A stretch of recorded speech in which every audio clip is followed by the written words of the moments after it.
Muy buenas noches tengan todos, esto es Deus Invita y sean ustedes los invitados, señoras y señores, niños y niñas de todo el mundo, bienvenidos, bienvenidos, ¿qué onda? ¿Cómo estamos? Bienvenidos, esto es Deus Invita, oh my god, yo soy Deus, sean ustedes los invitados como estamos mencionando y feliz domingo, no jueves, domingo, vamos a ver qué show, cómo andamos, a la bestia, estamos todos aquí ya. Chilo, tenemos obviamente nuestro cafecito, aquí andamos porque vamos a jugar Beacon Pines, señoras y señores, Beacon Pines, tercer stream, no sé si en este lo acabemos, no sé si habrá un siguiente, el juego es corto, ya supe, son unas 5 horas, 6 horas, pero ya llevo 2 streams de más de 3 horas cada uno, o sea, llevo más de 6 horas y no sé si voy a la mitad del juego o no lo sé, no hemos conseguido ni siquiera un final bueno, por así decirlo, si es que más de uno, no lo sé, no tengo idea, ya hemos tenido varios DN así final, ya se acabó, ¿no? Entonces tenemos que regresar a cambiar ciertas palabras en este libro, Beacon Pines, vamos a ver qué show, señores, ¿cómo andamos? Como dice mi cabrón, es hora del tocino, no es tocino,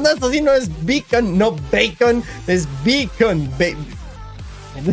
Pero con suspenso, digo, del suspenso. Tocino del suspenso, hora del tocino. Alright, alright. Dice Gideon, dice Chongli, Al Haytham, Albedo y también Ito mío. Ya los pidió ahí, no sé por qué, pero bueno. Y Eric, ¿qué onda? ¿Cómo andamos? Así con su... ¡Oh, la bestia! Tenemos stream. Así es, tenemos stream. Señores, señores, han pasado muchas cosas. El último stream que lo hicimos fue el día jueves. Ando medio raro en esos últimos días, que no se preocupen, espero yo que Bitcoin Pines no me traiga algo que me haga como trigger y me ponga un poco más sentimentaloide. Esperemos que no, yo pienso que sí, Bitcoin Pines sí se nota que en algún punto voy a andar sacando una lágrima, así como que, no mames, qué pedo con este juego, pero pues a ver qué show, si se escucha o no se escucha. Yo estoy ahorita con los audífonos, pero quién sabe, yo no estoy escuchando ni mouse con esas cosas.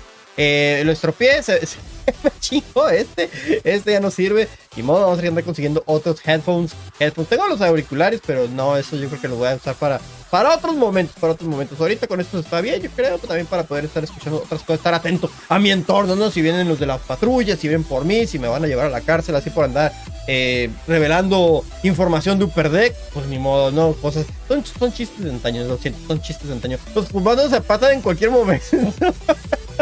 Ok, vale. No vaya a ser. Y pues, ¿qué más?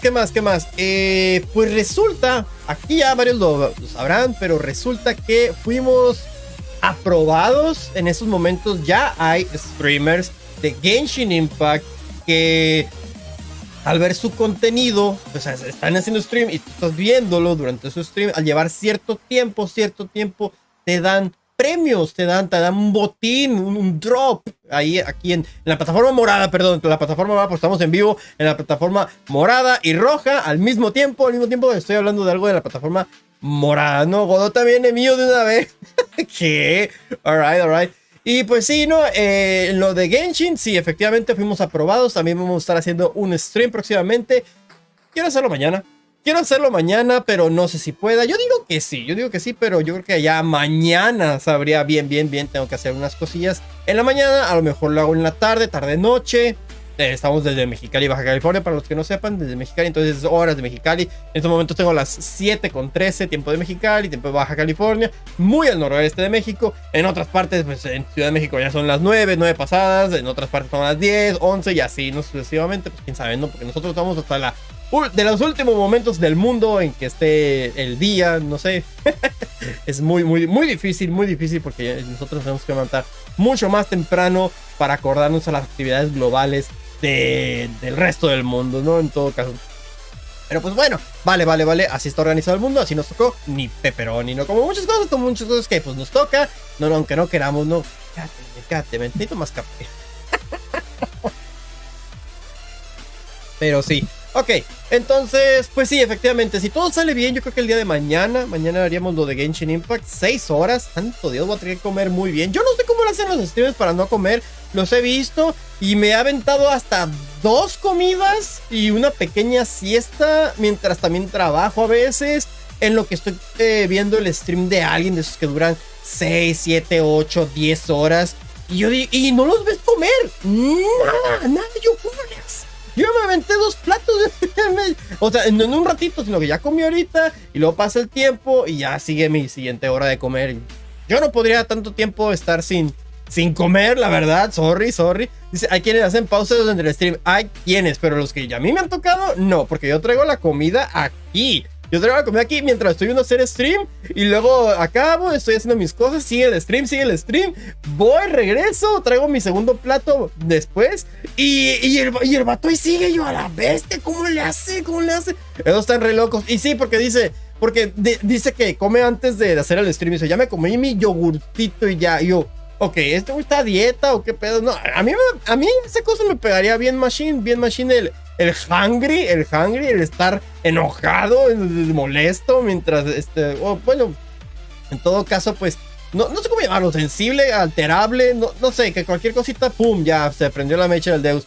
Yo tengo que ser una de dos, un delgadito así, o mamadito medio, bien amargado, bien amargado, o un gordito chonchito todo feliz. Rayos. Maldita sea. Así me quiere la vida, ¿no? Están re locos. Sí, Machine. Pero bueno, nosotros a ver cómo lo hacemos. Yo creo que voy a comer muy bien antes de hacer el stream de 6 horas. Tal vez tenemos que hacer más, no lo sé. Ya vi que hay premios para los streamers también. Ya vi que hay premios para los que hagan más horas, los que tengan más visitas, los que tengan más viewers, más horas vistas. Pues nosotros aquí apenas vamos empezando. No, yo creo que no le podría tirar algo así. Pero sí, definitivamente lo de las 6 horas, pues sí me lo quiero aventar, tanto por la comunidad. O sea, va a haber premios para ambos lados, ¿no? Va a haber premios para la comunidad, que era lo más importante. Dije, voy a estar jugando y va a haber premio para la comunidad. Dije, perfecto. Y luego también me dicen, mira, también va a haber premio para el streamer. Y dije, pues bueno, eso ya viene de más, pero pues también hay que aprovecharlo, ¿no? Entonces, unas 6 horas, si se puede mañana, pero ¿desde qué hora? Tampoco acabar tan tarde. Si empezamos ahorita a las 7 más 6 horas, ya se nos hizo ¿qué? ¿Una mañana? No, ya eso es muy tarde. Hay trabajo y demás. Yo creo que estaría bien un poquito como en la tarde, como a las 3, 4. Y aprovechar esas horas extra. Y luego ya el stream como si fuera el normal de las 7 a las 10, 9 y media, 10, ¿no? De la noche. Tiempo de Mexicali, vuelvo a decir, tiempo de Mexicali, pues, más o menos. Yo hago stream más o menos de unas 2 horas y media, 3 horas, más o menos. Más de eso ya me empiezo a cansar, a cabecear, me da hambre. Sí se me hace más difícil, ¿no? Además, soy una persona, bueno, los que me conocen ya saben, soy una persona muy introvertida. La verdad, estar aquí hablando en stream me toma energía. La verdad, eso es una... y un amigo lo notó y dijo, ¿cómo le es para tener tanta energía si tú eres bien callado? Y yo, sí, efectivamente, es algo que a mí me cuesta, me esfuerzo. Para eso tengo el cafecito, también es parte de eso. Para estar cargándonos y demás. Pero pues no, no, ya llega un punto en que digo, no, ya estuvo. Y también los mismos viewers empiezan a cansar, ya hay trabajo, hay que descansar y se empieza a notar, ¿no? Este bajón. Pero ahorita no, ahorita sí, traemos hype, vamos a empezar con Beacon Pines, tercera parte, vamos a ver qué show con esto, ¿no? Entonces, sí, efectivamente, y, ok, lo decía lo de la energía, porque hay otros que no, hay otros que son más extrovertidos y están, pueden estar así sus 6, 8, 10, 12 horas. Y santo Dios, no les baja la pila, les baja la pila ya cuando a lo mejor es al revés, con el extrovertido es al revés, les baja la pila cuando está calmado, cuando está sin hacer nada, sin mucho que hacer. En cuanto a socializar, ¿no? En cuanto a socializar me refiero. Y uno es más callado, reservado, especialmente con gente nueva o que no conozco. Aquí se me hace fácil porque aquí los estoy leyendo y para mí, pues ahí sí, yo veo nombres, no veo realmente... sí sé quiénes son muchos, pero si es alguien nuevo lo saludo y leo su nombre. Pero si me lo encontrara de frente, yo tendré una actitud a lo mejor un poco diferente, ¿no? Ya el frontal sí se me hace... un poquito difícil, ¿no? Es la cuestión de los introvertidos. No sé. Perdónenlos, quiéranlos mucho. Extrovertidos, adopten un introvertido. Casi siempre es así. Pero a ver, ¿qué más? Entonces, pues sí, esas son las pues novedades, vamos a decir. No son noticias, pero pues sí es lo que estamos aquí al tanto. Vamos a hacer el stream de Beacon Pines. Y si todo sale bien, mañana nos aventamos de Genshin, mañana, damn, ya tengo que estar haciendo anuncios y demás, entonces, mañana porque el lunes se reinicia lo de la semana, lo del Battle Pass semanal, los jefes y todo eso, entonces lo podríamos hacer, ya sea que yo me aviente alguno solo, o que lo hagamos en multiplayer también, mientras se hace el stream de larga duración, para que tengan bonos los visitantes, ¿no? Los viewers. Entonces sí, yo creo que va a estar bien, va a estar divertido. Además, todavía tengo mucho que explorar. No he hecho nada realmente en el desierto. Fui al primer pueblito que te indican y ya no he hecho la gran cosa. Todavía no termino los Aranara. No he terminado los Aranara. No he terminado todo. No, sí llevo bastantito, pero no. Las otras misiones que salieron. Hay mucho contenido ahorita por la cuestión del aniversario. Entonces dije, sí nos aventamos las 6 horas fácil en eso. Lo de la resina, y sí, nomás que me aguante un poquito, a lo mejor. Pero bueno, sería bueno el multiplayer, dice, con las misiones semanales. Sí, estaría bien eso, estar dando contenido, a lo mejor. Unas cuantas partiditas cada hora, estar preguntando cada hora más o menos, o sea, un momento, una hora, y luego otra hora ya me la pongo, no sé, o juego solo yo primero, y luego otra hora multiplayer, quién está, quién se quiere poner y demás, ¿no? O estarlo ciclando, no lo sé, hay mucho que hacer, la verdad. Un compañero me dice que que explores Sumeru, con eso ya se te van las 6 horas. Fácil las 6 horas, porque pues todavía no lo termino de explorar. Todo llevo casi 50%, bueno, de 50% en adelante en la mayoría de las regiones. Y del desierto prácticamente nada. No he sacado ni siquiera todos los puntos de teleport, entonces sí me falta bastante. Lo que es la historia, sí me falta también de parte de la historia. No sé, hay contenido, ya sea que lo juegue single player o multiplayer, va a haber contenido el día de mañana. Y yo creo que 6 horas sí las hacemos fácil, se nos van 2 horas sí se van fácil, como agua. Entonces, súmale otras 4 horas en lo que andamos haciendo de aquí para allá, otras cosillas, ¿no? Entonces, está bien, yo creo que sí, voy a estar anunciándolo en las redes, ya saben, en Caralibro y en el del pajarito tweet, ahí estamos haciendo los anuncios y estamos en vivo desde la plataforma morada y la plataforma roja, ¿no? Entonces aquí andamos, síganos en Deus Invita, señores, así como la cosita dice, Deus Invita, andale, pues ahí está el logo, mira, aquí está el logo, mira, uy, qué pedo con eso. Pero bueno, a lo que vamos por mientras. Beacon Pines aquí en vivo, tercera parte. No estoy seguro en qué vaya a terminar. De hecho, ni siquiera la narradora sabe, pero a ver qué show. Ok, vamos a pasar entonces ya al gameplay, porque hay que jugarle, hay que avanzarle, hay que cambiar esas palabras del libro, hay que darle nuevos destinos a los personajes y demás. Sean bienvenidos. Señores, vámonos al jueguito. Aquí estamos. Dirá, ay, qué bonitos. No sé si se escucha, ustedes me van diciendo que show. Vamos a ver. ¿Esto es así? Ah, no, entonces no le he puesto al juego. Ojo. Es así. Nintendo. Ah, no dice Nintendo. Chapter 6. ¿Se escucha? Secret lair. Uy, yo casi no escucho. Ustedes yo creo que sí. Yo casi no escucho. Summer forged ahead, but the nights only seemed to grow colder. Luca walked home slowly under the pale starlight, cautious to avoid any more surprises lurking in the shadows. Reaching home, he slipped quietly into bed, half dreading what they might discover the next day.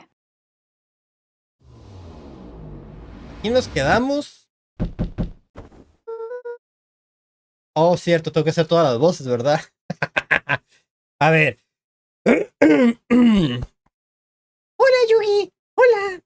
Qué feas voces, pero pues ni modo. Lo hacemos for the fun. For fun, this shit. What time is it?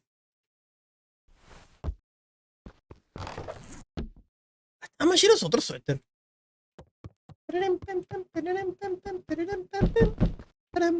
Me interrumpió. Me detuvo. Bueno. Se detiene cuando tocan la puerta. Estos cuartos no los hemos revisado, yo creo que...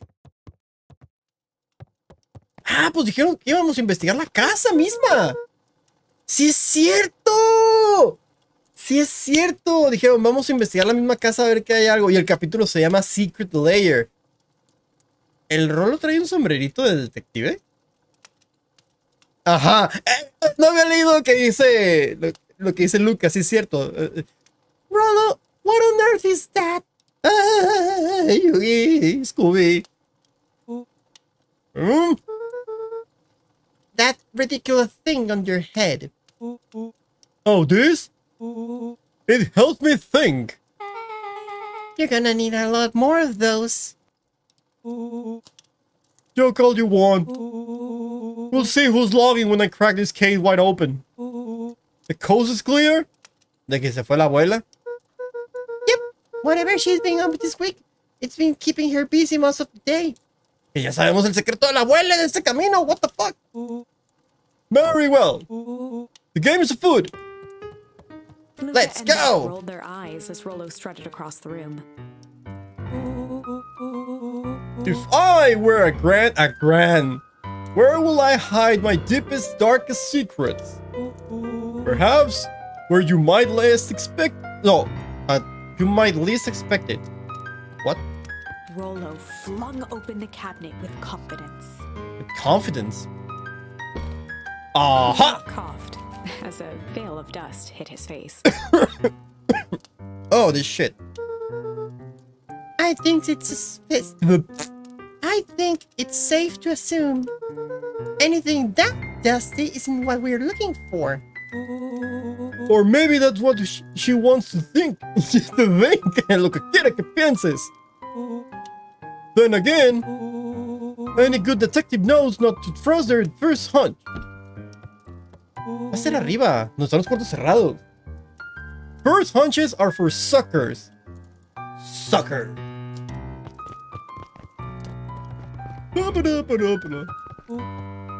Eureka! She lit a fire in order to burn the evidence. She keeps that fire going every day, Rolo. Threat! It may be already too late. Just think of the amounts of documents lost to ash. Okay. I'm gonna stop you right here. Right there. Can we just think for a moment? Look at, is there anywhere Grant doesn't want you to go? Ah. Yeah, the closet upstairs.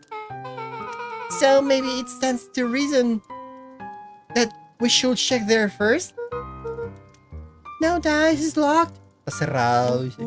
Well, well, well. Look who stands to reason now. Puntos suspensivos. And I have no idea where the key is.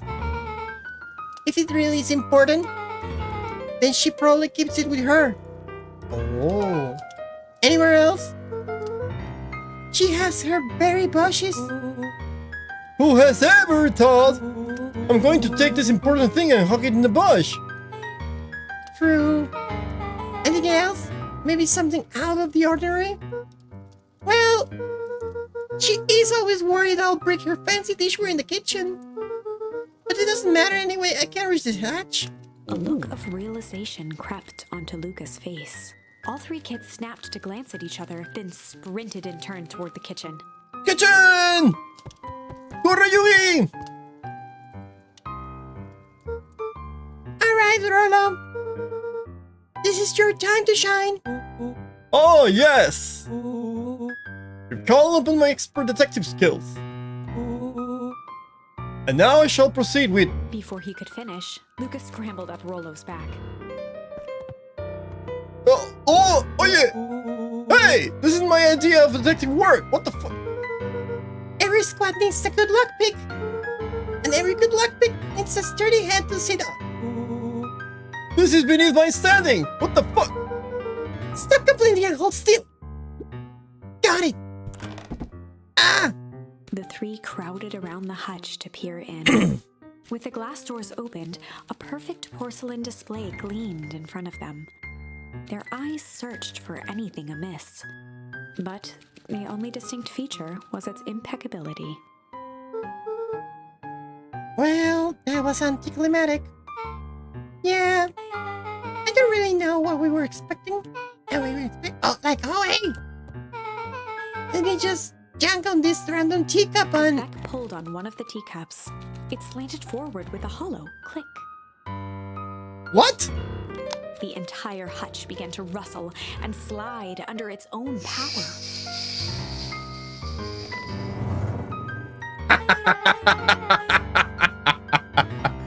Seems like your Grant has been doing some remodeling. Dude, only two types of people have secret lairs. Evil masterminds and superheroes. So, which one do we think she is? We're about to find out. Rolo!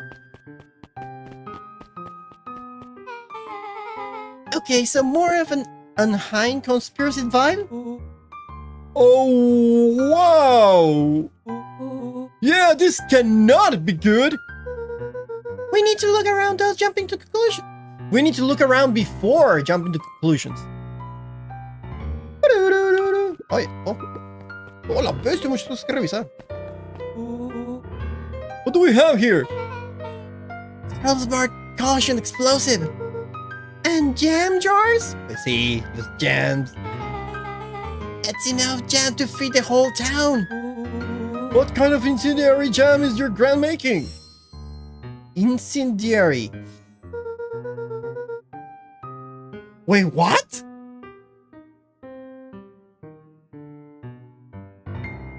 Okay, I have a bad feeling about this. It's really creepy.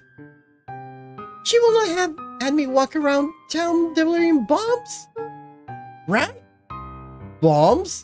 Only one way to find out. Rollo casually spun open a lid and dipped his finger in the jam. Rollo, ten cuidado. Huckleberries. He smacked his lips. Vuelvo, mi internet anda rarito. Okay. Smack lips. Smack. A hint of brown sugar. And ink? What? Rollo plunged his hand in the jar, fishing out a soggy slip of paper. Uh-huh. Rollo offered the slimy note to Luca and licked his fingers clean. Ugh. It's addressed to Miss Fratelli. El restaurante.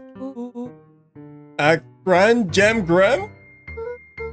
It says, last night I used the disguise here is provided to scout the location.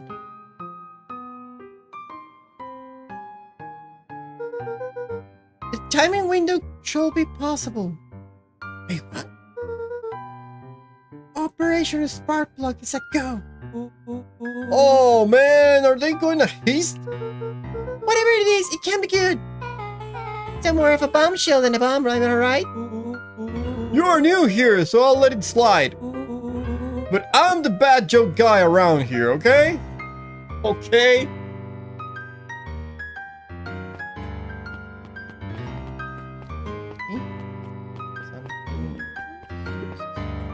Y aquí.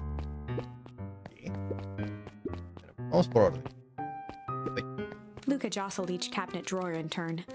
Only one was unlocked. He fingered through the filing cabinet, pausing at a bulging folder labeled Walter. Walter? Why Walter? For a long moment, he just stared at it. Espera! What do you got there? It's my dad. Sí, ajá, Walter es el nombre de papá, es cierto. Looks like some of his old medical files. Your dad was a doctor? Luca nodded and caressed the label with his thumb. Well, are you gonna read it? Here, let me help. Rollo swiped the folder from the drawer and began leafing through the pages. He whistled to himself, barely looking at the text. How about you actually read some of it? 1 second. Dense documents such as this are a lot like a cheeseburger. What? It's best to skip it right to the middle. That's where all the meaty bits live. What? ¿Sí lo dije bien? Wow, I had no idea we were in the presence of a prominent scholar in dense documents. And cheeseburgers. That means proceed. He stopped at a page and mimed, holding up a monocle. ¿De dónde sacamos el monóculo? Here we are. Following up examination of Terrence Wilby. Patient shows further signs of paleness and malaise. ¿Malaise? ¿Malaise? Esa palabra no la conocía, no sé. Body temperature continues to drop. He now describes soreness of muscles and joints. This is similar to the symptoms exhibited by Mrs. Wilby just a few days past. Still waiting on lab results from Joseph. Rollo looked up with heightened surprise. See? Creepy! Yeah, that's kinda disturbing. Who's Joseph? Ajá, yo pregunté eso.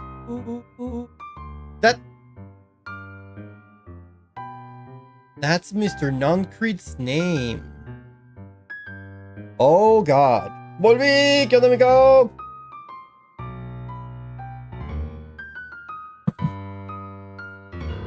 Whoa. Wait! Rollo's finger traced across the page.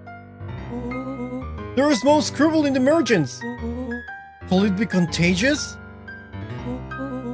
Mr. Wilby claims the tap water at his home has been contaminated. Perhaps environmental? Live results only raise more questions. Rice. No es arroz, ni es tampoco pasas. ¿Qué suben? Aumentan las preguntas. It's like he came back for his report later and made those notes. So it might be related to something else. Rollo scanned through several more pages. Here, they're writing a little chart shaky. What? O sea que ya está tembloroso la escritura. I just could not help her.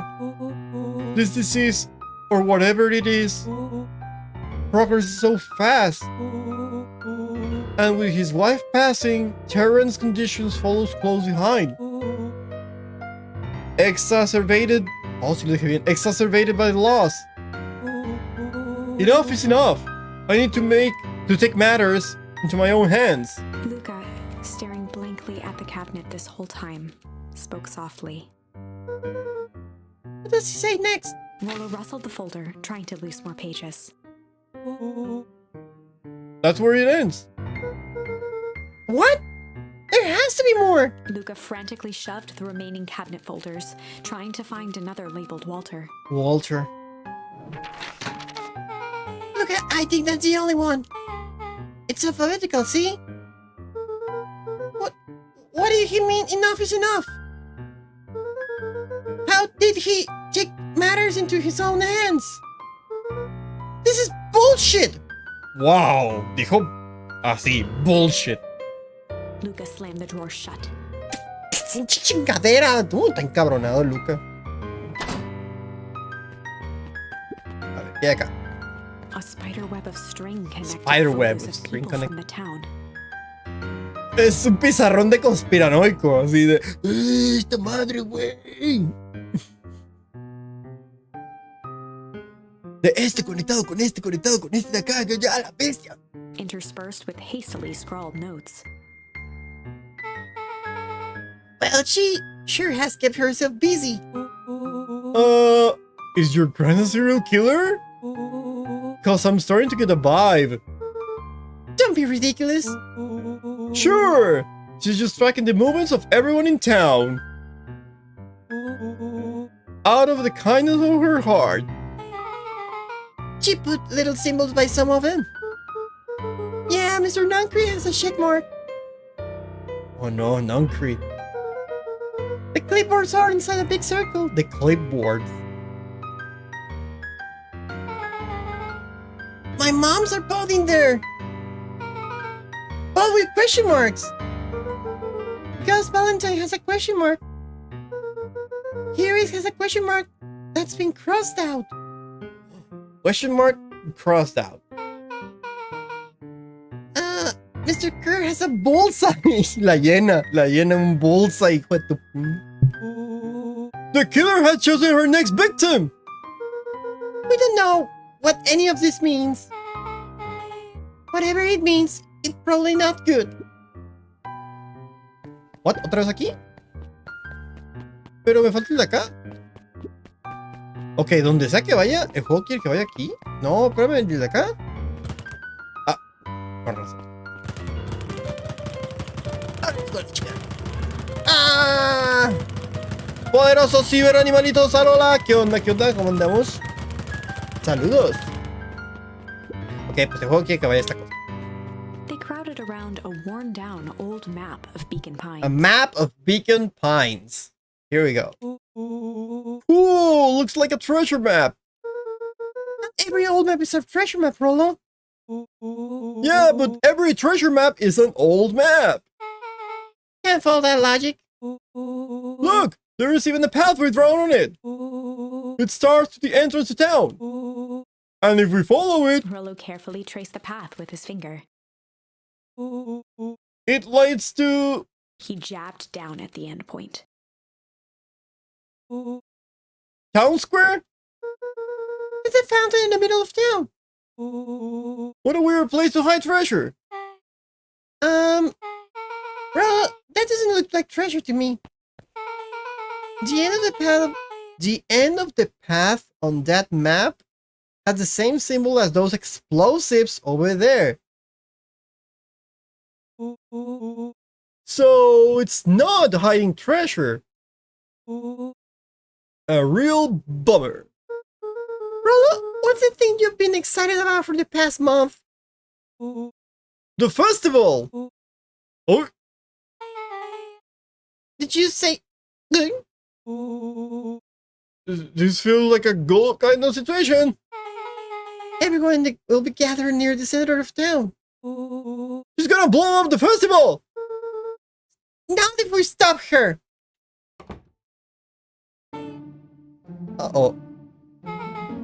What was that? Luca looked up from the map. What was what? No, I heard it too. That was the front door. Which means someone just shut the door. Which means someone's upstairs. Shh, quiet! Get the lights! Beck flicked off the light, and they became statues in the dark. Overhead, creaking floorboards bent under slow, deliberate steps.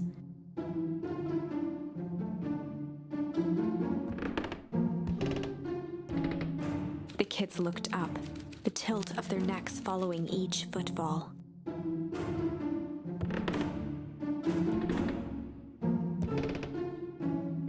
Then suddenly, it stopped.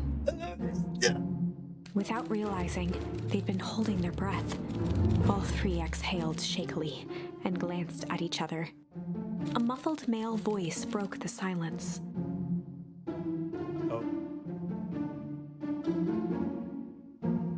Es el Ned Flanders Ardilla. Hello. A final few footsteps reached the entrance above them, and the voice now echoed down the stairs. Anyway, down here. The three kids shuffled to the corners without a peep. As he began to descend the stairs, the man's voice punctuated every new step. Thump, Yo-ho! thump, I'm not here to hurt anyone. thump. I'm just here to help. Stop! Just... At the bottom step, the man paused, squinting to search the room for signs of life. Huh? Guess it's nothing. Rollo shifted suddenly.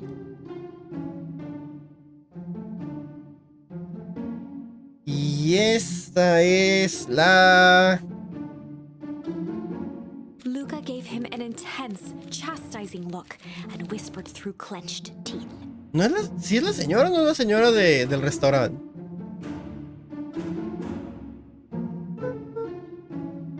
Rolo, don't! Ah, es Rolo. Y este es Luca. It was too late. Shit. Rollo was already inching toward the stairway. He screeched as Ese he es Rollo, charged okay. toward the shadowy figure. Flaming Chicken Coop! With all his weight, Rollo tackled the man to the ground.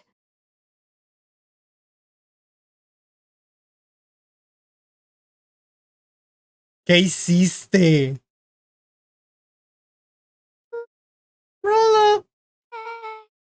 Mysterious creepy man? Anyone there? From the dark corner, they saw something move. Well, I didn't know if I had it in me. But there was only one way to find out. Holy crap, Rolo, that was awesome! Wait, did you just kill that person? Luca scrambled to the hunched figure on the ground. Pressing his fingers to the man's neck, he sighed with relief. You sure clobbered him good, Rolo. Ok, sí está vivo todavía. He's knocked out cold. As Beck flicked back on the light, Luca and Le Rollo pegó a Ned gasped Flanders. in stereo. Mr. Tolliver! Chapter 7. The Interrogation of Hiram Tolliver. What? Still unconscious, Mr. Tolliver slumped heavily in a shoddy old chair. His hands were bound with rope, his feet tied with some loose string. The kids huddled in a circle, discussing their plan. One thing was certain. They couldn't just let Mr. Tolliver go. They needed to know what he was doing in Luca's house. After some deliberation, it was decided.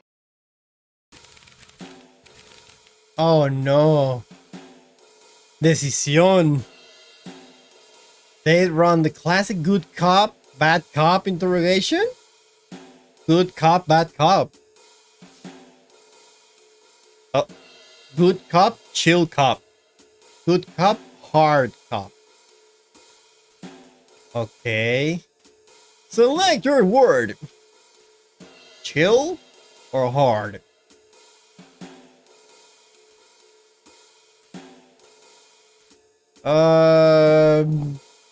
Lo voy a poner chill. Se me hace algo muy diferente. No sé. They'd run the classic good cop, chill cop interrogation. Yeah, chill cop is weird. I'll handle this. He's gonna play it cool. Luca walked calmly to the light switch, flicking it off and on a few times.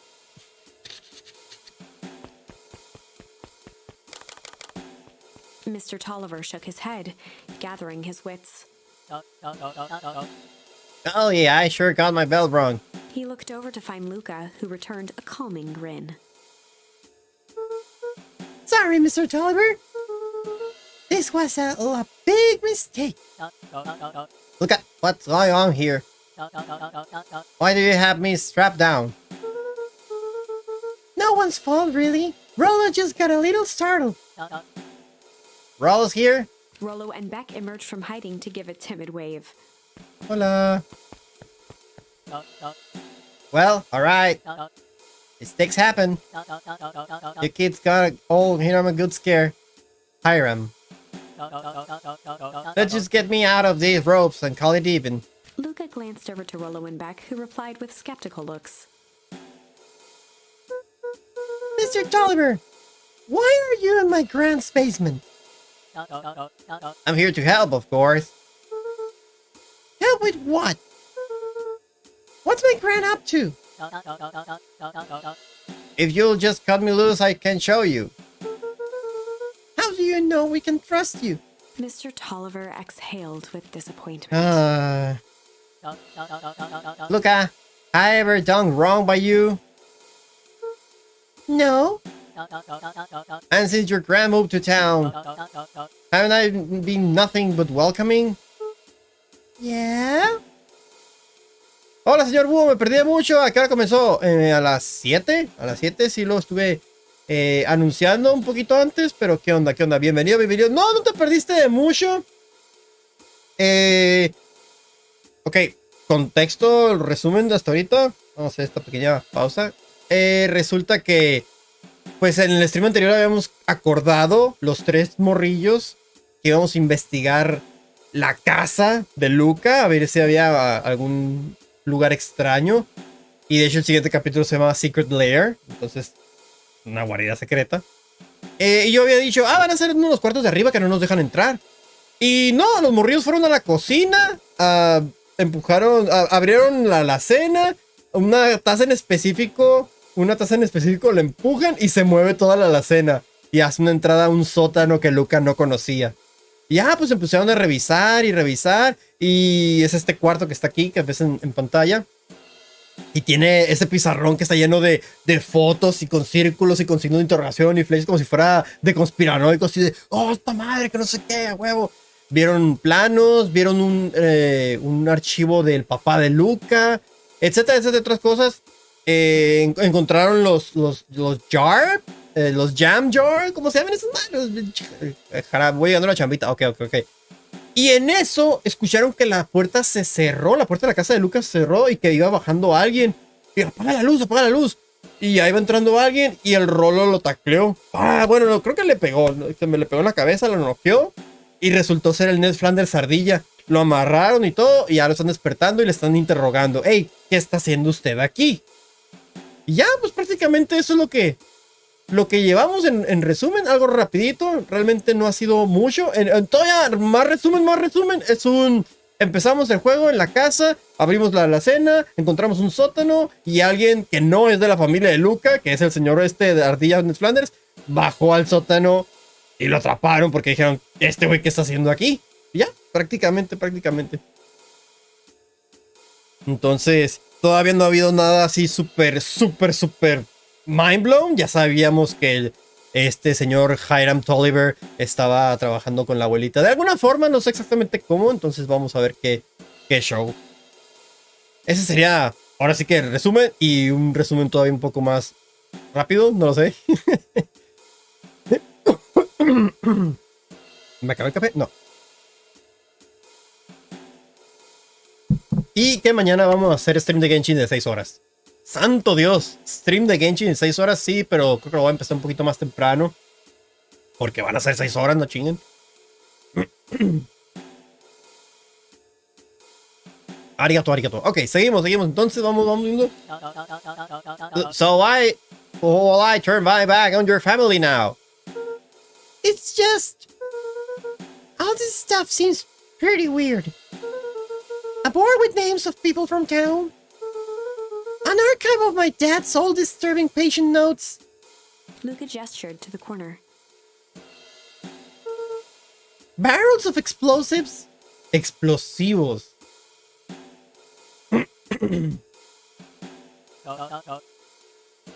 I gotta explain everything. You just need to untie me. You kids deserve an explanation. Luca looked again to Rollo and Beck. This time they shrugged. ¿Va a ser cooperativo el stream de Genshin? ¿Lo podemos hacer cooperativo? ¿Lo podríamos hacer cooperativo, multiplayer? O... todavía hay mucho que yo tengo que explorar. La cosa es estar 6 horas ahí. Y 6 horas, mañana que es reinicio de semana, hay contenido. Mañana que todavía no termino de explorar todo el desierto, ni todo Sumeru y otras cosas, hay contenido. Si podemos jugar multiplayer, hay contenido. 6 horas sí nos lo podríamos aventar mañana. O sea, yo más bien, ya si alguien dice, puedo estar aquí 1 hora, te ayudo, Deus. Ah, ok, perfecto. Ya sea como viewer, o como multiplayer, multijugador, o ambos, ¿no? Luca began to slowly loosen the bindings. All right. Mr. Tolliver gently rubbed his wrists. Ahí está. That's a good lad. This all makes sense in time. He edged imperceptibly toward the stairs as he spoke. You see, this town has secrets, Luca. A very dark past indeed. Ay, no, va a salir corriendo. Before the kids had even noticed his movement, Mr. Tolliver was at the light switch.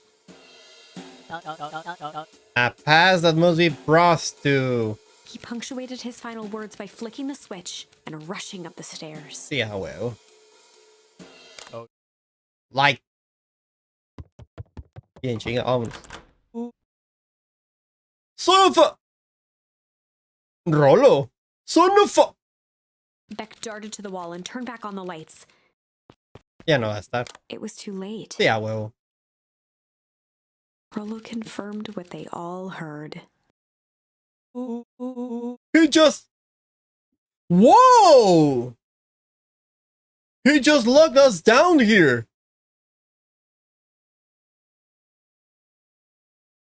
Ah, cabrón. Mr. Tolliver's muffled voice came from behind the door. I wasn't lying, you know. This is for your own good. You kids just keep tied round down there and let the adults handle this. They looked bewildered at each other. Play it cool, huh? Ok, esto fue por culpa mía. También decidimos un camino. Nos hicieron elegir una palabra, si es cierto, se me olvidó decir eso. Cuando era la interrogación del señor Ardilla me dijeron, ¿qué quiere hacer? ¿El policía bueno, policía malo? Algo así, pero yo le puse, vamos a ser chill, vamos a estar tranquilones. En vez de ser, no sé, malos. Not now, Beck. The end. They heard the staccato thump of quick steps exiting the house. The kids looked down in resignation. This isn't how it goes in Hank Atomic. Hank Atomic. For some reason, they'd always assumed it was up to them to save their town. Luca opened his mouth, hoping to conjure some magical words to make this right. Only a hollow croak escaped. The end. Nos dejaron encerrados y ahí se acabó. Bueno. Well, we certainly aren't going to find a grand resolution to our tale locked in a basement. Va a ser policía malo. Ahorita vamos a ver. Back to the drawing board.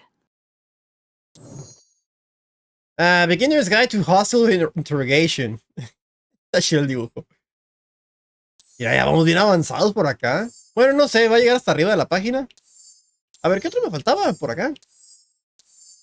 Me falta el de Flight, cuando se traen todos los clones.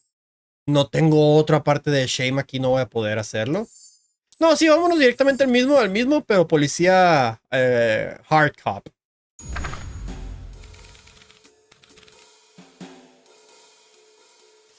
Ahora en vez de chill, hard. They'd run the classic good cop, hard cop interrogation. Rollo brandished a steely gaze. I've got this. Read about it 100 times. Rollo swaggered past the chair which propped up the slumping Hiram Tolliver. Without even looking at his captive, he began with a long, blustery drawl. Well, Mr. Tolliver. Mr. Tolliver remained motionless. Sin moverse. Rollo spun around to face him. He'd clearly expected to rouse Mr. Tolliver with his booming voice. Come on! Mr. Tolliver? Beck and Luca gave each other an unsure glance. Rollo slammed his fist on the table. I said, Mr. Tolliver! He grabbed the table lamp and beamed it onto the unconscious face. Mr. Tolliver groaned and slowly lifted his head. He recoiled with a muddled, weary squint. What in the world? The chair wobbled as he attempted to straighten up. Who's there? Mr. Tolliver could only make out rough shapes through the glaring light. Es que tiene toda la luz encima, no puede ver más allá. With a gruff tone, Rollo hoped to both conceal his voice and intimidate. I'll be asking the question here, punk! Now, hold on. Let's just calm down. Oh, I am calm. Calm as a carrot in dirt. As for you, looks like you're sweating. The doubtful expression on Beck and Luca's faces transformed into awe. We can do this my way, or... Well, let's just say I've never needed another way. Rollo, hitting his stride, was now channeling every detective trope his memory could recall. ¿Chirolo? He slammed the table again. Bueno, ese sí ya no era tan necesario. Pero... No, dance! What? I don't even... Mr. Tolliver's voice became desperate. He was nearly in tears. You tie me down. I'll never collide dance. Dance with your mouth, punk! Spill the beans! What are you doing poking around this house? I'm here to help Juniper. To make sure everything's ready. So you're in cahoots with Gran? Gran? Ya la cagaste, Rolo. Ya la cagaste, Rolo. Mr. Tolliver was in a daze, now more confused than ever. Gonna help her blow up the festival, huh? Blow up the festival? Good lord! He shook his head, feeling more and more dizzy. No, ¿qué pedo con ustedes? No, you got it all wrong. Where is she now?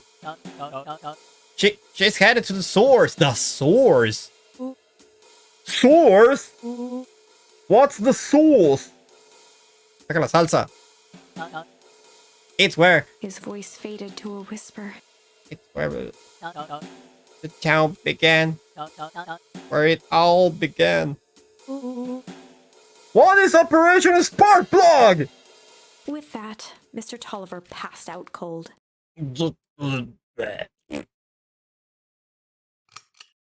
Rollo swung around with a repentant grimace.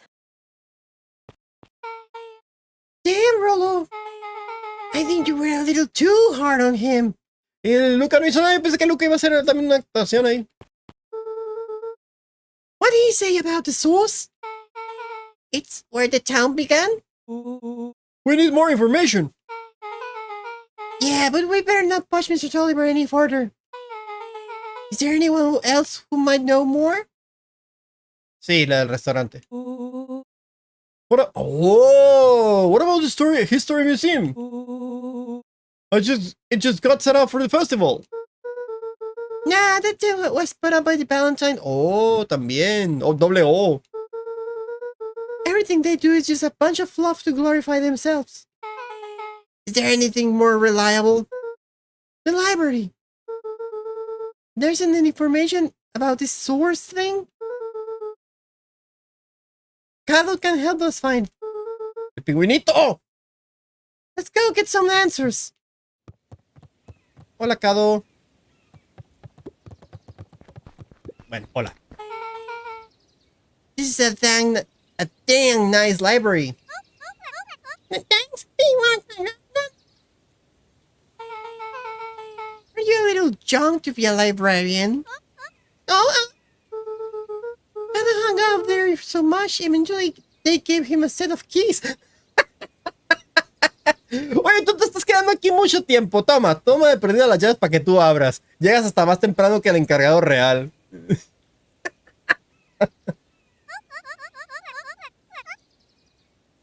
I just keep an eye out the place of Mr. Tomat sometimes. I got you working for free? It's quiet and I get access to all the books I can read. ¿Cómo era? I go one person one. Fair enough. What can I do for you all? We need a favor. Already told you and Rollo? Ah, okay. I can put any higher in the waitlist for the next Hank Atomic. And if you're here with more candy, I'll have you know I can be buff. Call it a personal code of conscience. Actually, we're looking to do some research. Now you're speaking my language. What are you looking for? That's the thing. We sort of don't know. What ya got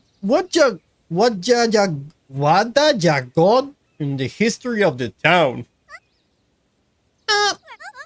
There come 3 record archives. What's in those? Births, death, newspaper clippings, stuff like that. Pretty boring reading. But they do all the way back when the town was founded. Ooh. Great, we'll start there. Another chapter? Chapter 8. 8. Nunca había estado en un chapter 8, no importa el camino que haya ido, nunca había estado en un chapter 8. 6 feet under, 3 towns over. A la bestia, qué título.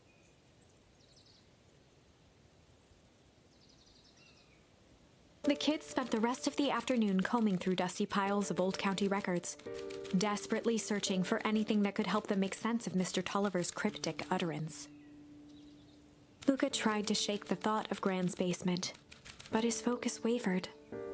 Explosives, messages hidden in jam, dossiers on various town figures, and a corkboard Oh, filled sí. with photos. los encargos que le estaba haciendo la abuela de que llévale este jam a esas personas es porque dentro de ese jam había una carta. Realmente son cartas, no sé si con instrucciones o información. Es una forma secreta de la que se estaban contactando, sin ir a encontrarse. Nos mandaron a nosotros a eso. Gran was the only family he had left.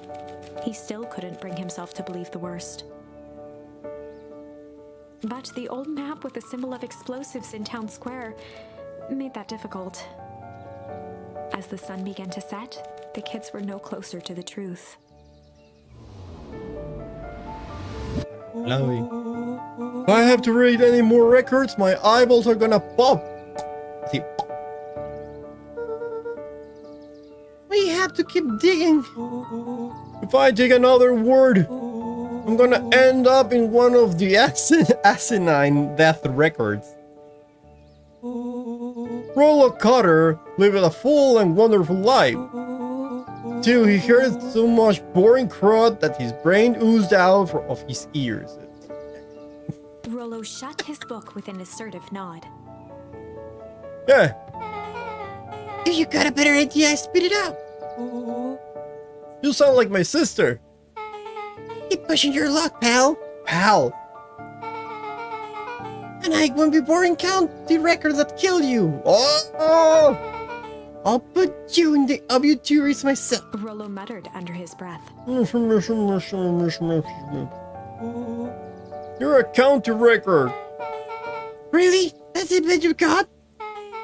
When I'm done with you, you'll be the footnote in history. Hey, no estén peleando. Just like... Beck slammed her finger down on the open page before glancing down to read.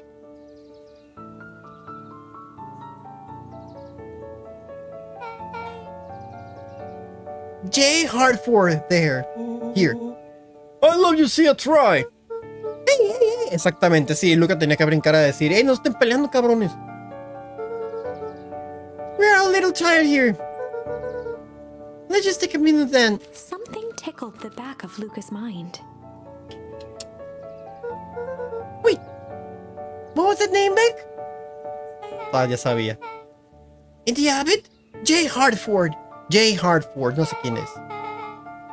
From the Brookville Tribune, 20 years ago. That can't be right. What is it? J. Hartford.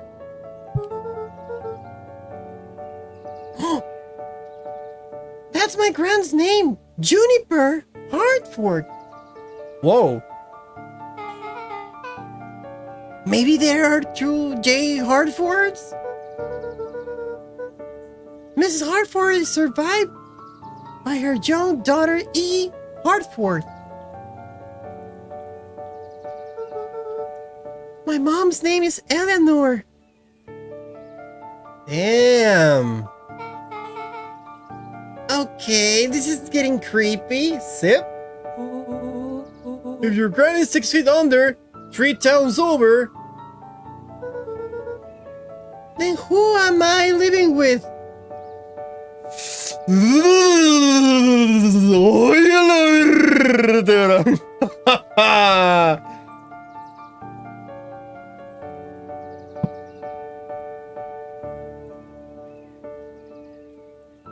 The question hung in the air. Es un clon. Alright then, I'm gonna close off for the night.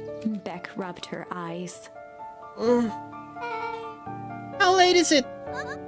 Almost 10. Oh crap, it's gonna kill me. Gotta go. Yeah, my parents will be worried sick. Okay, let's meet up as early as we can at the festival tomorrow. Mañana ya es el festival en este camino, damn.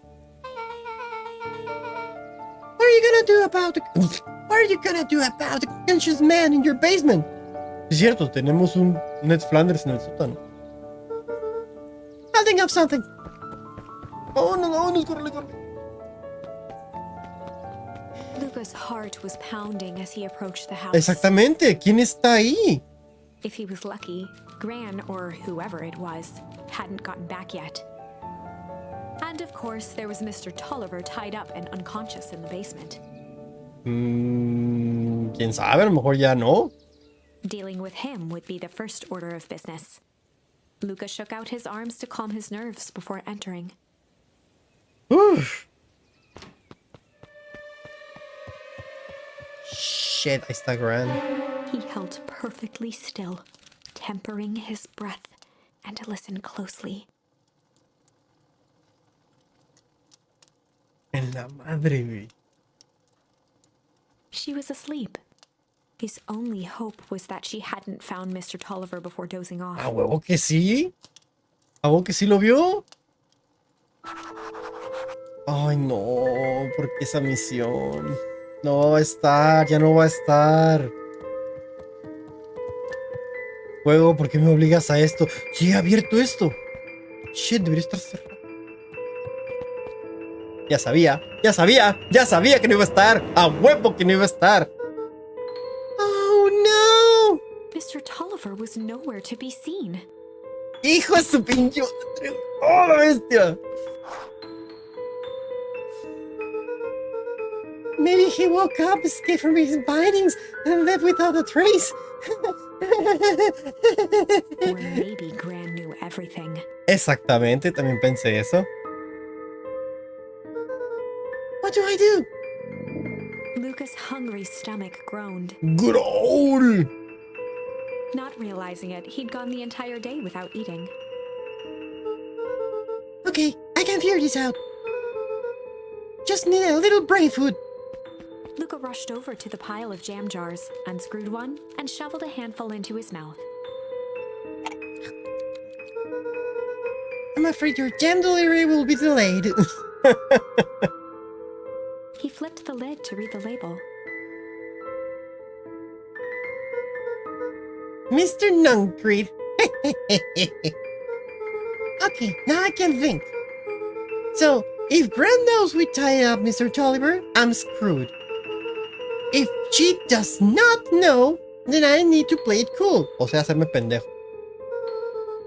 I guess the only option is to go to bed and act as if nothing is wrong. Gran will think Mr. Tolliver finished what he was sent to do and left when he was done. Go to sleep, no voy a poder. Me van a interrumpir en medio del camino. Me van a interrumpir en medio del camino. I'm almost sure about it.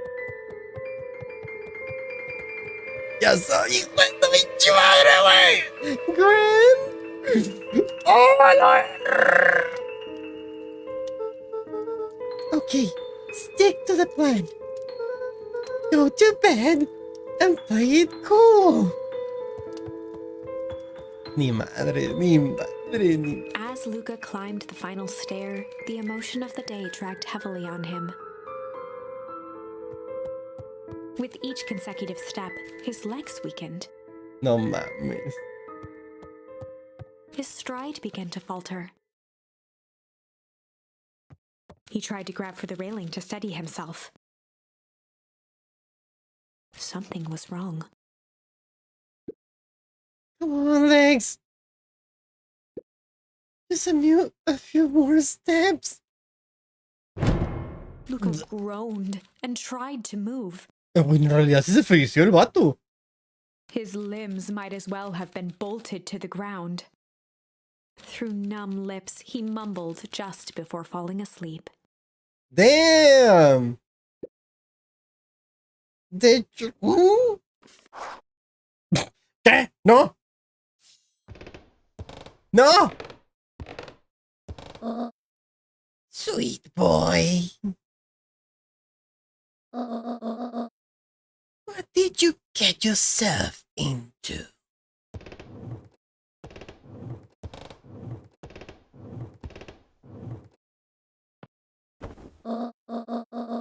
Rest now and let me handle everything. Me cargó y me llevó a la cama. Chapter 9. 9.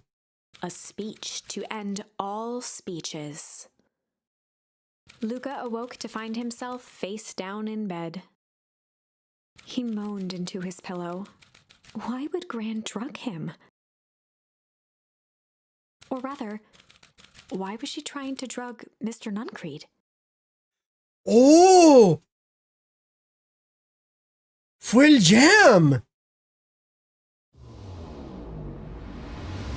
Shaking the questions from his woozy head, Lucas snapped back to the matter at hand. The festival!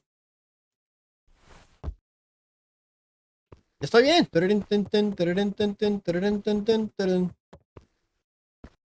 Pues porque el non-crit habíamos dicho que estábamos sospechando que tiene que ver con el señor Yena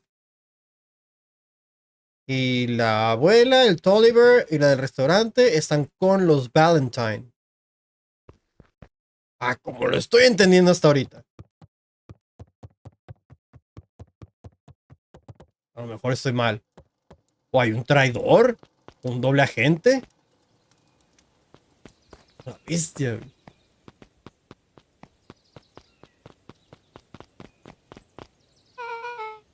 Where have you been? ¿A qué hora es ahorita entonces? Grant put something in the jam. Yeah, we know. Secret message for secret conspirators. No, eso no. Not this one. The one intended for Mr. Nuncreed. Put me to sleep. Whoa, ho! Sly Devil. Sly, nueva palabra. I think she's trying to remove him from the equation. He might be in danger. No, pero ese güey es malo. Bueno, no, sí nos trató mal. Have you found anything? Bueno, es que en este camino no. En este camino ellos no lo saben.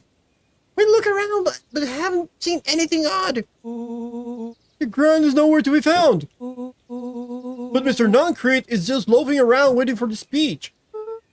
What speech? Major Goose has just got up on the podium. Everyone is gathering at the stage. Let's get moving. De hecho, Nunca nos hemos quedado realmente al festival cómo termina, ¿verdad? Lo más lejos que llegamos fue, mira, estamos en el festival. Y de ahí nos fuimos a la casa del árbol. Y luego apareció esa cosa de congelación. No sabemos qué show. Pero nunca nos hemos quedado, en ninguno de los caminos nos hemos quedado todo el festival todo el festival a ver qué pasa.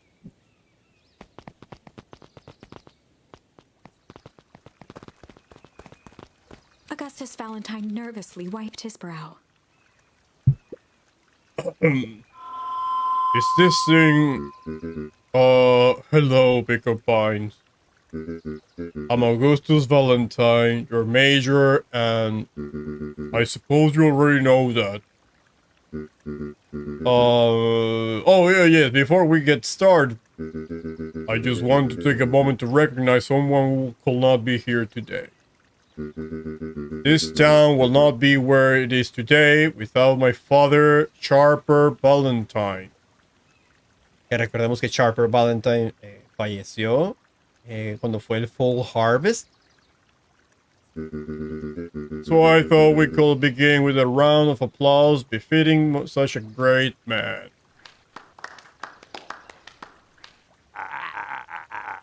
Even that's more than the old codger deserve. Gus cleared his throat and awkwardly loosened his tie. Ya, está bien luz, su tie ni siquiera está unido su cuello. Right, where was I? William Kerr bounded on the stage with the energy of a preacher at a big tent revival. El señor Yena se acerca. De hecho, ahí está luego, ahí lo veo entre el público, pero ahí va a decir, oh, sí. Gus Valentine, everyone. He gave Gus a hearty slap on the back and motioned him off the stage. Así en the back. Oh, jaja. Bueno, sí. Jaja. Let's hear from our major. What a great turnout. Oh, heck, I didn't prepare anything.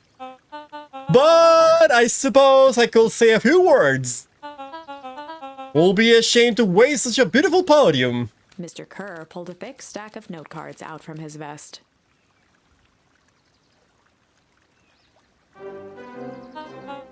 Community, conviction, commitment. These are the things we celebrate at perennial harvest. For us, these are the pillars of the bridge to a better tomorrow. But I think it's time to add a new pillar. Change. Change is a powerful thing. It's inexorable, unavoidable, and undeniable. And I am dadgum thankful for it. Change is the reason we're all together today. It's hard for me to believe that it was only 4 years ago when fate brought me here. 4 years ago. Pensé que apenas llevaba este año. A simple business trip which brought me to a small town, which will change my life forever. Mr. Kerr took a moment to survey the crowd.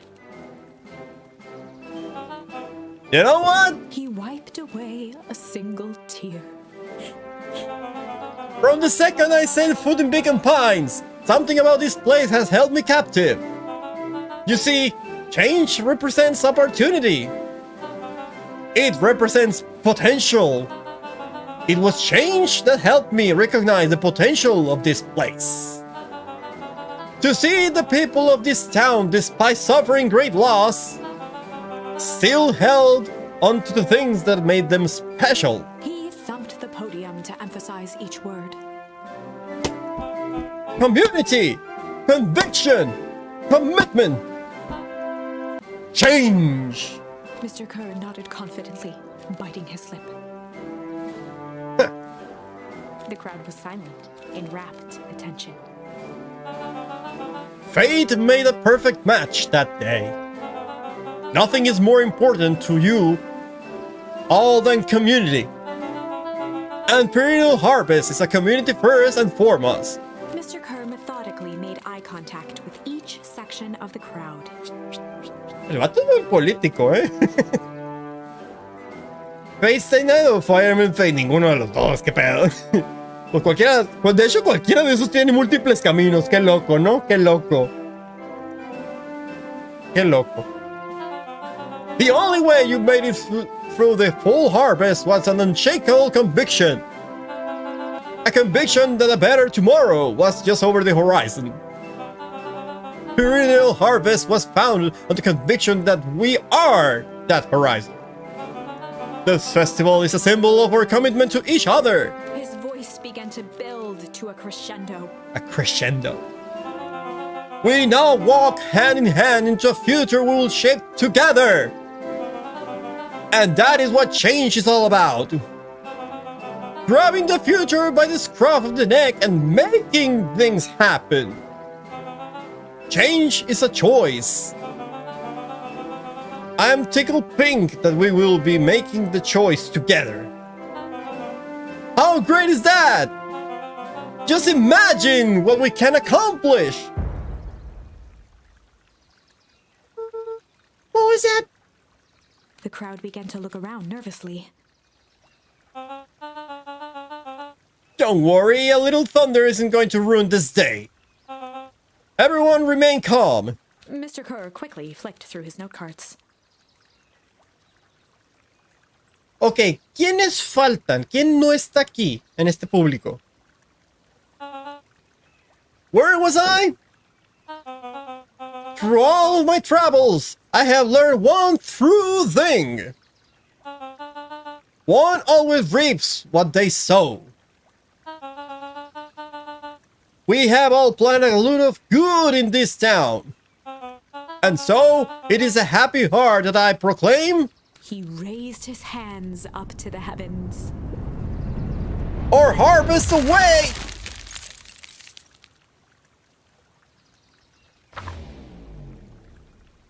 At that moment, a merciless wall of impossibly cold air ripped through the crowd, instantly freezing everyone and everything it touched. Ok, eso es lo que ocurre. Es lo mismo que fue lo del Treehouse. Es lo mismo. Algo ocurre que congela todo. For a man like William Kerr, this was a fitting way for things to end. On a stage, with an entire town frozen in rapt attention for the rest of time. The end. The end. Ok. There's that getting close, it comes along and ruins everything. Maybe we should just quit? Maybe you should just close the book, walk away, and never think of me again. No, I don't mean that. We got a little closer this time. We just need to try again. Íbamos en chapter 9, eso es mucho ya. Please. Han de ser 10 chapters. Si pasas un chapter más allá de lo de sobrevivir de ese hielo, yo creo que sí se acaba la historia.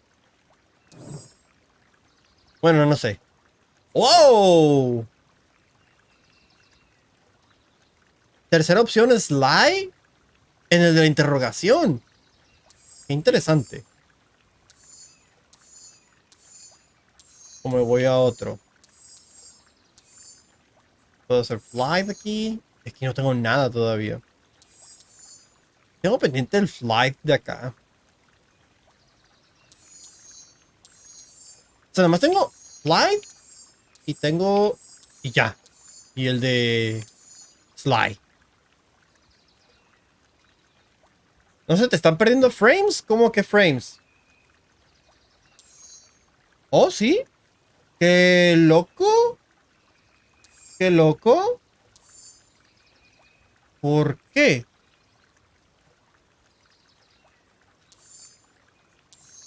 ¿Qué es esto? Notificaciones, sí, sí. Pero no puedo hacer nada al respecto.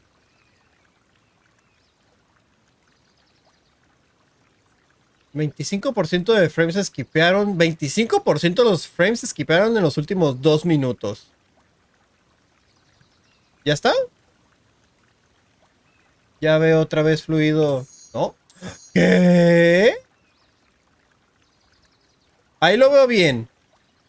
Ahí lo veo bien. Pero cuando le pongo al juego, se pierden los frames otra vez. Cuando le pongo en el programa de stream, ya lo veo normal. Ok. Ok, what the hell?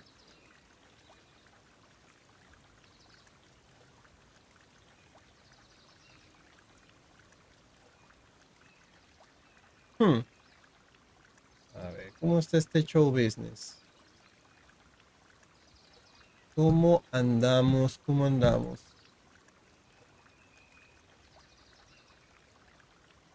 La verdad tengo mis dudas de que pueda arreglar esto. Ahí está. Ya estoy en juego. Ya estoy en juego sin la pérdida de frames. Ya dice que ya estoy haciendo stream a 60 frames por segundo. Ok. Y lo bloqueado no se baja ni a 59 algo, ¿no? A 60. Ahí está. Ya se ve bien. No sé qué pasó. Un momento... No sé. No sé. Sí me marcó el error. El programa del stream sí me marcó el error de que tenía un bajón de frames.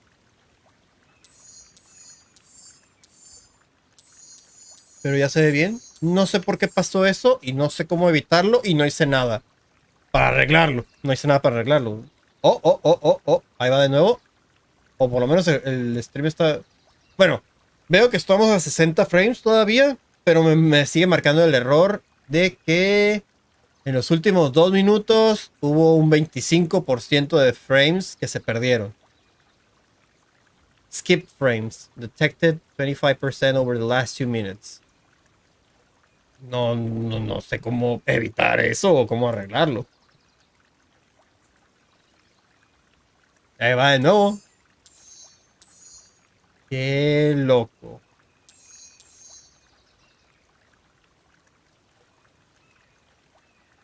¿Sabe? ¿Sabe? Yo voy a seguirle. Esperemos que no pase. Digo, ya está bien. Pero no sé por qué ocurre. Bueno. Vamos a ir a este mismo. Siguiendo esta. O cuál agarraría. Sí, lo de los clones lo vamos a ver luego. Está medio raro eso de los clones. Bueno, yo pienso que son clones, ¿no? Pero sí tienen diferentes nombres. A lo mejor todos son hermanos a la bestia. Hermanos gemelos. Ok, vámonos aquí. Seguimos. Si el stream lo permite, si el internet lo permite. 8:30 de la noche. Señoras y señores, desde Mexicali, Baja California, noroeste de México. 8:30 de la noche. Son entonces las 10:30 en Ciudad de México. Y en otras partes del mundo, pues 11:30, 2:30 a lo mejor, etcétera, etcétera. Muchísimas gracias por estar aquí. Vamos a seguirle. Vamos a elegir Slide en lo que es la interrogación. They run the classic good cop Slide cop interrogation. They'd run the classic good cop, sly cop. Ah, Sly. Luca and Rollo ducked behind a barrel, leaving Beck to her task. ¡Oh! Cada uno tuvo su forma de ser policía. Porque ahora, si te fijas, aunque acaban de decir que Rollo y Lucas se van a esconder y ahora es Beck. ¡Qué chilo! With a few crisp snaps, she roused Mr. Tolliver. All right, here we go. Here we go. ¿Me acabé el café? No, digo sí. Digo sí. Hey, hey, wake up, you motherfucker. What's going on here? Hey, pero ahí no usa luces, ahí sí la va a ver a ella. You're that Modwell girl. Modwell girl. Please call me Beck. Sorry about all of this. Mr. Tolliver looked down and shifted a bit, testing his restraints. It seems there's a mix-up. You see, I'm down here for the same reason you are. Juniper send you here? Beck caught herself before letting the surprise manifest on her face. Le acaba de sacar información. Acaba de decir que Juniper le envió a ella. Le pregunta, quiere decir que Juniper, o sea, la abuela, envió al señor Ardilla, Ned Flanders, aquí. Sí lo envió. Y ya estamos sacando información. She'd already gotten him to reveal his relation Exactamente, exactamente. This was gonna be easy. You know how Juniper is with her precautions. Operation Sparkplug has us all on edge. I guess she thought you needed some backup. But she's not a child. What? What better way to avoid prying eyes? Who will suspect a kid? I suppose that makes sense. ¡A la bestia! ¡A la bestia! Mr. Tolliver wriggled a bit in his restraints. Oh, I'm so sorry. Beck quickly removed the ropes. That had to be uncomfortable. A little, yeah. But you understand. We never know who to trust in this town. Mr. Tolliver rubbed the growing knot on his forehead. Very true. So it turns out we're both here to... Beck twirled her hand, as if to prompt Mr. Tolliver to finish her thought. Venimos aquí a... Dilo, dilo. Porque a la bestia está en chila esta forma, está en chila. Destroy the evidence. Boom. Boom. Ahí está. Ahí está. La bestia. Beck shook her head and clicked her tongue. Yep. The old gal is nothing but nut throat. Mr. Tolliver let out an amused huff in agreement. She sure is. Can't blame her though. If anyone were to find out that we're going to destroy the source, well, we both know how bad that might be. No one will know anything once I finish cleaning things up down there. Here. Beck was on a roll now, playing Mr. Tolliver like a fiddle. Machine! You're sure you can finish this up on your own? Juniper trusts me for a reason. You can leave the rest to me. Good. There is one more loose and I'll go work on. Loose end? Oh, it's nothing, really. The other day I had the radio... ¡Trucha! Esto me está revelando un chingo de cosas! I had the radio on scan while restocking the candy shelf. And will not you know it? I intercept an odd phrase in the perennial harvest transmission. underground secrets. That's some news. I think it might be a password, but Jennifer dismissed it.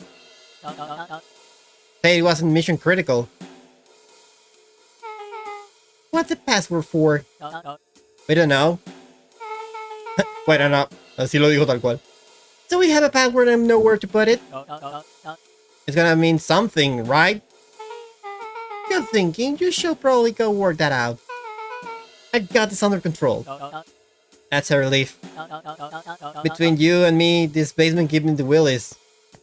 Heading for the stairs, Mr. Tolliver hesitated and turned to Beck with a puzzled look. She grinned and gave him a peppy wave. With a shrug, he continued up the stairs, whistling a jaunty tune. You guys catch that? Sure did! Estuvo bien chilo eso, eh? This whole time Mr. Tolliver had a can...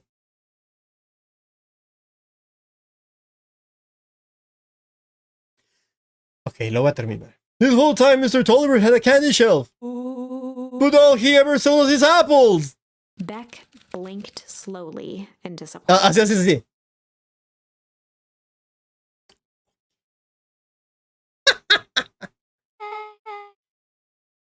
The password, Rollo. Well, sure, but once things are back to normal, I'm having a war with Mr. Tolliver about the candy shelf. Fine, in the meantime, I've got an idea. She turned to the table and began tearing small scraps of paper. He said he heard a password on the radio. Vamos a ir al Treehouse a escuchar esa radio. And good spy transmissions is never what it seems. Any good spy transmission is never what it seems. Beck marked each scrap of paper and leaned back. We just need to find a hidden meaning. Okay. What's another word for underground? Buried, covert. Could it be a cover-up? Maybe it's one of those each letter is a number thingies. So U will be 21. N will be 14. D will be... Oh! It's an anagram! Non-Crete's drugstore! Luca and Beck looked at Rollo with amazement. What?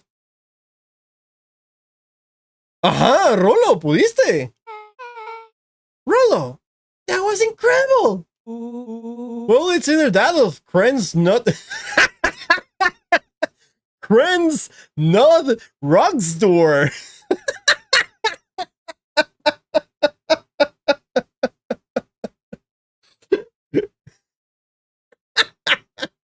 La farmacia del viejito creepy, así es. Pues ya sabemos que hay algo abajo, por eso tiene el phone booth, la cabina telefónica al lado y que hace un elevador.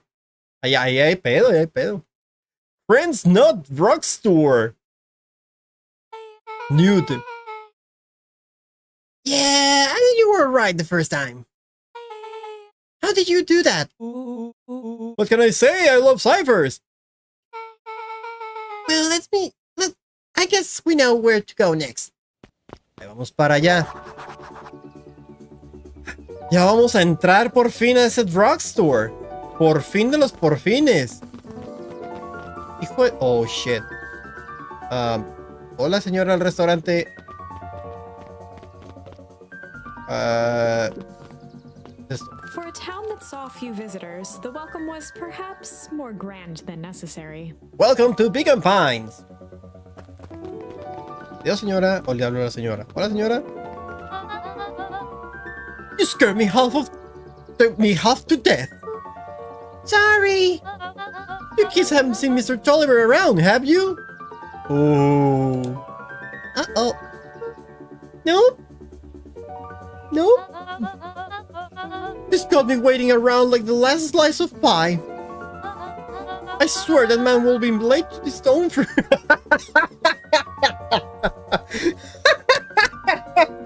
That man will be late to his own funeral. Okay. Adiós. Adiós. Pero sí debió... Bueno, Ok, a la farmacia.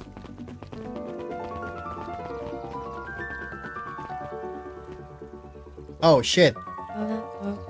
You are late, Augustus. Is this here Valentine? La señora Valentine? Sorry, sister. Was caught up with work. Work? You? I had a few more details to lock down for the festival. Oh, what do you have to report? What is this insipid town festival really about? I think Gus looked around nervously. Mr. Kerr really does just want to do something good for the town. He's actually a pretty nice guy. You should spend some time with him. Oh, sí, cierto, no se llevan ellos. La Harris y el William Kerr no se pueden ver, algo así, están como que rivalizados. I didn't pull strings installing you as mayor so that you could make friends. Oh. Your job is to help me figure out what Kerr and Perennial Harvest's true intentions are with this town. We have a responsibility. This is our father's town. What? Augusto, no mames! Excuse me? This was our father's town. He's gone, Harris, and he isn't coming back. Father left us with nothing but problems. Mr. Kerr came here and offered to help us. We accept that help. We didn't agree to them turning Father's warehouse into a toxic dumping ground. That is just a temporary arrangement. The glow can be seen from our damn backyard. They are dumping their nasty little secret on us. When this all inevitably goes wrong, who do you think will be blamed? Los Valentine. Harris's cry hung in the air. We have a new choice to make now, sister. This town's going to change, whether we like it or not. Are we going to choose to be a part of that future, or be forgotten in the past? It's a shame. Father named you Augustus, but you will always be just a Gus. And good night, Harris. I'll see you at breakfast tomorrow.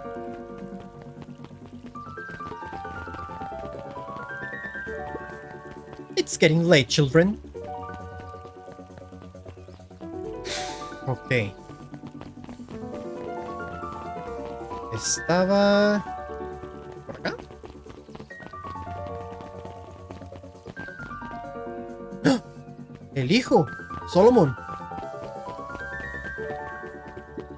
Hola. Solomon stood proudly at the entrance to the drugstore, holding a brown bag overflowing with black licorice. Oh no, black licorice.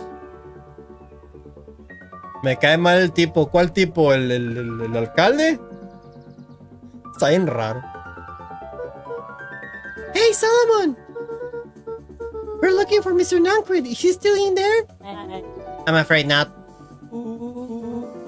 Then where'd you get that candy from? You might say we have an arrangement. Solomon shoveled a surprising amount of licorice into his mouth. Yeah. Sometimes it's the small pleasures in life.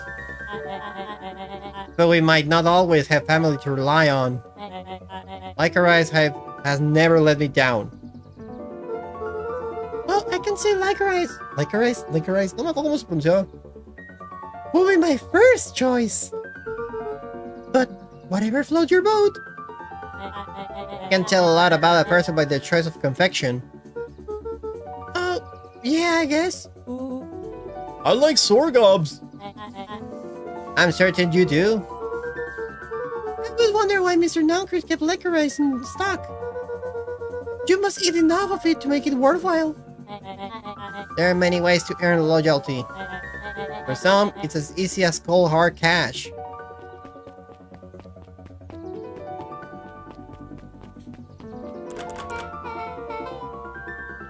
Well, he's right, it's locked. Okay. There's gonna be more clues. Okay, let's see. Ok. Nunca hemos...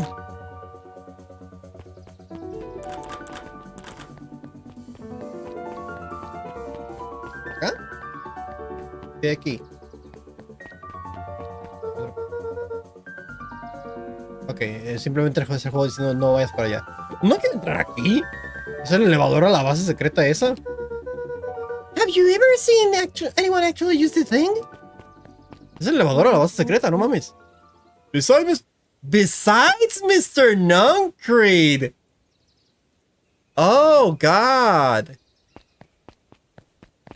Pues sí. Cupped her hands on the glass to peek inside. No vayan. That is not a normal phone booth. It's got like a blinky keypad. When will there be a blinky keypad? Toot, toot, toot, toot, toot, toot. Bim. Prince knew the drugstore. Holy shit! I knew it. I mean, underground secrets.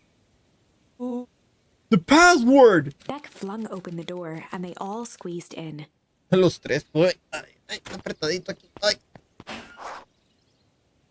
no entramos al drugstore realmente, pero bueno. All right, let's see here. Luca cracked his knuckles and entered the letters into the keypad.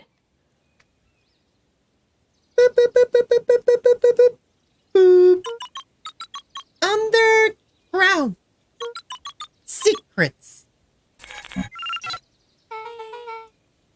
Sound like I did something. Great. Now what? I guess we... ¡Ah! The inside of the phone booth dropped loose from its shell. Pero abajo va a estar lleno de... Ay, Dios. Without even the space to panic, they closed their eyes, held their breath, and accepted their fate. Pero se detiene lento. Suddenly, the chaotic descent slowed to an effortless landing. Ujú. It was unclear where they ended up, but at least it was solid ground. Ok. Ok. The air Ok, was esto es nuevo. stagnant and smelled vaguely of chlorine. I knew it. La vez pasada nos hicieron The End aquí, porque aquí estaban, no me acuerdo si 2, 3, 4, había varios de los que tienen hazmat suits. You knew there was a secret hub full of strange tubes under the phone booth? Of course I did. Did I say that? No. I definitely thought it. Look at, do you remember when I said how cool it will be if the trans-dimensional conduits from Hank Atomic issue number 12 were real? Rollo, at one point or another, you've said that about every technology ever discussed in Hank Atomic. That's why I'm such a good predictor. It looked like each of these has something written on them. Uh-oh. I'll investigar, man. This one has a broken mask. So we have found our mystery warehouse creeper. We at last found their hazmat suit. If it walks like a non-creed and talks like a non-creed, Let's not jump to conclusions. just saying. Por acá. Las notas. ¿Las notas? ¿No puedo leerlas? 1, 2, 3. ¿A dónde manda cada uno? Uno va a ser... Ay, güey. Uno va a ser... ¿Al warehouse? Sí, uno va a ser al warehouse. A ver. Mining Operations Alpha. You guys have mines here? Not that I know of. This town is all farms and fertilizer. Hay minas. And a series of tubes. Paul always says you can only throw some miner out to the point when they hit gold. Not sure how that wisdom applies in this exact situation. That's the thing about Pa. You don't always realize what he means until it's too late. What? Siguiente.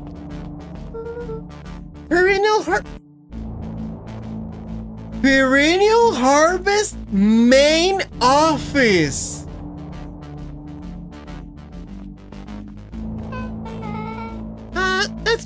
That's where my mom works. Pues donde todos trabajan. Bueno, los nuevos. What does she do? Oh, sí es cierto. Ella es química. Science stuff. Is she involved in all of this? We just moved here. How could she be involved? True. Y este es el warehouse. Este tiene que ser el warehouse. Sí, a huevo, a huevo. It's a fertilized warehouse.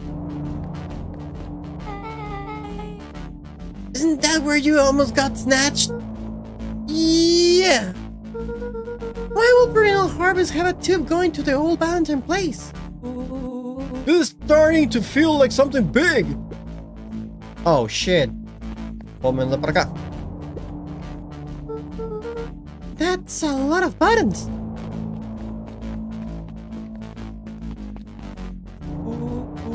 Stand aside, Earlings! Haz para allá, terrícolas! I've written no Hank Atomic to know my way around sci-fi tech! Yeah, sure. Yeah, sure. Rollo's hands hovered over the field of blinking buttons. Ay, Dios, no. Ini, mi... Hijo de tu pinche madre, Rollo. Ini, mini, mini. Rollo, what did you do? Nothing! I didn't even mow yet. Entonces, no lo picó todavía. Eso es algo que viene de allá. What was that? Hey! Where? There's nothing but weird tubes down here. Just get back! Algo va a venir del warehouse. Shit.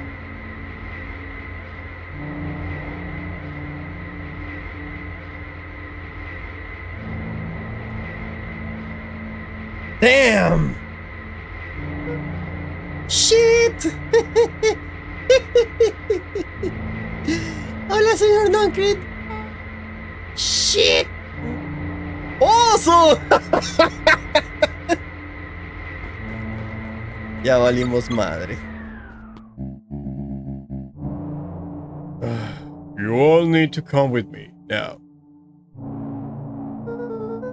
We're not going anywhere with you! Not until we get some answers. Mr. Underground Secrets! I told him it was an absurd password. But they love anything that makes them feel clever. They who? Perennial Harvest. Es de a huevo que es Perennial Harvest. That's no... Ah, no te iba a decir, Lucas, no te lo iba a decir. Pero es Perennial Harvest. If I can keep you hidden till after the festival, I might be able to save your skins. ¿Pero aquí?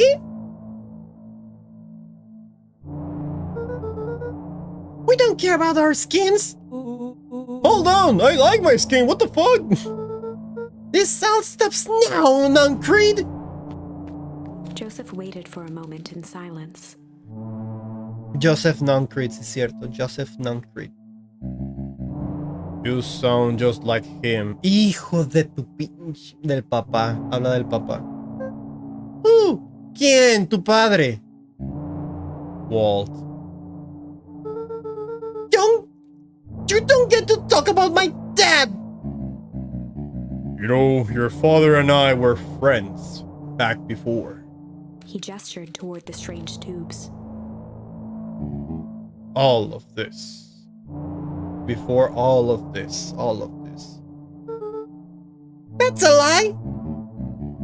It's true. I used to bounce you on my knee. What happened? Same thing that always happens. Reality, complications, life. We were a team, Walt and I. An idealistic doctor and a bright-eyed pharmacist. Ok, sí tiene... esto sí tiene un poco de sentido, sí. Vale.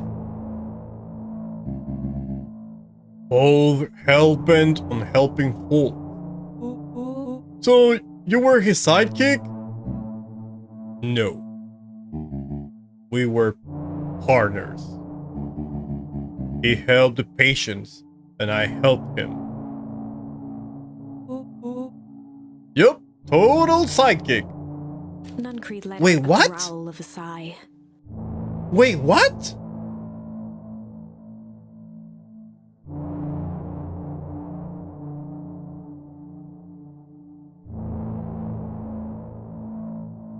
Este güey los enfermaba y el Walt los curaba. ¿Y ambos hacían ese business? Luca, I need you to know this. I need someone to know this. One day... Wait, what? Ah, ok. One day, Sharper Valentine comes to us. Un día vino. Sí, es cierto, Sharper Valentine ya está muerto. Says he's got an opportunity. He's found something he didn't quite understand. Está hablando de su historia, está hablando de su propia historia. And he was willing to pay us both handsomely to help him understand it. And my dad said no. Your father and I both believe in helping people. But the thing I could never get him to understand was... It's a lot easier to help others if you help yourself now and then. Classic sidekick into villain plotline. Blood loved being righteous, almost more than he loved his family. La bestia. He was wrong about one thing, though.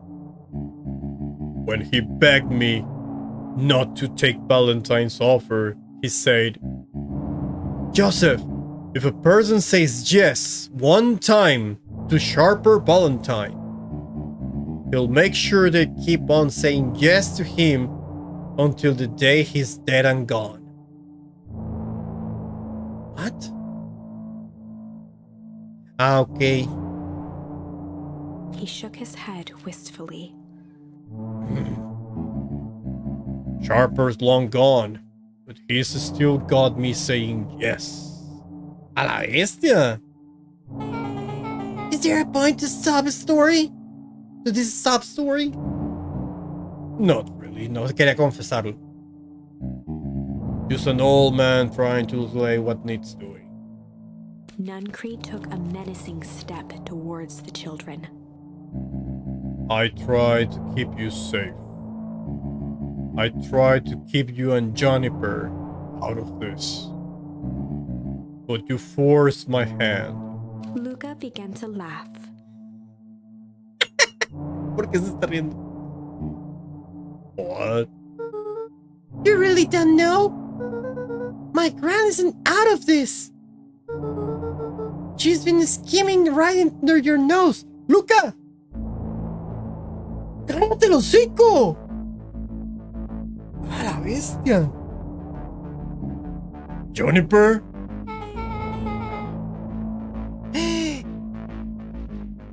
Seems like she's planning on crashing the town's party.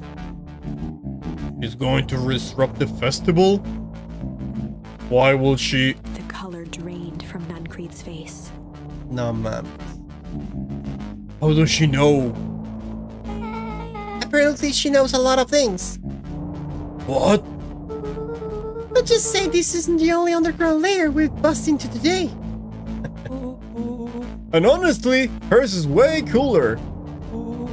She got maps on explosives and bad intentions, big man. Nuncreed grabbed Luca by the shoulders. His eyes were frantic.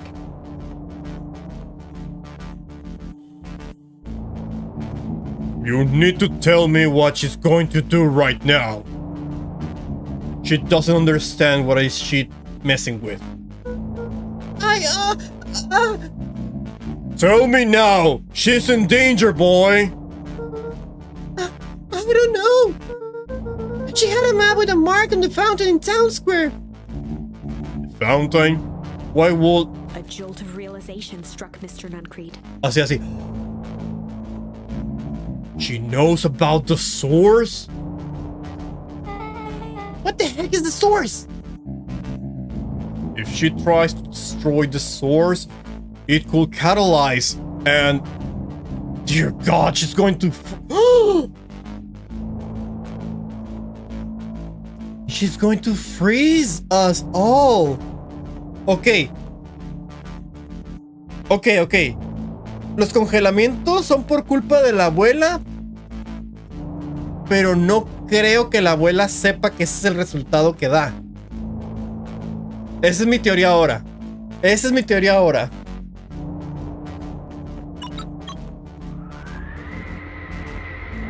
Ah, qué chido. You all need to run. Run where? Away. As far away from this town as you can get. Head west and don't look back.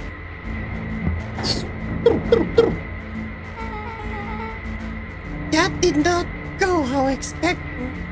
So... We're totally following him, right? Totally. See you on the other side. You good? Yep. I love this sound. This is cool. Chapter 8, 9? Chapter 8. En este camino. The cold, hard truth. The cold. Beck leapt up, allowing the suction to yank her into the dark. A lo mejor entonces nadie es malo realmente. Pero hay un tipo malentendido o algo. Ay, no sé, pero entonces ¿qué pedo? Dimness eclipsed around her like the shutter of a camera as she seemed to cover great distance in mere moments. Her only points of reference were glints of upcoming turns, which approached with frightening speed, only to carom her gracefully along. She heard the tinny, distant echoes of Rollo's glee. Okay. Once she stopped fighting against it, the ride was impossibly smooth. Then, all of a sudden, as if minutes had passed in an instant, light blazed into view. A burst of wintry air snuffed across her face Ah, cabrón. as she was flung out into the ¿Nueva área?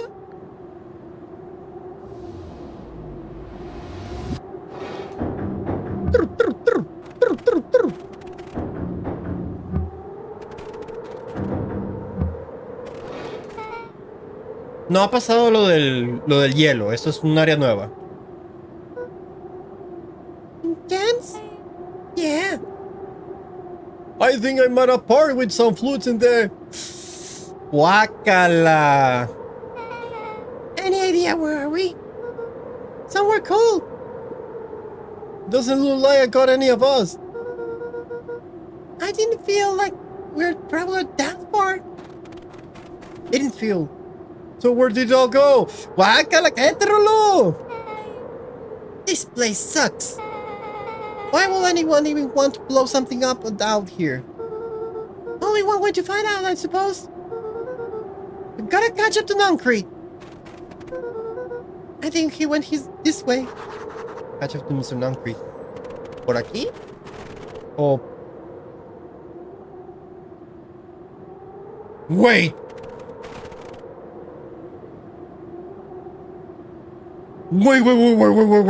Wait. Entonces está la...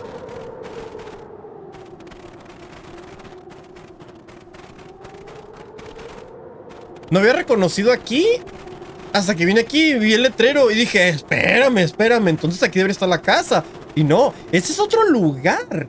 Es otro lugar, pero que está igualito a Beacon Pines.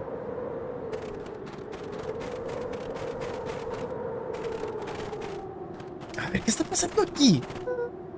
This looks Familiar. Yeah. maybe we can clear out the snow. No time, Nuncreed's getting away. Si lo limpian, ¿cuánto que dice Welcome to Beacon Pines? ¡Límpialo! Maldita sea. ¿No se puede por acá? No, es por acá. Entonces...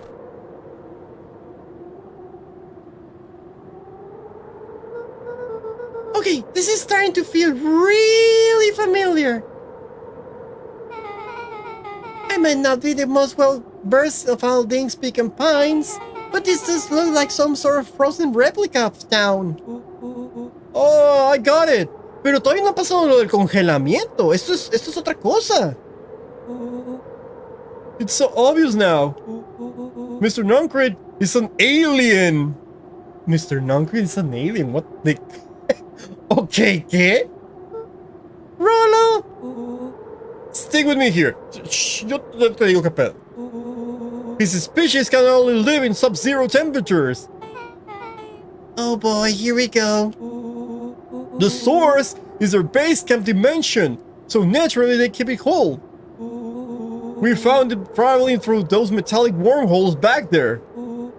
The final objective: kill us all and shape-shift into a Beacon Pine citizen of their choosing. You never really had me. But you very much lost me there. You get used to it. We shall keep moving. Ok. No hay casa del árbol en esta versión. ¿Palabras nuevas? Palabras... No creo que vaya a haber palabras nuevas aquí. Yo creo que esto ya es... Realmente, vámonos. ¿Cuál es la Cold Hard Truth? ¿No está el señor Don Puerco?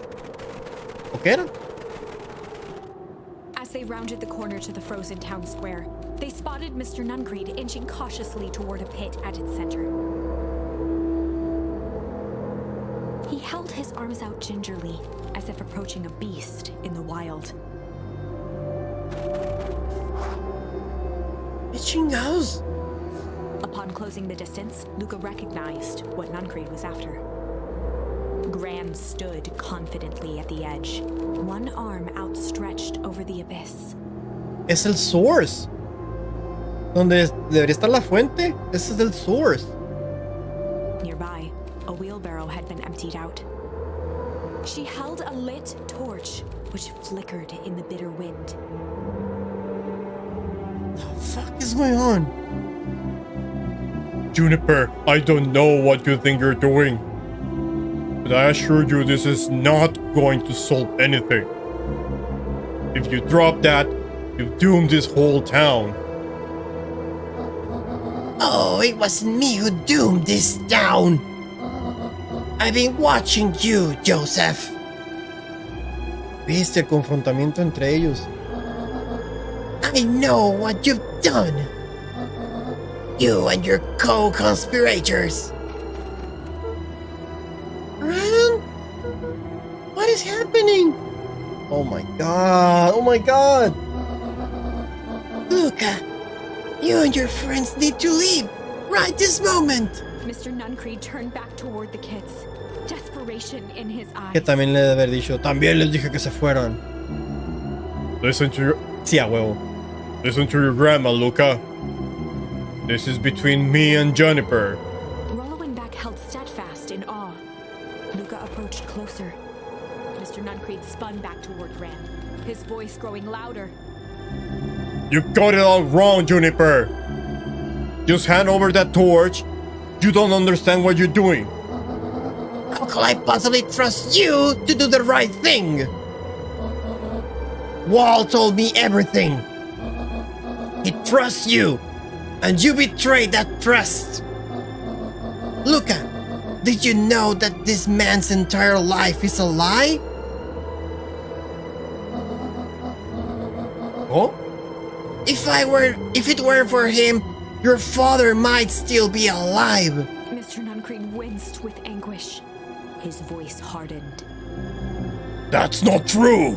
They both now yelled, not to each other, but at fate Oh itself, shit. making their peace with long-held burdens. The wind howled with encouragement. Walt was like a brother to me! We just had different ideas about how to effect change! Very convenient that your way just happened to line your pockets. Now that's not fair! They menaced at each other, both catching their breath. The moment balanced on a knife's edge. Shit. Amid a blur of emotions and memories, Luca's mind flooded with questions. The wind calmed, as if to give him the stage. Oh, división, güey. And in the stillness, he began to... ¡Oh! ¡Solo tengo una opción! ¡No! Pues ni pedo. Aprender palabras y luego regresar. Uy.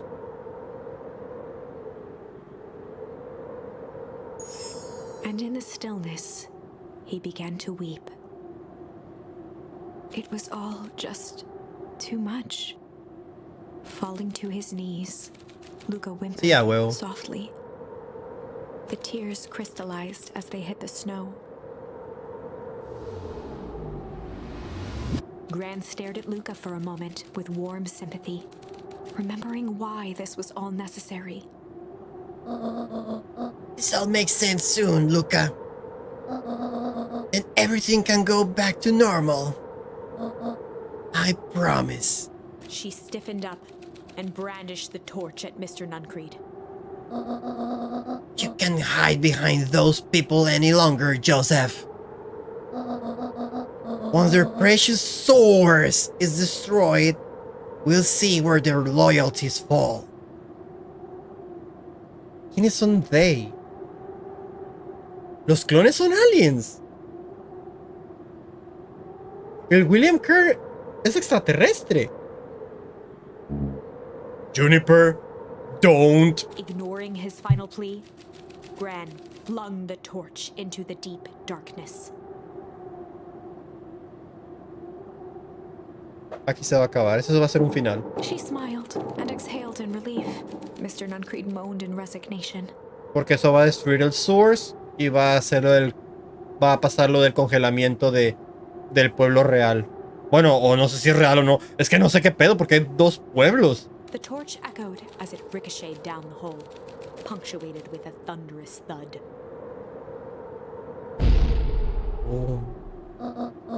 You see, Joseph, I've learned one very important lesson in life. If you want things to change, then you must be willing to... Before Gran could finish, the ground Sí, shook valió her madre. to silence.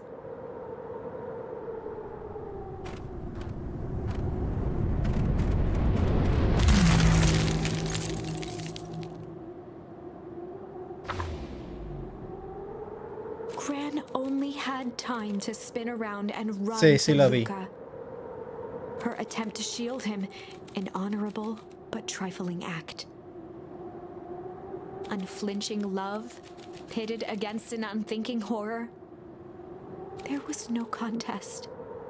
Her warm embrace Qué froze pedo. in an instant. That is where they remain, fixed in place, forever. And so, our story ends on this melancholy scene. In a town brought low by its secrets, sits the frozen statues of a misguided band of meddlers. The end. The end. Sí, a huevo. Well, that was dire. On the bright side, we finally figured out where all the ice is coming from. Now, we just need to find a way to deal with a mystic, unfathomable force of nature. Ok. Oh, se ve un perro ahí.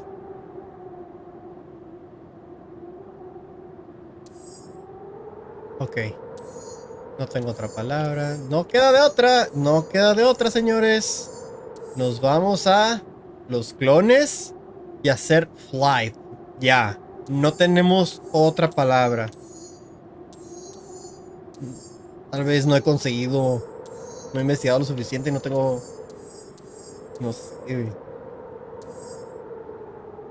Bueno, regresamos a la historia de acá, que es cuando Iggy está afectado en el rostro, tiene el abrigo y vamos a aplicar Flight, donde nos acorralan en la casa del árbol los clones, los clipboards, no sé qué sean. ¿Son aliens? ¿Son robots? ¿Son clones? Clones, robots, aliens. Pero normales no son. Definitivamente no. O una familia muy grande que actúan muchos por igual. No sé. No lo sé. Vamos a ponerle Fly. Y estaban siendo comandados por William Kerr. No sé qué pedo. Luca threw himself up and decided to take the only option they had left. Flight. Let's see what happens. Luca drew himself up and decided to take the only option they had left. Flight. He squinted down the barrel of the mission control defense cannon, aiming it through an opening in the dense tree branches. Vámonos. Vámonos. He looked up with surprise as it struck true and taut. Sí, la otra que fue que pelear, lo tiró hacia el suelo y no hizo nada. Wow, I can't believe that worked! Hey, Mr. Kerr! We'd love to hear your thoughts, but I'm afraid we have places to be. Come on, Iggy! See ya, yerk! Motherfucker. Ah, fine. We know where that leads them. This way, we'll take the tunnels. The tunnels? ¿Los que acabamos de conocer? Luca and Iggy winced as they sprinted through the thicket. The branches clawed at them, reluctant to give passage. After what felt like a marathon, Luca stopped in his tracks as they reached the clearing. What the? What the? That was all he was able to say before Iggy slammed into his back. The boys tumbled down a steep decline and crashed with a wheezing thud on a surface as hard as ice. As hard as ice? In fact, Bueno, no era ice, no, pero it hard. was Oh! ice. As hard as ice. Bueno, no era ice. In fact, it was ice. Chapter 5. 5. Estamos en el 9 hasta el 5. Signs. They stood silently, catching their breath. The sky was like sapphire. With each breath, a plume of steam escaped from Luca's lungs. Let's keep moving. Luca pulled Iggy to his feet Ah, cabrón. as they gazed across a snowy terrain. What?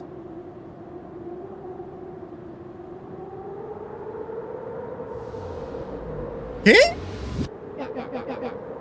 That was actually pretty badass. Ajá. Güey, qué pedo, es como a la bestia. I think we lost him. Are we up in the mountains? I don't think so. If anything, we went downhill. Ajá. Porque por eso se fueron columpiando. ¿Qué pedo? Then what's up with the winter wonderland? All I know is there's no going back the way we came. Let's see if we can get our bearings. O sea, pudimos haber conocido este lugar desde mucho. Follow me. Find a way home. Home estaba aquí. Bueno, no sé, güey, qué pedo. Luca, are you there? Este es Rolo. Luca had almost forgotten the walkie-talkie he was carrying. Is that Bozo Kerr? ¿Qué? I hope nothing bad has happened to you in those woods. Luca looked at Iggy with hesitation. ¿No es Rolo, es Kerr? No need to be rude. With a resigned sigh, Luca responded. It seems the only dangerous thing in the woods is you. Ok, ¿qué pedo? ¿Qué está pasando? He speaks, the young man of the hour. Now, how in tarnation did you end up in one of our radios? Just lucky, I guess. Boy, howdy, you Van Horns are full of surprise, aren't you? Está hablando de su padre. You knew my parents? I never had the honor to meeting your father, but your mom sure was a handful. Luca winced, shoving the walkie-talkie back into his pocket. We gotta keep moving. Entonces no es por aquí.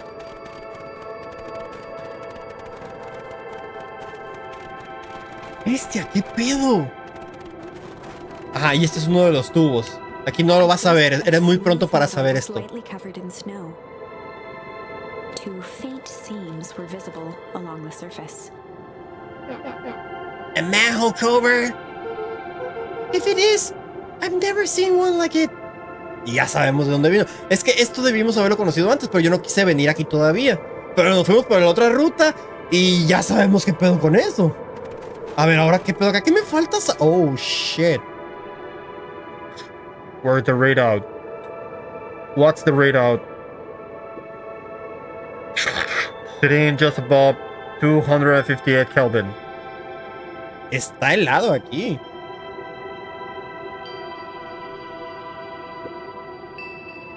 That's down a bit from last time. Shall we report this to Mr. Kerr? Still within safe ranges. It may be spreading, but it's under control for now. Even a small notch in the equilibrium could cause a cascade. Dude, relax. Just a few more sites to hit before we can punch out. Let's get over it. ¿Por qué él? Oh, no. Este sí lo vamos a limpiar, va a decir Beacon Pines. What's all this? Hard to say with all the snow. I think it's a town sign. I can almost make out letters under there. What town could this even be? There could not be another town this deep into Whitwood. I'm looking at evidence to the contrary. Let's figure out what we're dealing with here. Step 1. Snow's gotta go. I'll see what I can do. ¿No tener que lanzarle algo? Uy, no. Oh, aquí está. ¡Ole! ¡Ya sabía que iba a decir eso! Ya, y esto lo pudimos haber visto hace mucho, pero le había estado dando la vuelta. ¡Güey! ¡Oh, la bestia! This doesn't make any sense. We're in Beacon Pines? How's that possible? We ran away from town. How did we get back here? I guess we got turned around.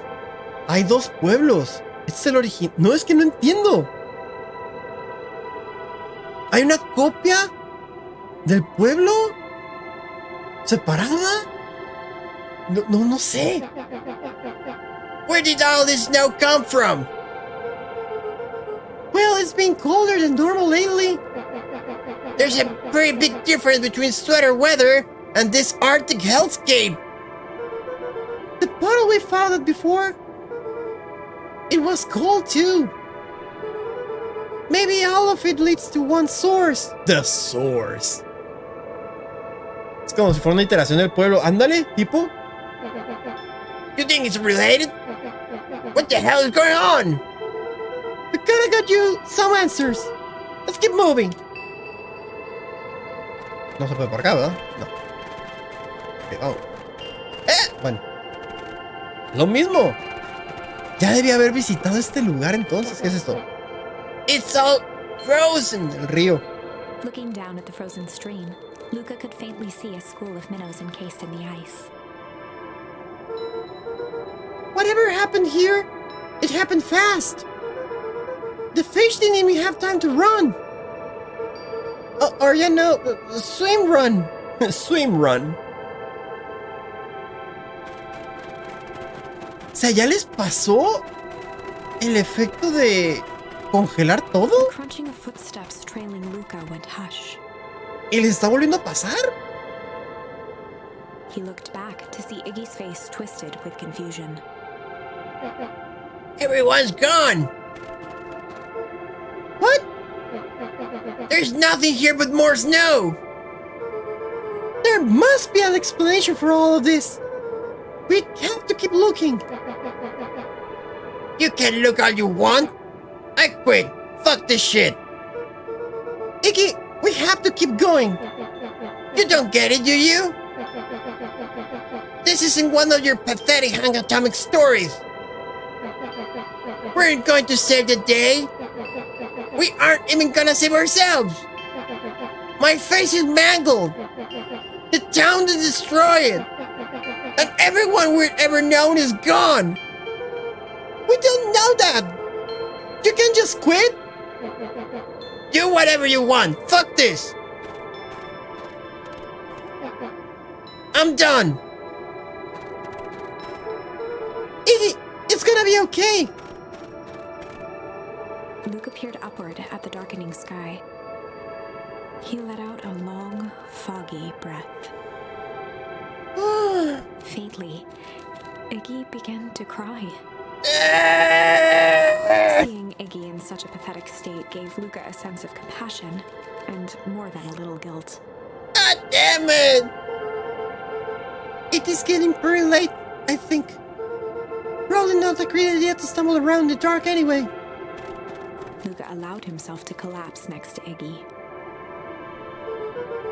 Let's just rest for a bit. Pues de perdida dentro de uno de los edificios, ¿no?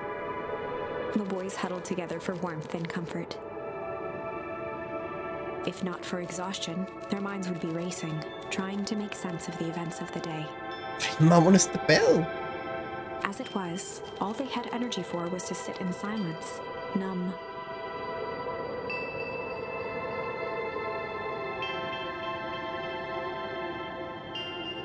¿Y ahora? The way the snow covered everything over. It's kinda calming. Yeah, I had time to say it, but thanks huh? for getting us away from those creeps. I thought froze up back there. Iggy, I should be the one to apologize. This all happened because I lost my temper. Nah, that's boo hockey. Little hockey. First of all, you didn't know what that gunk will do. That ain't right. Of course not. And second, stop with this baloney. Baloney? Baloney about losing your temper. But I did lose my temper. Iggy motioned sarcastically to his half-deformed face. Obviously. But that's exactly what you should have done. Huh? I was being a horse's ass. You were supposed to be a horse's ass in response. Porque pues es un bully. El Iggy es un bully. That's how it works. Iggy, I'm having a hard time following. You wanted me to fight you? Of course. Geez, you goody type take forever to understand this very basic point. Why would you go around saying cruel things trying to get into fights? Iggy shrugged. It's something to do. You're an asshole because you're bored? Sometimes I just feel empty. You will not understand. You and Roller are always having a blast together. Now we are coming in the dinky little treehouse mission control. Mission control. Iggy now wept openly. Perfect little Luca Van Horn. With his perfect little life. My life is not perfect. Everybody in town likes you. Not everybody. Hell, that new girl hasn't even unpacked yet, and even she already likes you. Damn. You have dish? You have dish? Yep. Yep. He wiped his nose with his sleeve. Ay, no, se van a poner a llorar los dos. I love Dish. Dish is great. But she ain't exactly the world's greatest conversation. Yup. Yup. Luca gave a warm chuckle. I got that impression. Iggy cleared his throat as he wiped his eyes. It must be raining out here. Definitely. Iggy arched into a wide yawn. We should probably try to get some sleep. Yeah. Let's lay low for now. Tomorrow, we'll get to the bottom of all of this. Luca's eyelids began to slowly drift shut. Luca? Yeah? I always want to see the inside of your dinky little treehouse. What do you think? Not bad. I'll give you the full tour when we get back. You know what? Huh? That's all Luca could whisper before succumbing to sleep. Knockout. Iggy snuggled in some more. When it comes to worst days of my entire life, this one wasn't half bad. A la bestia. The house smelled of warm bread.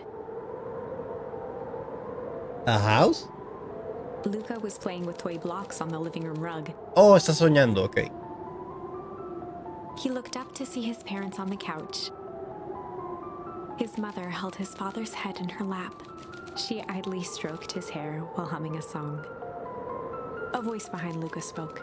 "This is how you remember them, huh?"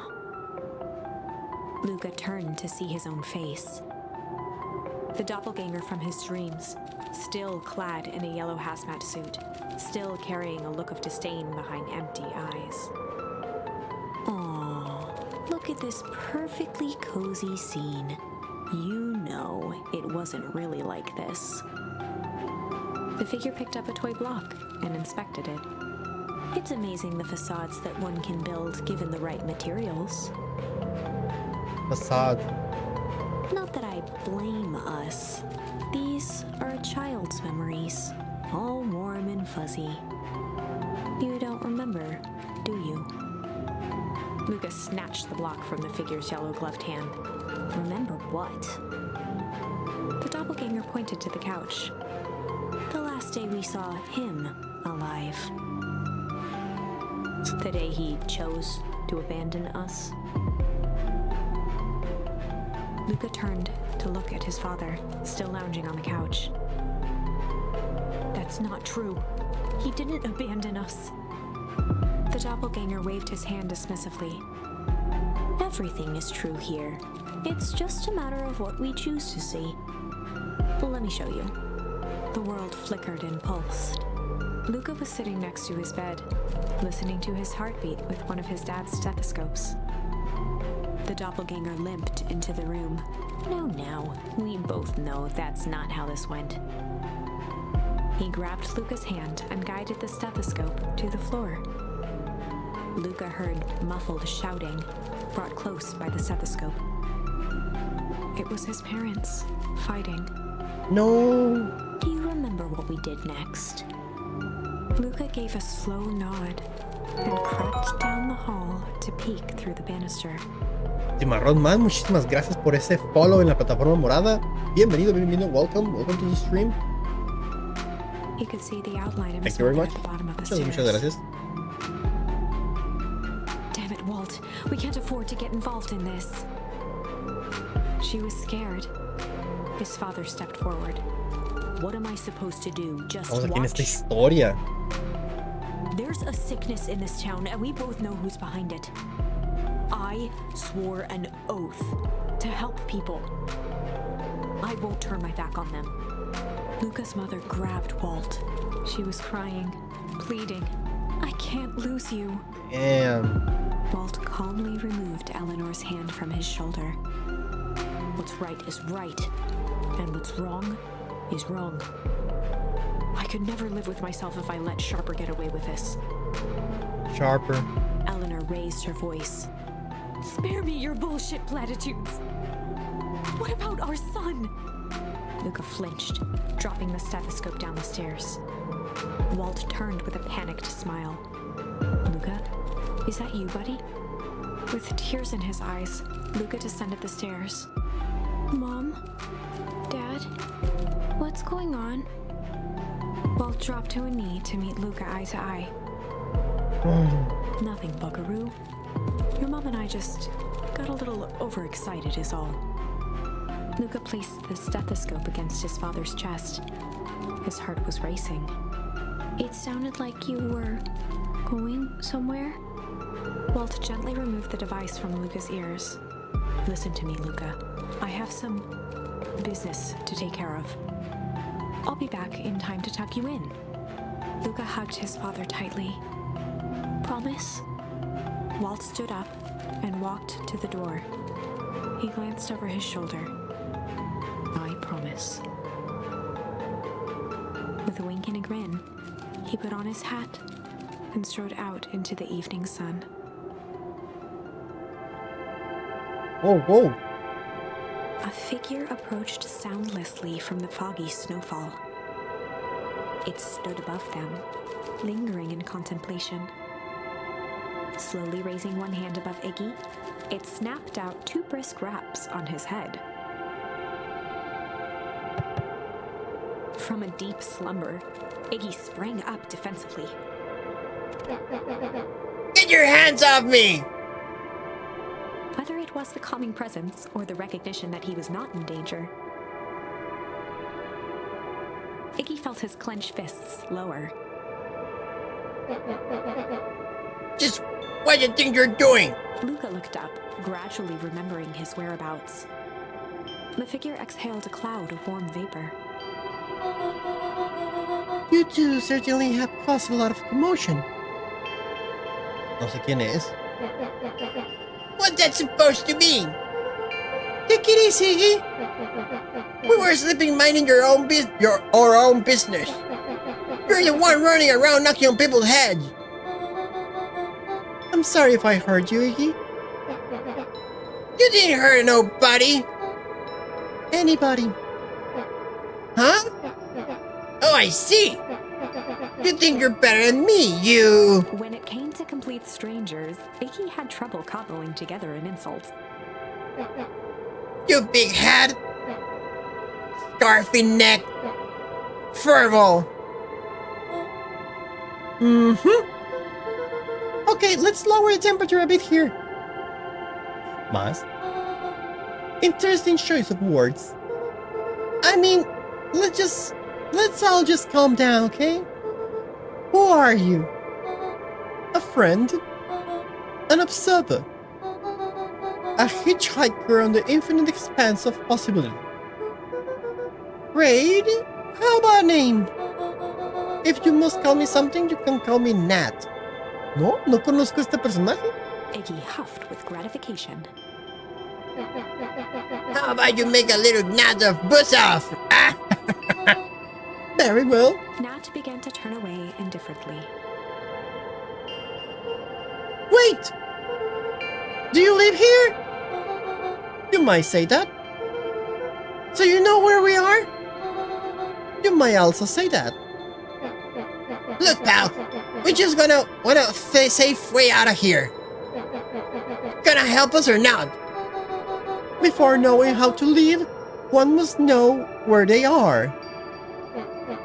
Alright, that does it. Look, I don't know about you, but I'm getting out of here, one way or another. Iggy turned sharply and began to stomp off. Fuck this game. Enough with the riddles. Iggy, wait up! Realizing he'd worn their patience then, Nat relented. Very well, I suppose this isn't the time for metaphors. I'll show you how to get back home. Luca and Iggy turned around with hope What? in their eyes. ¿Se puede regresar a casa? Come here. Nat took a deep breath in. Close your eyes. Nat exhaled slowly, then snapped his fingers.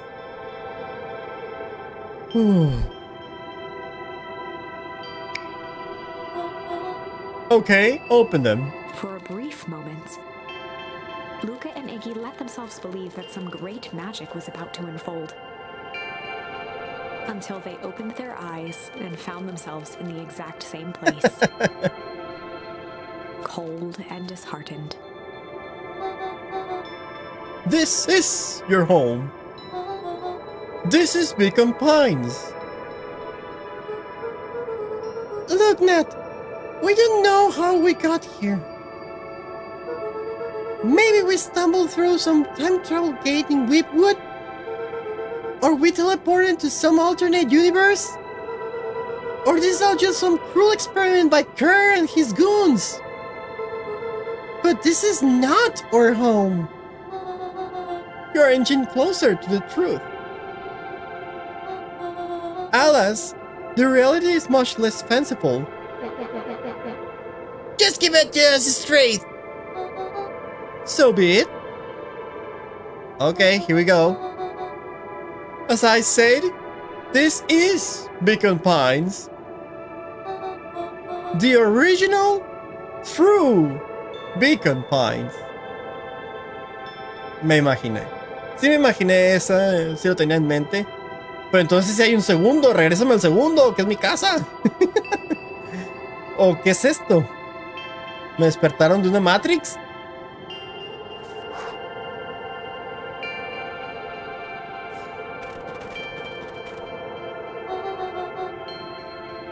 What? You both grew up here. But the town you've called your home for the past several years is a réplica. Hay réplica, señores. Hay un pueblo réplica. A remarkable achievement of engineering, to be fair. But a replica, nonetheless. That's impossible. It's too much work. You need a whole town to replicate a whole town. Indeed, to pull off such a feat will require immense labor power. That which could be moved will be moved. That which could not will require a precise duplicate. We will have noticed. Someone will have noticed. You think so, unless the auditing was impeccable. The auditing was impeccable. A mind-numbing attention to detail. As for the innumerable trivialities which complete the tapestry, well, you can leave that to this miraculous thing we call a brain. It has a real aversion to discontinuity, a revulsion even. The brain has a wonderful way of smoothing out the rough edges, keeping us sane. Luca and Iggy looked around uncomfortably. Okay. You're saying that someone made an entire new town and moved us all and no one noticed? Precisely. But why? Why is the one question that can never be answered with certainty. The best one can do is to uncover. Nat narrowed his eyes, furrowed his brow, and uttered, The source. Oh my god, here we go. The source. Why'd you say the source like that? Why indeed? Luca began to laugh uncomfortably. It's so ridiculous. There's no way they He could. looked down at his feet. His eyes started back and forth in contemplation. With a sudden pain, a thought struck him. If this is really home, if this really is home, He sprinted off into the pale distance. As Iggy turned to follow, Nat called out. Iggy, it's not too late to turn back. Simply head west through Whipwood.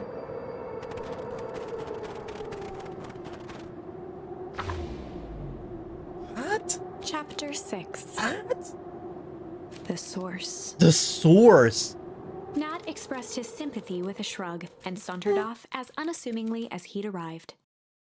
He'd given Luca and Iggy what they needed, and nothing more.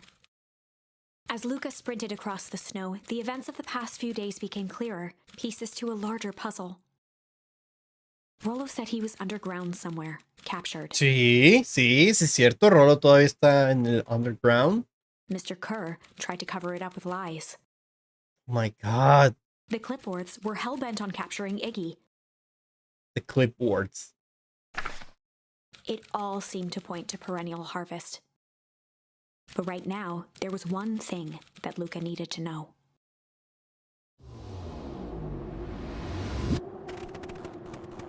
Luca stopped dead in his tracks. The tree was gone, uprooted and moved, leaving a raw gash in the earth. ¿El que es la tumba de su padre? He dropped to his knees and dug wildly at the cold snow.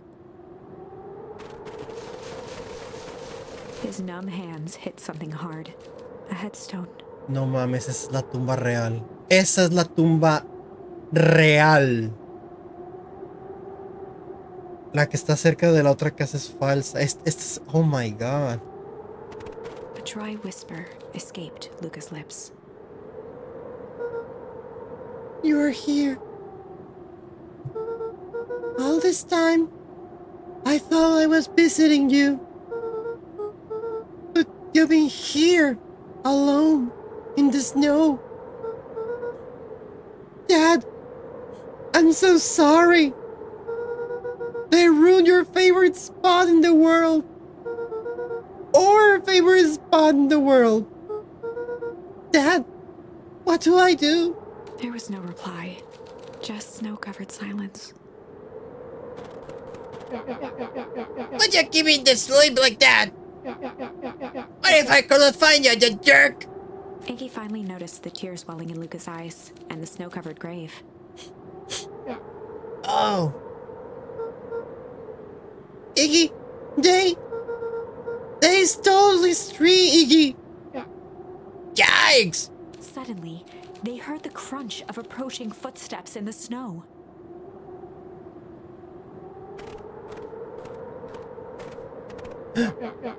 We gotta hide! ¿Es Kerr William? ¿Vinieron por los túneles? Ya deberían haber salido hace buen rato. Hazmat suit. 259 Kelvin.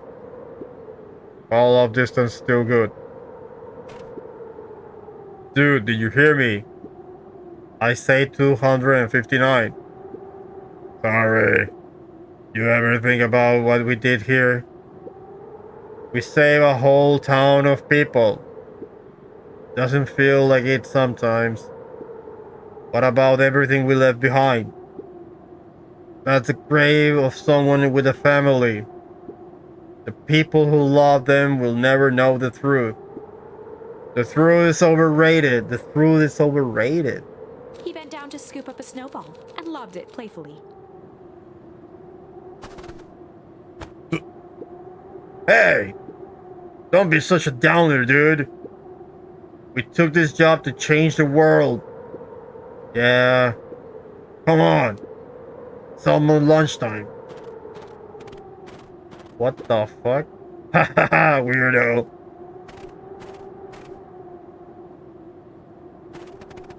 What? Here I thought I was a jerk. These dinguses are out here little dancing on graves. Luca stuttered through heaving sobs. I thought I was visiting him. I thought he was with me. Not gonna lie, that's a bad break. Here's some advice. Iggy gave Luca a solid smack on the back of his head.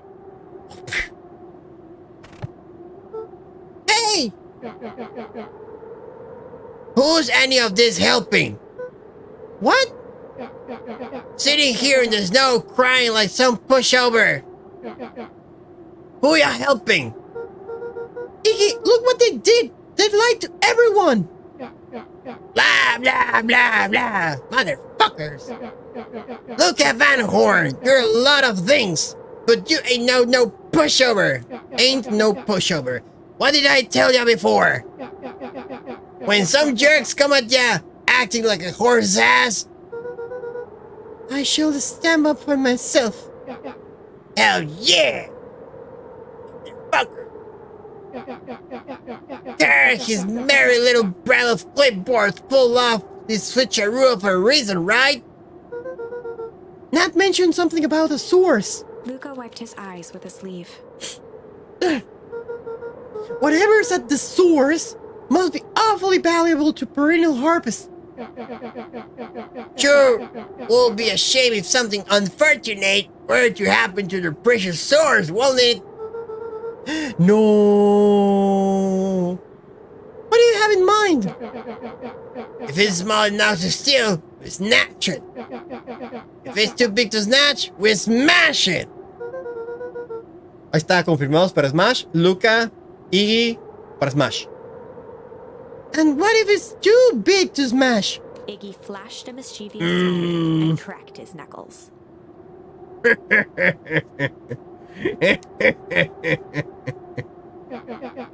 I'm always up for a challenge. I'm gonna make this right, Dad. I promise. Let's do this. Locate the source. Yo sí sé dónde está. Sabemos dónde está. Vámonos.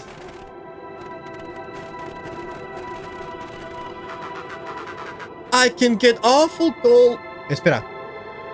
It can get awful cold out there in those woods, Luca. Probably best to you to stay put and convert your energy and conserve your energy. Help's on the way. Ya se tardaron bastante porque estos güeyes se habían ido a rolar una vez. Where's Rolo? Where's my mom? Did you kill her? Oh, heavens no! Do I seem like a killer to you? Iggy and Luca shared a skeptical look. Well, do I? Oh, shucks! Now that hurts my feelings. ¿Ya habíamos escuchado esa frase de él? Screw that guy!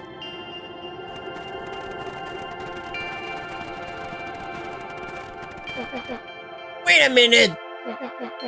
If this is the original town, then that means... Iggy darted behind a large pine and began digging furiously. He emerged holding a shoebox with a crude skull painted on its lid. What's that? Long story. Wow! So a few years back, I came into possession of some premium grade fireworks. Not the wimpy firecracker stuff they give kids. The good stuff. Yeah. Why did you bury it in the tree? That's a long part of the story. You and Rollo were doing chores, no me acuerdo cómo se decía eso. at Rollo Chicken Coop. And you guys pissed me off for some reason or another. Luca rolled his eyes with realization. No, you didn't. Iggy stifled a chuckle. Yep. I just want to give you guys a little scare. But like I said, these were some primo fireworks. So I might underestimate the things. You blew up the chicken coop? I prefer to think it was an incendiary redecoration. ¡Oh, la madre! Sorry, but you should have seen the looks on your faces. Rolla got grounded for months. Which is why I needed to stash the evidence and lay low.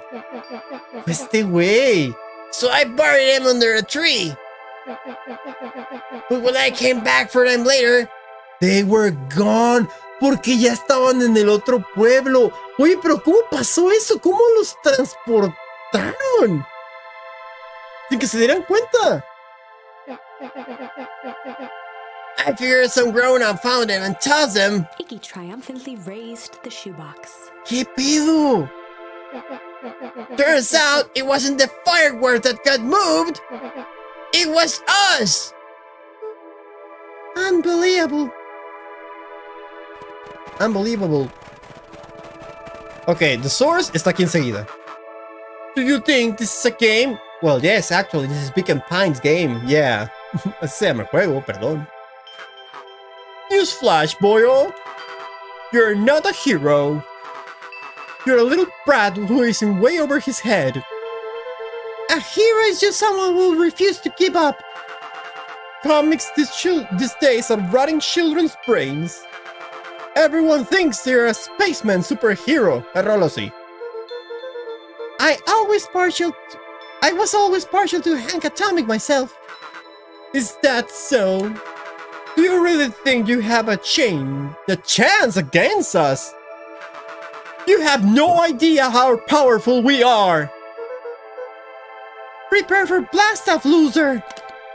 ¿Qué pedo? Aquí está the source.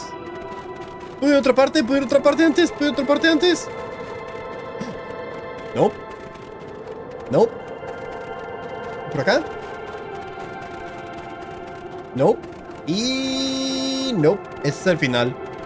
Hasta aquí se llega. No podría revisar, por ejemplo, qué pasa con la farmacia, la librería o las casas de los Valentine. Hasta aquí se llega. Creo. Vamos por acá. No. Oh. No, pues tampoco. El café que está arriba. No, nada. Ok, revisemos the source. The source. Falso. Luca and Iggy inched up to the edge of the hole with bewilderment in their eyes. Arctic air breathed out of the cavern in heaving gusts. Echo. What? Can see why they want to move us all over town now. Why would they dig a giant hole?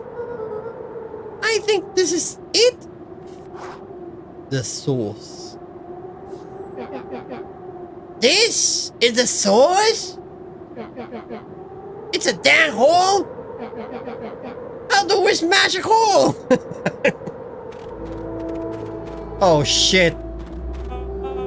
Oh, it's much more than that, my annoying little friend.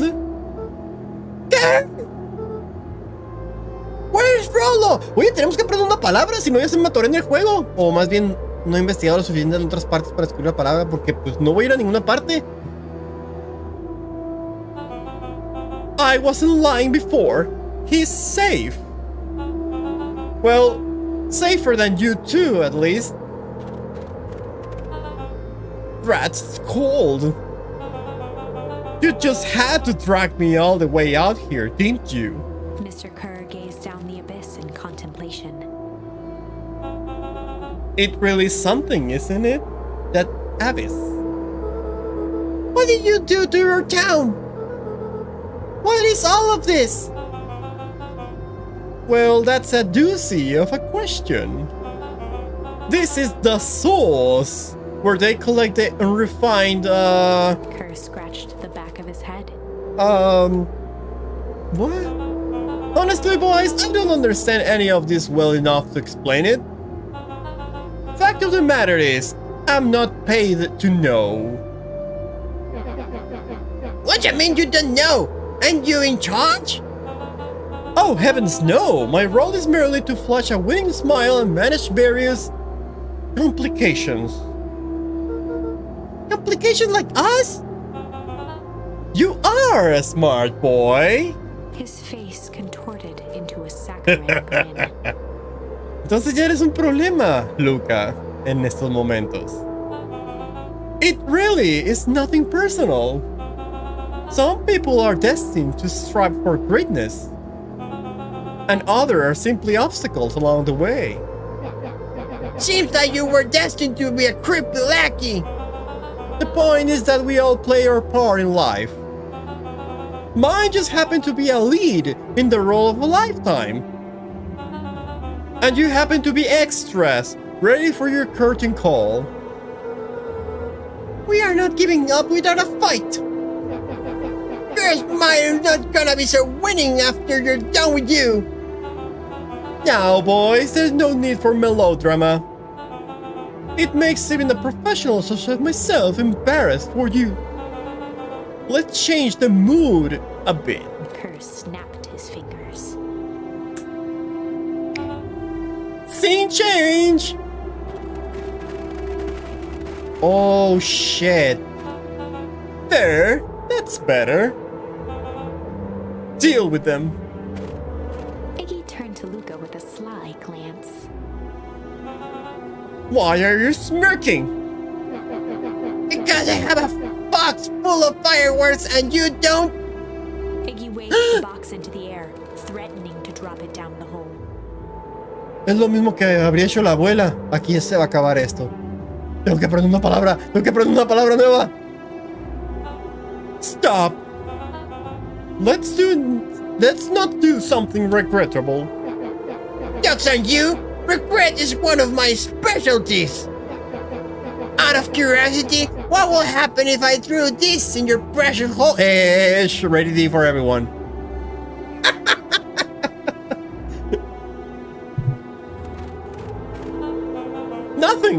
Nothing at all. You're a terrible liar! I'll have you know, I am an exceptional liar. But that's far enough! Iggy plucked a single bottle rocket from the box and held it up with reverence. Bottle rocket como los de Airbound. Stop, you fool! Oh ya está sudando, como que, oh my god. Call off your goons! After a long pause, Mr. Kerr flung up his hand with frustration. Very well. You all can head back for the night. It's been a long day. I'll handle this too from here. Ok, los otros sí se van de frente y los otros nomás reversearon. Just clipboards.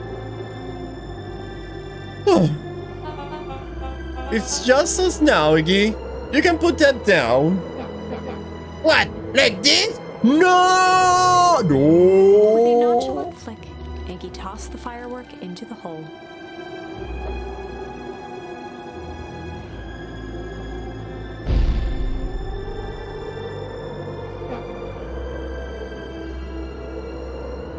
¡Oh! ¡La cara del Kerr! ¡La cara del Kerr!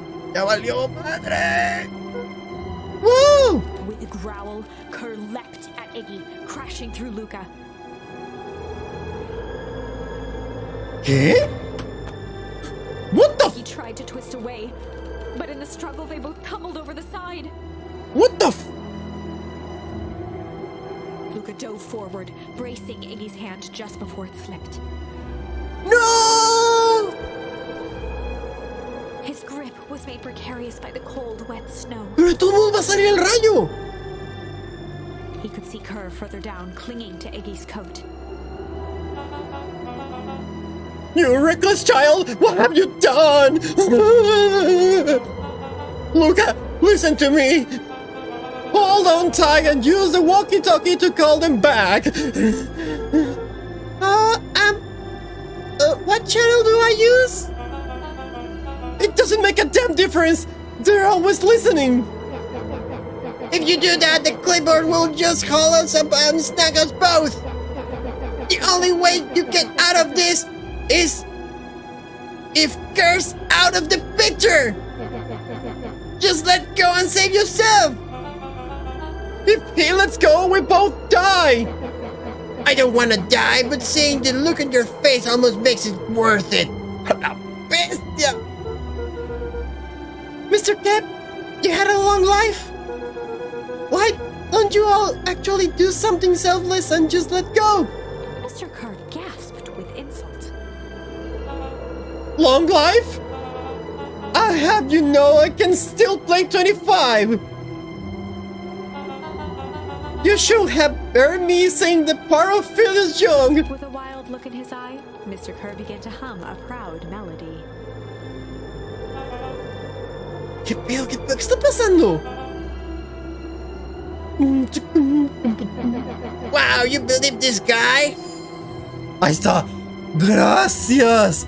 Gracias. Oh my god. Gracias. Una palabra. ¡Oh, la bestia! Ya se me hace que no aprendí ninguna palabra. Nos hemos salvado. Nos hemos salvado. Luca's hand began to cramp. His voice began to crack. Yeah, just let go. No can do. If you want to save your friend, you have to save me too. Look at me. It's okay. Luca felt Iggy loosen his grasp. You're not going to kill your friend like that, are you? Todos llorando, güey, todos llorando. Luca's body burned. No mames. Oye, Luca está en calilla para poder al Iggy y también para poder al Kerr. I'm not his friend. Yes, you are. Nah, I'm just a no-good bully. Like you, girl. Iggy, no. El Iggy es el que se va a soltar. Luca felt his hand slipping. And I told you what you need to do with bullies. I can't. It's your only way out of this mess. Two birds with one stone. It makes sense for us to fall together. What can do is travel in packs. Calm settled over Iggy's face. Luca, let me do this. Iggy's voice was colder than the bitter air billowing from the chasm. Let me do the right thing for once.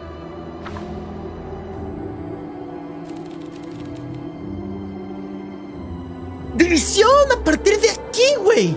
¡No mames! Luca had no choice but to refuse accept Iggy's request. ¡Ah! Palabra nueva y aquí se bifurca. ¡Güey!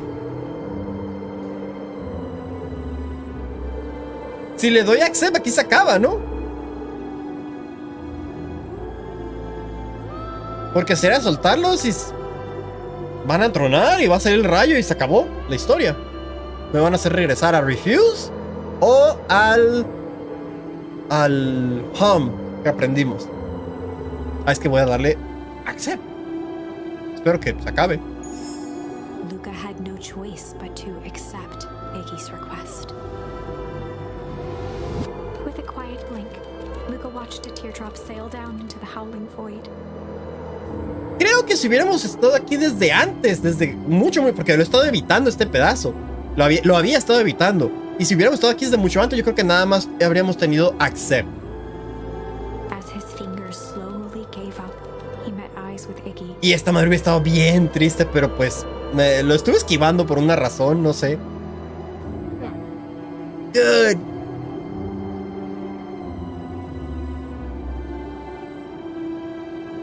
The two silhouettes were swallowed by darkness.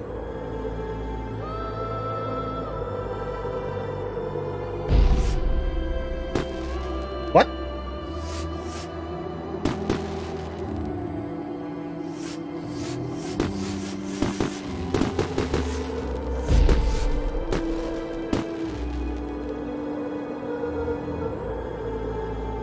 Well, for goodbye, Iggy.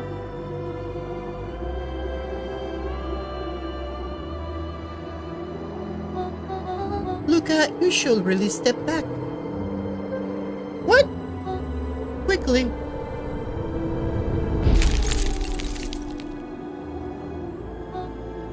Curious. Solo llegó hasta ahí. Ah, but of course, those fireworks of Iggy must have been just the right amount of energy. We shall get out of here before perennial harvest arrives. Not until you tell me what just happened. Your friend's sacrifice just saved this town. For a little while, anyway. How? Tempus liquamine is a peculiar substance.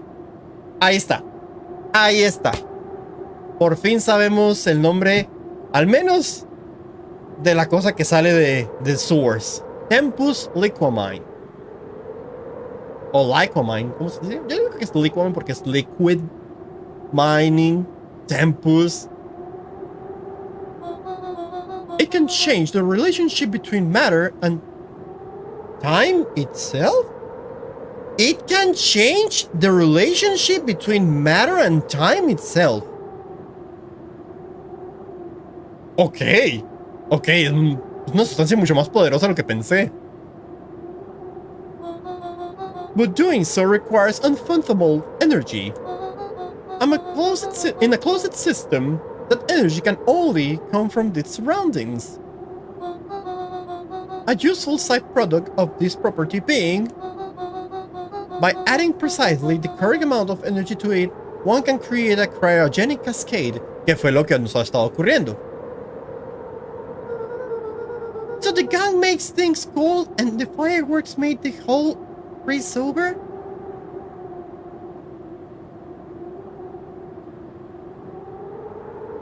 Wait, what? That's one way of putting it, yes. As dumb luck would have it, the fireworks weren't strong enough to generate a runaway reaction. I shudder to think that will have happened in that We have case. some idea what that would What look will like. happen in that case? We have some idea. Sí, ya sabemos. It will take them a good while to safely break through that access source again. If you know all of this stuff, why have you been helping? I have been, in my way. ¿Quién es realmente este personaje? Each one of us has a role to play. His role, it turns out, was to buy us precious time. Mine has been to observe and wait. Wait for what? You. Me? Why? What's my role? A fierce twinkle flashed in Nat's eyes. Luca Van Horn. You are going to save the world. What the fuck? With a chuckle, Nat turned and walked west. Dumbfounded, Luca followed behind him, trudging through the snow. Every step taking him no se va further a acabar away from esto. everyone and everything he knew, and closer to destiny. To be continued in Beacon Pines, Pines Harder. No. No. No. No me hicieron lo mismo que con Jenny Leclerc. Revenge served cold. Second time's a charm? Wait, that's it? This ends with a crummy cliffhanger just when it was getting good? Ok, el mismo juego se burla de eso. I was even starting to like Iggy. No way. I refuse to be associated with some never-ending parade of sequels. Let's go back and find something more definitive. Tenemos más palabras, de modo que aquí termine, ajá. Ok, ¿puedo darle refuse?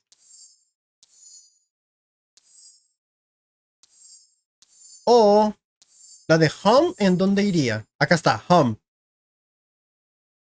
En vez de lloriquear frente a lo de la abuela y el señor, es ponerme a tararear. Voy a darle refuse. Voy a darle refuse.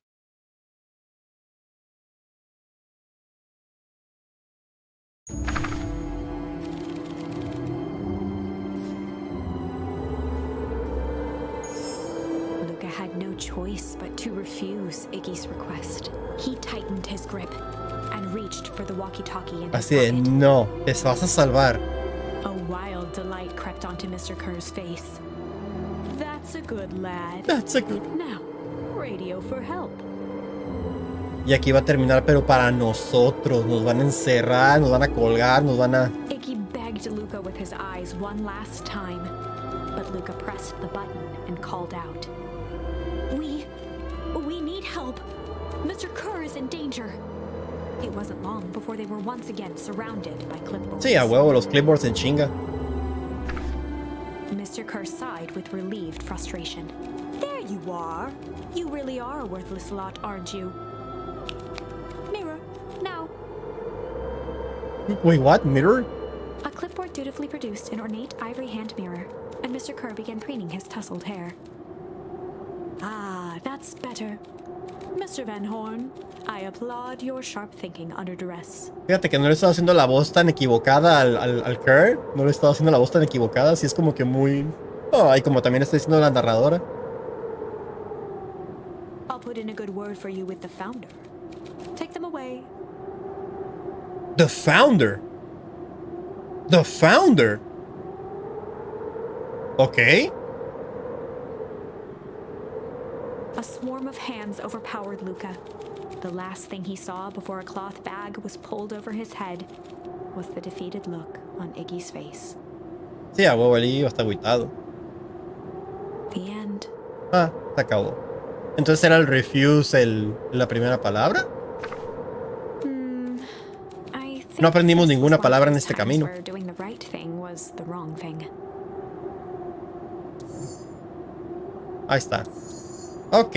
No nos queda de otra entonces. Ya hicimos eso, hicimos eso, hicimos eso.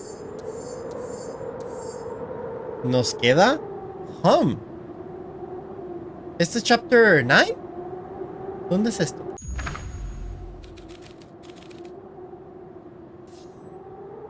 Hum. Ya es lo último. Ya es lo último. Que nos queda de palabras. ¿Qué nos queda de palabras? No sé qué va a pasar ahorita. And in the stillness, he began to hum. After the death of his father, Luca had trouble sleeping. Each night, his mother would sit at the foot of his bed and hum a gentle melody. It was the only thing that could calm his mind. The only thing that, however briefly, could make it all seem okay. That melody pervaded every memory Luca had of his mother. Shivering in the raw snow, he began to hum it out loud. Lo van a escuchar entonces.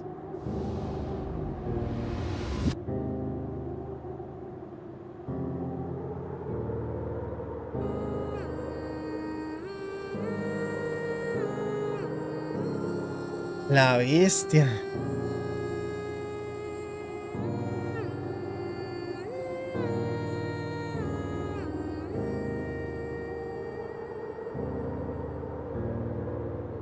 Gran lowered the torch, listening closely. No hagas, no lo hagas. As recognition slowly set in, her heart sank. Those countless nights of consolation, the incomparable loss they shared together. She let the torch fall to the snow and sizzle out. Ok, ya no hay antorcha.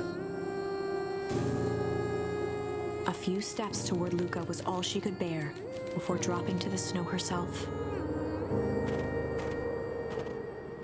La bestia. Through a flood of tears, she began to hum along, note for note.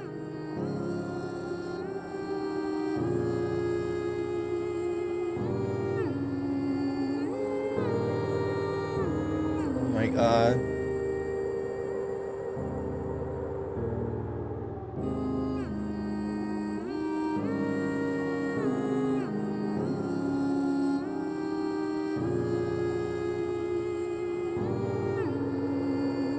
¿Qué va a pasar por aquí? Este camino. Luca lifted his head in astonishment. The last time he heard that melody was the last night he saw his mother. How do you know? I'm so sorry, my little buckaroo. La primera vez que la veo llorando. La abuela. Buckaroo? The only people who call me that are my dad and your mother.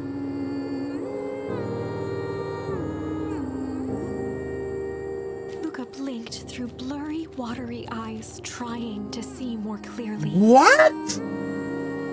What? He could just make out the impression of a familiar face. He peered across the snowscape at the woman on her knees. Something about her was undeniably his mother. Only smaller, older, changed. ¡Ah, cabrón, güey! That's right, buckaroo. Luca sprinted as fast as he could toward his mother. They held each other close, and the cold retreated from their bodies. Por eso no podía ser la abuela ya había fallecido según las otras notas y se preguntaban, ¿quién es entonces la con la que estoy viviendo? Y es su mamá, ¿pero qué pasó? Eleanor? I thought you were... Gone? You should have known I will never abandon my son. Eleanor looked down at Luca, tightening her embrace in an appeal for forgiveness. Oh! You're a smart man, Joseph. I thought you had pieced it together by now. You were exposed. Mom, I don't understand any of this. What happened to you? Where did you go? Why did you leave me? I never left you. I was always right here, Luca. Why did you lie to me? It tore me up, Luca, but I did to keep you safe. I thought that getting answers will help us both move on. But the more I discovered, the more I realized the danger we were in. Until perennial harvest was stopped, it was better if everyone thought I was gone. You can't have trust me. These are bad people, Luca. They won't stop until they get what they want. And they don't care who gets hurt in the process. Then, what do? We have to stop them. Joseph slumped into the cold, wet snow. A la madre. They can't be stopped. This is too big. I tried beating them at their own game. I'm done fighting fire with fire. For the first time in a long time, her voice felt like her own again. No more lies. I see now. There's a better way to stop perennial harvest. The cold, hard throw. Luca gazed down at Nuncreed with pity. He looked small.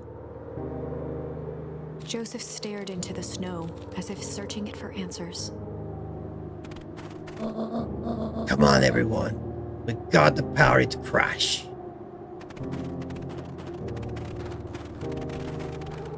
Este va a ser el camino bueno porque es el único donde estamos los tres bien, los tres morrillos. Donde estamos bien. Por aquí se va armando el camino bueno. You don't understand. He always wins. Chapter 9. Okay. Ya habíamos llegado en otra ruta al Chapter 9, pero a lo mejor este Chapter 9 nos tiene que llevar a más camino. The devil you know. The devil you know. 7 months ago. Oh shit, story time. Eleanor Van Horn crept down the maze of sterile hallways under perennial harvest. She stopped in front of the large steel door marked Deep Engineering. Deep Engineering? No turning back now. She raised a trembling hand. The stolen keycard worked as promised, and the door buzzed open with mechanical efficiency. She was immediately hit with the smell of disinfectant. It was some sort of laboratory. In one corner was a desk covered in papers.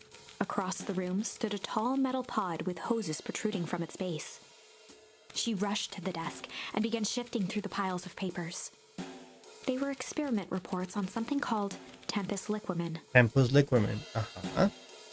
There were dozens of them, every one stamped failed. Failed. Eleanor heard the sharp echo of footsteps approaching. She was out of time. Shit. Her eyes scanned the room, eventually landing on the strange pod. Muttering a curse under her breath, she dashed over and dove inside.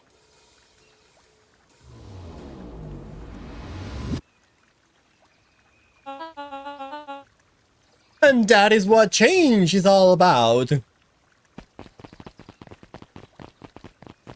We got a party to crash. Oh, aquí es donde se congelaba en la vez que sí alcanzamos el Chapter 9. Pero ahora como se... Sí, ya se evitó eso. A ver qué pasa. Grabbing the future by the scruff of the neck and making this happen. Change is a choice. Si me acuerdo de este diálogo.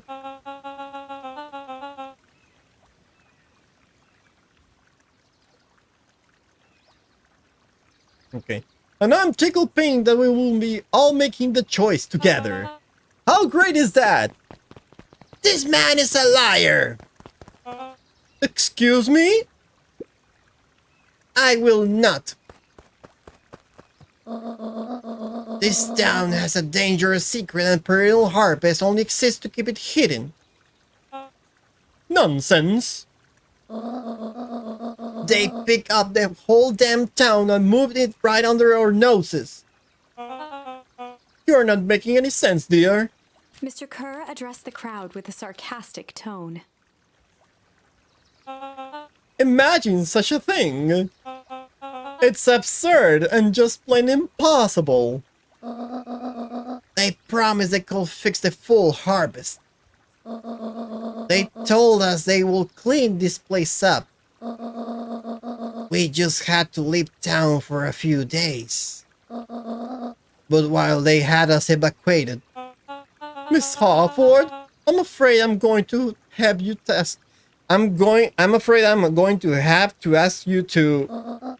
You are afraid of a lot of things, aren't you? You sniveling little worm. This is growing tiresome. A little help, please? Clipboards? Don't you all see? This festival is a sham! An excuse to have the whole town gather in one place! They're planning something awful! I don't know what, but these people are wicked! Wicked. Don't listen to her. She has absolutely no proof. I am the proof. Ahí está.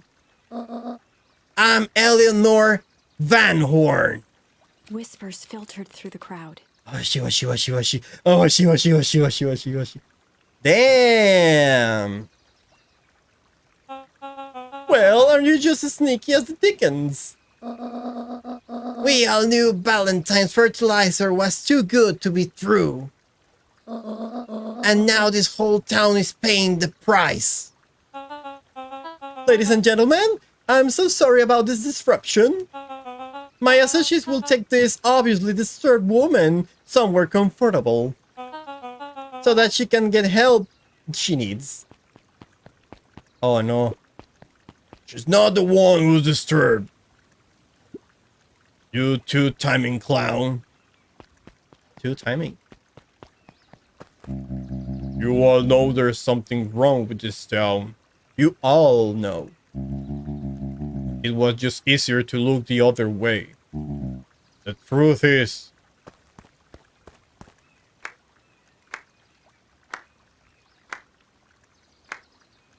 Wait, what? That's quite enough, Mr. Noncrete. También este güey va a hacer algo especial.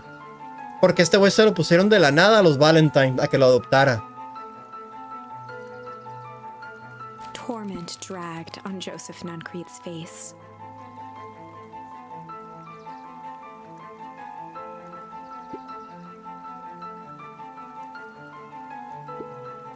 Yes, sir. Yes, sir.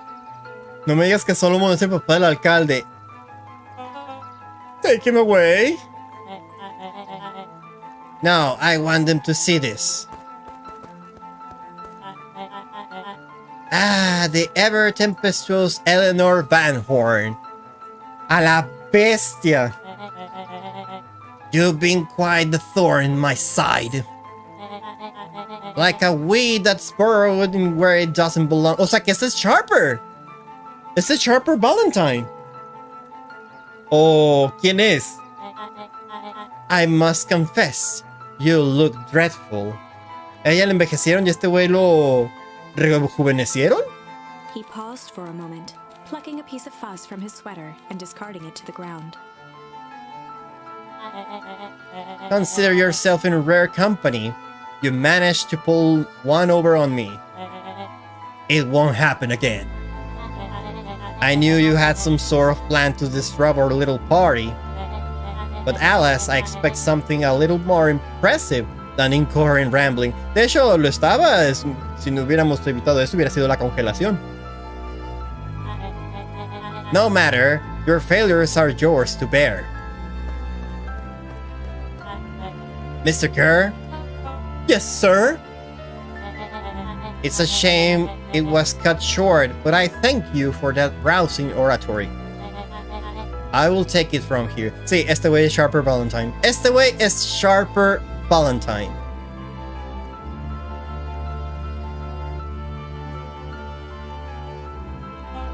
Yes, sir. Of course, sir. You have done quality work for me, William. You can look forward to the recompense we agreed upon. Kerr gave a bow of deference. Founder? Oh, the founder. You are most gracious. Gasps rippled through the crowd. Founder. Sí, este güey es Sharper Valentine. Thankfully, we can dispense with all the formalities from here on out. Solomon pulled a glass vial from his pocket. In one smooth motion, he downed its contents. A triumphant smile grew across Solomon's lips.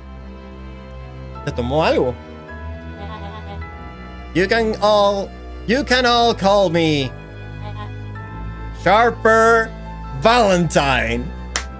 Way! Oh! His body and face began to contort and expand as he disappeared into a belching green mist. Damn it!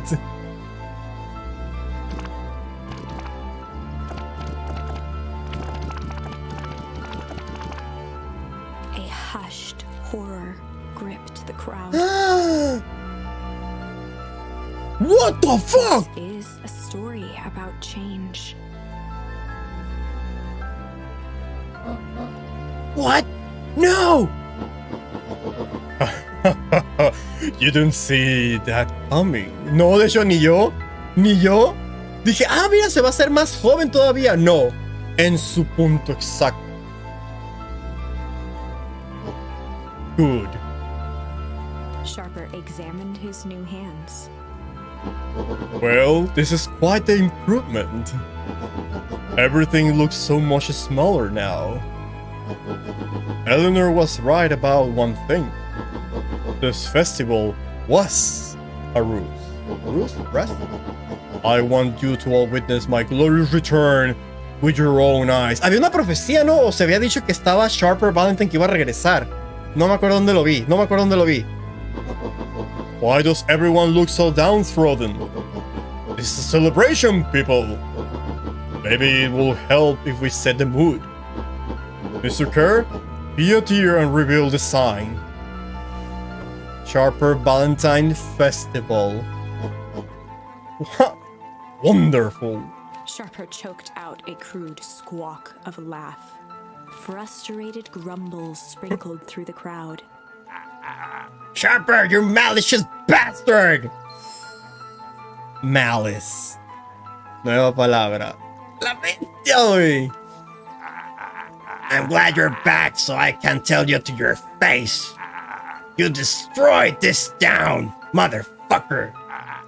We ain't gonna let you get away with it again.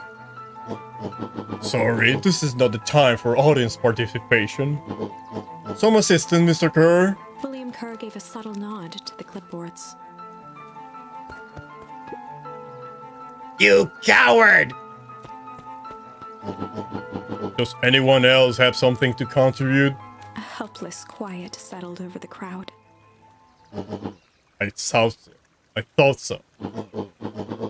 Did you all truly believe you could be free of me? A town of complete and utter fools? ¿Qué pedo? O sea, le está diciendo a los del pueblo. ¿Son unos tontos? You people should be celebrating my return. You're clearly lost without me. And that leads me nicely to my children. That leads me nicely.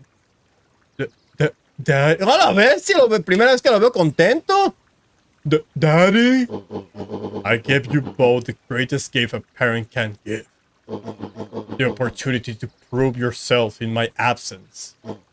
Squander it. To say I'm disappointed will be an understatement. ¡A la bestia! But I... Silence, Augustus. An adult is speaking. I don't know which is worse. Son who is completely hopeless. Or a daughter with such potential who inevitably lets me down. Pa' los dos hubo. Harris, you failed me with admirable consistency. Thankfully, I was counting on it this time. Father, I... Have been wasting time, my dear. What have you accomplished? I was focused on cementing our legacy. Legacy? Who needs a legacy when you can just live forever? But what about... It's alright, kiddo. I'm afraid you suffer from a complete lack of imagination. There's just no helping it. Now then, where's Joseph? You didn't take the opportunity to slip off, did you? Ah, there he is. Everyone should give him a hand. None of this will be possible without Joseph. I think you've said enough. Nonsense! The people deserve to know how helpful and loyal you've been. I only did that I did because he left me no choice. Una vez que le dices sí a Sharper Valentine, siempre le vas a estar diciendo que sí. Eso no lo dijo en la otra ruta. You always had a choice, Joseph. You were simply too weak to take it. No matter, cheer up! You're about to be rich beyond your wildest dreams. You shall follow Mr. Kerr's example. When I found him, he was in a sorrier state than any of you. An aging actor desperate to recapture his youth. He played his part and soon he'll be able to play the leading man again. Forever, in fact, if he remains loyal. That goes for all of you. Well, those who haven't already frightened away my goodwill, Beacon Pines is mine again. And I am willing to share its spoils in exchange for absolute loyalty.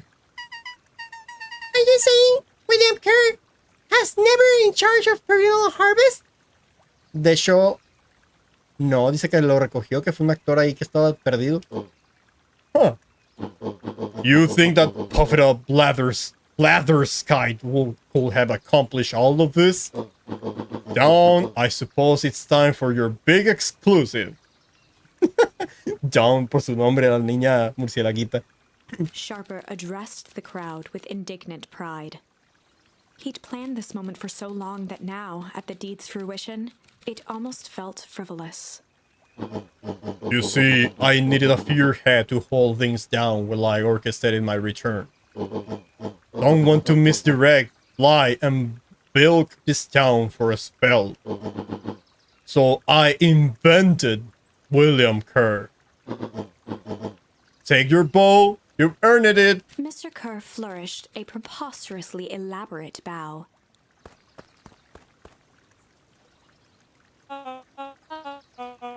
Patrick C. Montesquieu, thespian extraordinary at your service. No se llama William Kerr, se llama Patrick Montesquieu.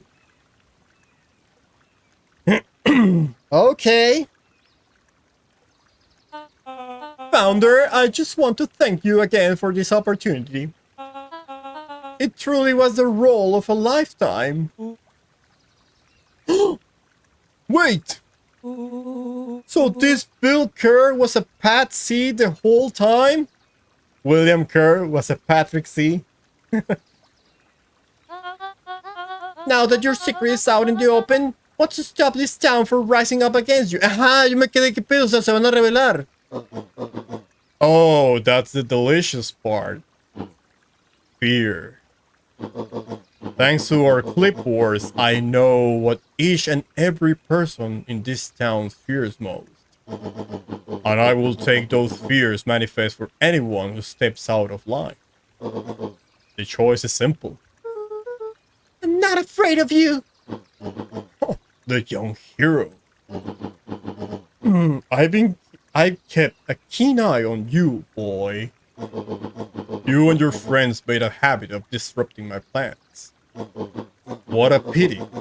If things would have gone a bit differently, you might have had your moment of triumph. But that's fate for you. You can't do this. Oh, but I can. I have won.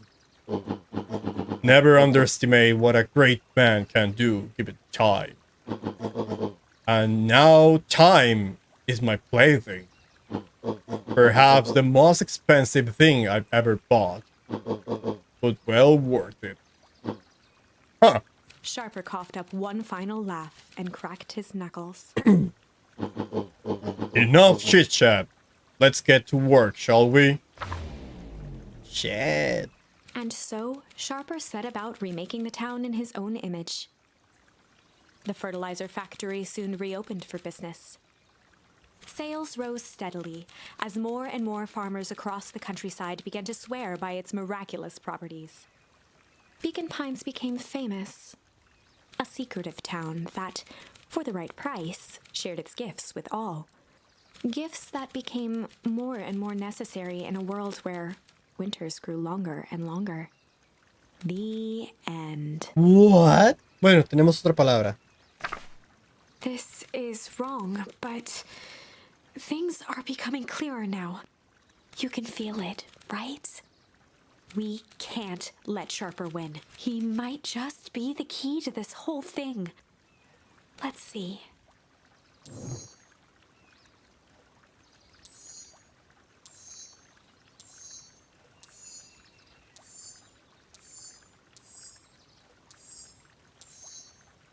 Es en la otra, es aquí.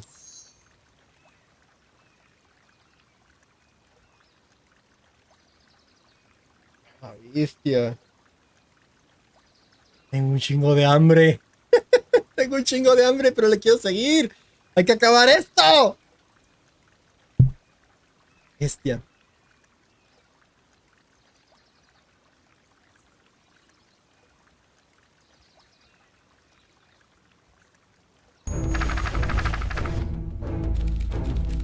There was a shame, malice. Por fin tenemos una palabra que va aquí. Malice lurking behind those eyes. Ok, vengo rápido. Voy por algo de comer. Pero aquí. No, yo creo que esto ya se va a acabar. No sé, se me hace ya que por aquí va a ser el final. Ahorita vengo.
Aló. Aló. Oh my god.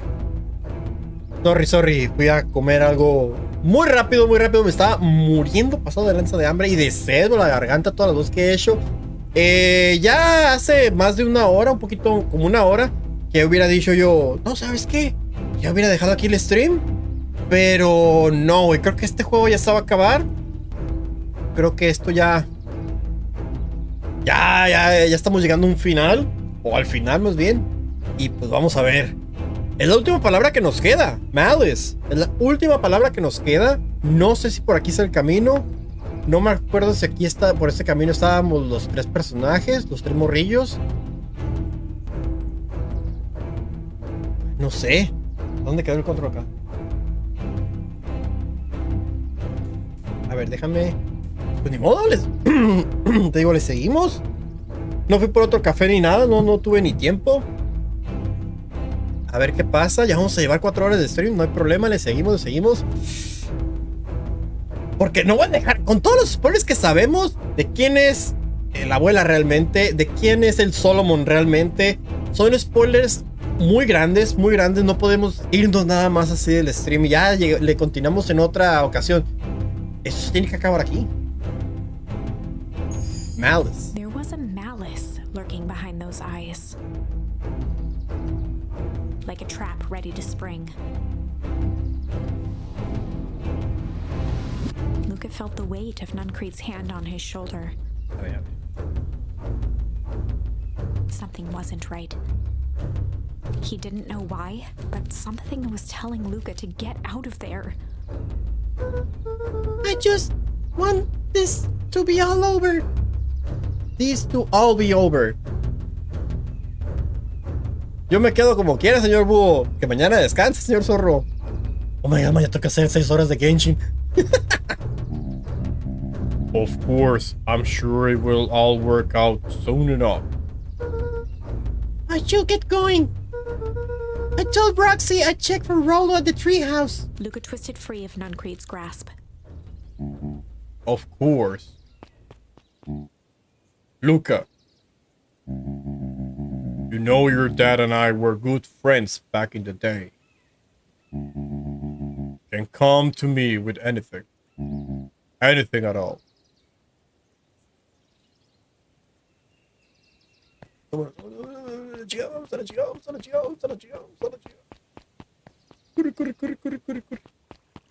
Oh. Oh no. Digo, ya sabemos quién es este güey. Un momento. Malice nos lo entregaron después del spoiler de Sharper Valentine, ¿verdad? Entonces, aquí ya debemos de saber este juego. Digo, quién es este juego. These festival decorations are a bit humdrum. Now, if I were to throw a festival, it will be a thing to behold. I agree. This is all more than a little sad. ¿Y por qué 6 horas? Porque es lo que nos piden para poder activar lo que es el drop de que los viewers tengan su tiempo, porque cada cierto tiempo que cumplas viendo el stream, les van a estar dando, no me acuerdo si, bueno, es un caminito, mora y luego, no me acuerdo, es una botellita para mejorar los artefactos, la experiencia, libritos de morado, al final es protogemas, es un caminito que tienen que seguir, pero eso toma bastante tiempo. Entonces, pues por eso 6 horas como mínimo, pero yo dije, no, 6 horas sí está pesadito, es que, digo, ya voy a llevar que ya tengo 4 horas aquí. It's worse than sad. It's boring. What if we did a little something to spice things up? I'm listening. You know that festival sign waiting to be unveiled? It will be a shame if someone... The two scurried off, eagerly formulating a plan. What? Ok. No regreso para allá, ¿verdad? Voy al treehouse. Oh, no. Identify yourself, please. La mamá. Bueno, una de las mamás. Nellie Mobile. I work here now. I am unable to locate you on our staff roll. Oh, I don't officially start until tomorrow. Mr. Kerr said I could come in early tonight to get a few things done. Hold, please. Clearance authorized. Thank you. For harvest to wait. Y pues no voy a poder entrar yo, ¿verdad? Ni de chiste. Hola, señor. Wow. You call that a wrench with a knocking sneaking with a guy like that? You don't scare a man with his junkies, honey. Evening, Jeff. Is it getting late to be junking? It might as well. That's the same thing for you. Find anything good? Bah, ever since Ferdinand Harvest moved in, even the junk is trash. You can learn a lot about a person by looking at what they throw away. With this bunch is all trade paper coffee cups. Okay, better get going. I didn't see nothing if you didn't see nothing. See what? Exactly. You're right. Okay.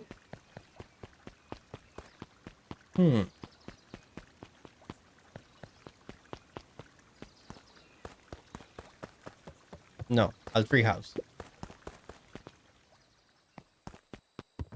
Está raro todo esto. No me acuerdo de este camino. Rolo! No me acuerdo de este camino. He aired a long holler into the woods. Rolo! Rolo, whatever you are, I hope you're okay. Luca felt his eyes getting heavy and plopped into the beanbag. Boom. He conceded to its lumpy embrace. Okay. Once again, Luca found himself in a vast black expanse. Nuevo sueño. This time, he knew exactly where to go. He took a single confident step forward. The world flickered and pulsed. He found himself standing in front of the frigid air of a blazing campfire. The source. The source. He plopped down cross-legged and gazed into the cold flame, waiting. Soon enough, the fire began to die out, popping sporadically, until all that was left was a single ember. Luca stood up and dusted himself off. He plucked the glowing ember from the cold ash, examined it, and slid it into his pocket, a keepsake. The voice of his father spoke behind him. Okay. You made me proud, Buckaroo. Luca turned to face him. Dad, what is this place? A warm grin grew across his father's face. A place where everything that has been and everything that could be all wait together. Luca found himself staring at his father's face, trying as hard as he could to memorize every single detail. Wait? Wait for what? Another voice spoke out as Luca's doppelganger stepped forward. Luca's doppelganger. That's up to you. Without knowing why, Luca began to weep. Is any of this real? Are you real? Luca's father bent down to smudge away a tear. Of course. I'm as real as the part of you that misses me. Oh. Luca turned to look at the older version of himself. And you? The doppelganger choked back tears. I'm as real as the part of you that's angry he's gone. Does that make sense? Through his tears, Luca laughed. I think so. His father pulled him in for an embrace. Time to go, Buckaroo. Buckaroo. Luca was startled from his dream by a banging on the floor.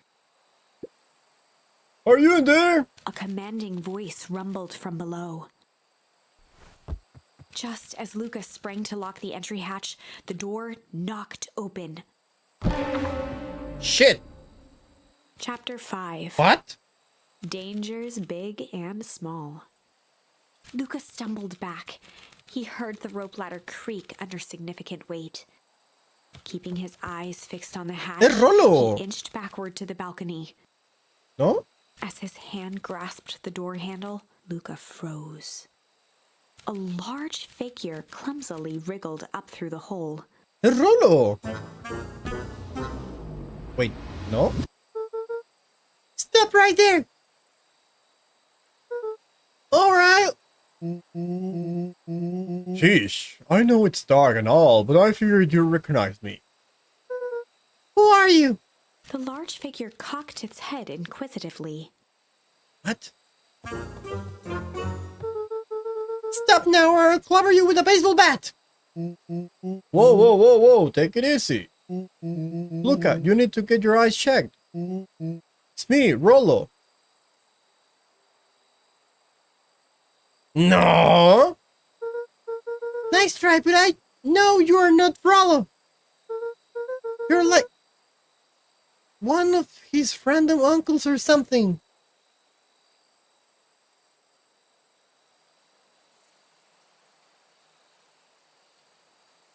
¿Le dieron a Rollo lo mismo que hizo Solomon para volver a ser Sharper? Where is he? Uncle? Luca, quit messing around. It's me, If it's really you, prove it.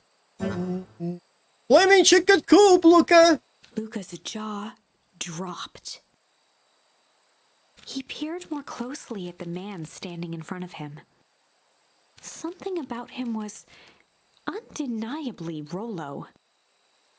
Only bigger, older, changed.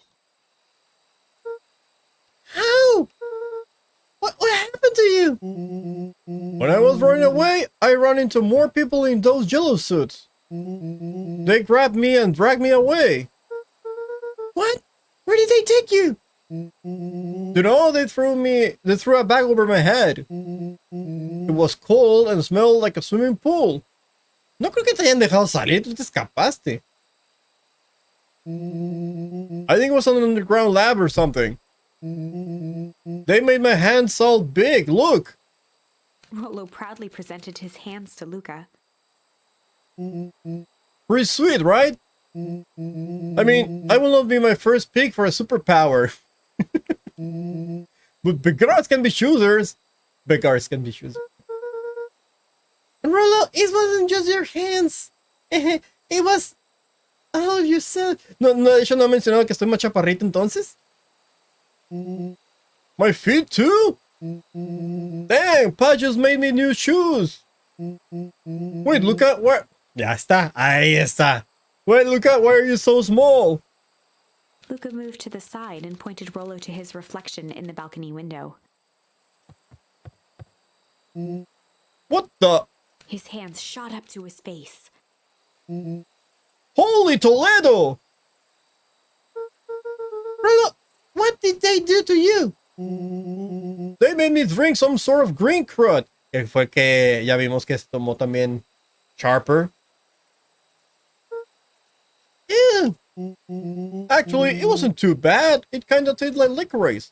I passed out and woke up like this. And then I sorta smashed open my cage and escaped. Sí, se escapó. Sí, te dije, no lo van a dejar salir.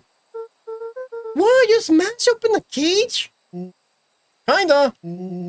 At least I think I did. It's all a bit of a blur. They had you in the cage? Who are these people? I don't know who did this to you, but we're gonna fix it. Fix it? This is awesome! Oh, well! Wait, I'm just glad you're safe now. Look, you don't need to worry about me. Sure, I got snatched, but look at this way. I got snatched. I know where snatched people go. We might finally have a lead on what happened to your family. Maybe you're right, but still, this all seems dangerous. Danger? Huh. Rollo shadowboxed a few jabs. Huh. Huh. Huh. Shadow box. I'll take them all on. Hey fellas, what's up? With a yelp, Rollo dove behind Luca. Oh! Ah! Take over! Lol. Did I come at a bad time? Who the heck are you? This is Beck. No se conocían en esta rama, what the fuck? Sorry, something truly bizarre just happened and I need help. I didn't know where else to go. So, you're just hanging out here in your large adult friend? With your large adult friend. No, this is my buddy Rollo. This is your missing friend? One and the same.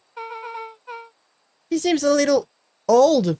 I'll have you know this is a recent development. What the heck does that mean? Oh, I'm sorry, you are the one who will just show up out of nowhere. So we'll be asking the questions here. That's fair. How did you find us? Your silly little treehouse? I think you mean your silly little mission control. I had to break to you, but your secret path is so secret. And I could hear your racket from a mile away. See, Luca, this is why we need to improve security around here. Not now, Rollo. Beck, you said something bizarre happened? Yeah, but She shot a nervous glance at Rollo. anything you can say around me, you can say around Rollo. It has been a weird day around, hasn't it? Yep. Beck's eyes narrowed. Okay, so it all started when I made it back home. My first order of business was to try to salvage my hair. Oh, aquí fue cuando le cayó la cosa verde en el cabello, ¿no? ¿No? Este camino. So I dyed it with some stuff in the chemistry that my mom gave me.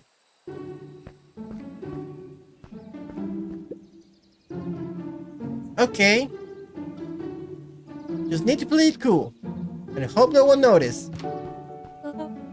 Notice what? Oh, shit. Cuando usaste la palabra take, ajá. Oh, nothing. I was just... Come here. Come over here and let me have a look. Oh, honey, what in the world did you do to your hair? I just kind of feel like a change. It's going to take forever to grow out. You were the one who said that change was a good thing, right? I was talking about your mother's new job. I was talking about us moving. But I guess you just took your lesson to heart. Ilona tried to put on a smile. Ilona, sí es cierto. Y le escupió. Sí. Algo así. Before I forget, I came up here to tell you that Nellie had to go into work. Tonight, her and Mr. Kerr decided it will be good for her to get something done before tomorrow. De hecho, fue a lo que la vimos ir allá al edificio. That Kerr guy seemed like a grade A creep. Beck! He is! Him and his weird cult of personality. You are not going to ruin this job for Nellie. It means too much for her. Oh, I know exactly how much it means to her. It means enough to her to exile her daughter to this podunk town. This place sucks. These people are weird. The people are weird. You just don't know them yet. It's always cold. We're in the mountains. You'll get used to it. I can't even pick up a single distant radio station on the radio.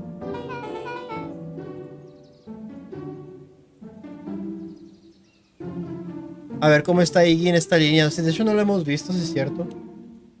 It's all banjo music and farm reports. You know, I grew up in a town not that different from this one. Is why you better at talking to plants than people? Okay. So, here's what we gotta do. First of all, you're ground. What? In the morning, I'll have Nellie come and see what you can do to fixing your hair. You need to look presentable for the festival. But not another peep. She sighed, and after a moment, looked down at Beck sympathetically. I know moving is hard, honey. But that doesn't mean you have to make yourself miserable all the time. Other people seem to have the cover for me. Oh, and if you decide to rebel by dyeing your hair more, She flashed a sly grin and tousled Beck's hair. I'll just shave it off for you. Oh my god. Oh.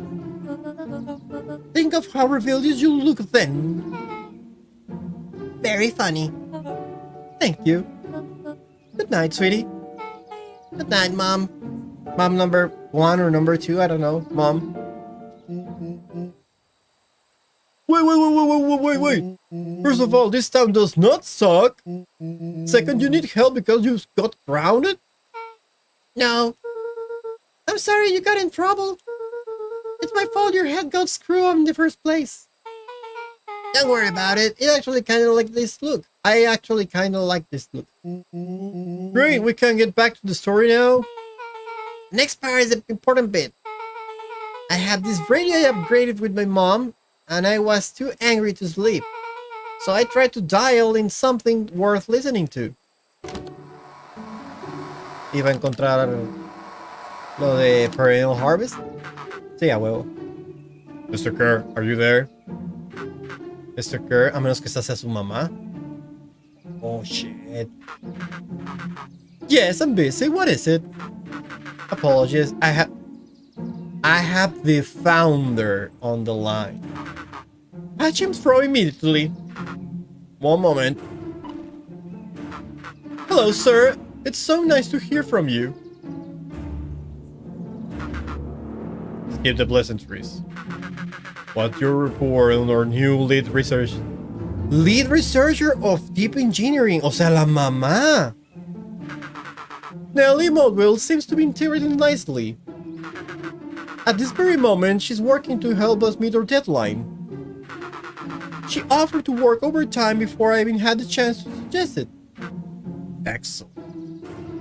Saludos, ¿cómo estás? Sorry, llegué tarde, pero llegué. ¿Qué onda, Betty? ¿Cómo andamos? ¿Cómo andamos? A ver si ya terminamos este juego ahorita. Ya voy a más de 4 horas. Más de 4 horas haciendo stream, pero aquí andamos. Santo cielo. And you have faith that she's capable of finishing the work left by her Predecessor. El predecessor, según yo, es el cuerpo que tiraron en el warehouse. Según yo, no sé, a lo mejor. Her work must be complete before the festival. I will make sure she stays day and night until it's accomplished. Good. You know how I feel about loose ends. Yes, sir. Once she has finished the work, we need to make a determination regarding her long-term prospects in the company. Immediately, sir? I usually have more time to fully bring people into the fold. We are in the endgame, Bill. What is a Bill? William Kerr? After your failure with Dr. Prescott. ¿Se llamaba Dr. Prescott del cuerpo? I cannot afford to take any risks. Of course, sir. No loose ends, sir. Once she finishes the work, she will either leave the office completely coming to Perennial Harvest, or she won't leave at all. Whoa. Perfect.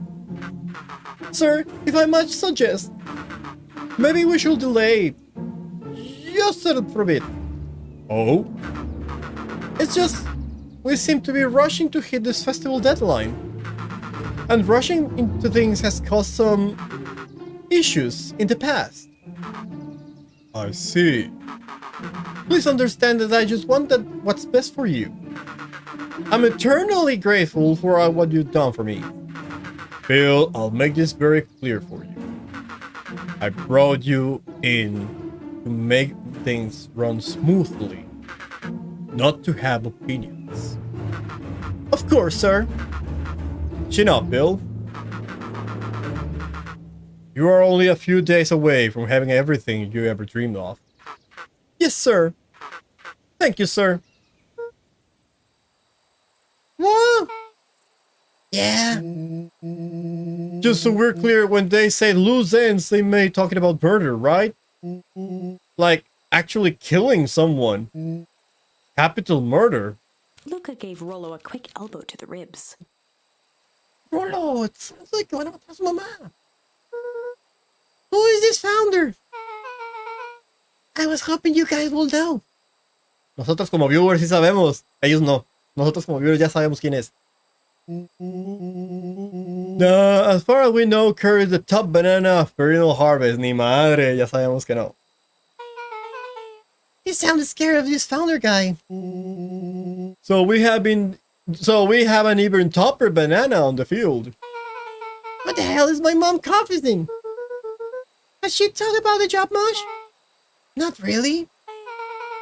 She said she was going to come in and continue the work of someone she respects. Luca, do you think that body at the warehouse was... The person Beck's mom came to replace? There you go. There you go. That will make sense. Beck, it seems like Nelly's predecessor got loose end. I'm getting that impression. Okay, so we need to get your mom out of there before the festival happens. That's 2 days away. Won't she will just come home after work? The crib on the radio said they were going to hold her there until then.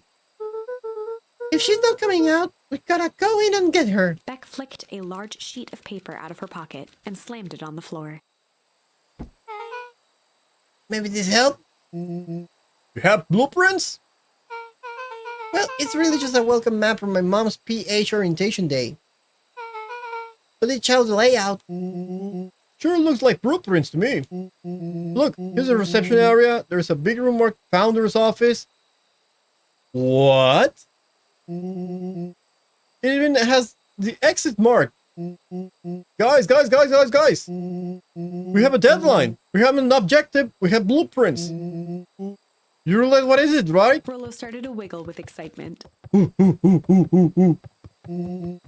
think we're hasting. This is officially haste. Oh, shit. Chapter 6. 6. The Heist. Heist. They spent the night's end huddled around that small map, formulating a plan to infiltrate the headquarters of Perennial Oh my Harvest. god. It would be no small feat. A modern facility equipped with all manner of technology. Not to mention the swarm of clipboards that would most Clipboards certainly everywhere. be scattered throughout. By the time the sun began to peek through the car window used as a makeshift balcony door, all were in agreement. This could just work. The final day before the festival would be used to prepare. They'd need to pool every resource at their disposal, pull every favor with a thread. Even enlist some unsavory characters around town with important tasks only they were suited for.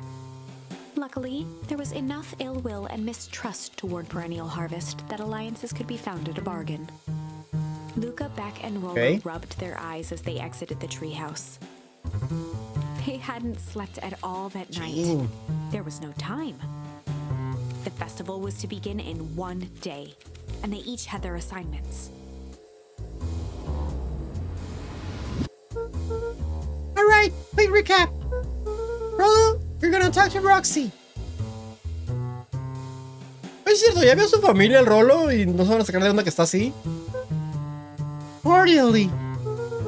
Without her and Fizz, this whole thing could go bust. ¿Van a necesitar a la feed? Ok. Me? Cordial is my middle name. Uh-huh. And how do you plan to explain your new... He waved vaguely at Rollo's sizable figure. this circumstance? But she'll be so happy I'm alive, she won't even notice. Beck snorted an involuntary giggle. And Beck, you're sure... Ilona? Ilona or Ilona? Ilona. Ilona won't just shoot this whole thing down when she hears it? She'll listen. And she understands the danger Nellie's in, the danger we're all in. The plan will make sense. Okay. That Limnick with Geoff, then Iggy. Are you gonna pursue them? I think of something. Geoff es más fácil, según They yo. each looked at each other with sleepy confidence and nodded. Hi. Well, Godspeed. Ajá, vamos con Geoff. Y Antish. ¿Y cómo está?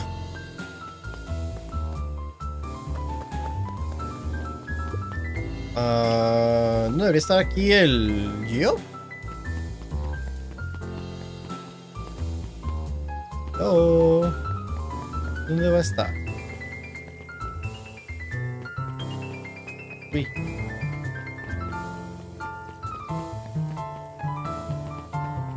Oh, aquí está Geoff. Hey, Geoff. What can I do for ya? What can I do ya for? De hecho dice. Well, I know how much you hate perennial harvest. It's a strong word. Oh, sorry, I mean... I didn't say it was a wrong word. Gotcha. So we're gonna break into their headquarters, and I thought you might be able to help. Jeff wheezed out a long snicker. Yeah, see, I knew you kids were all right. Great, so you'll help? The joy in Jeff's face drained instantly. No, not a chance. Yeah, well, sacatón. But Give me one good reason I shall raise my height, aiding and bedding you rascals. Looking into the sullen eyes of his would-be accomplice, Luca blurted out the first word that came to mind.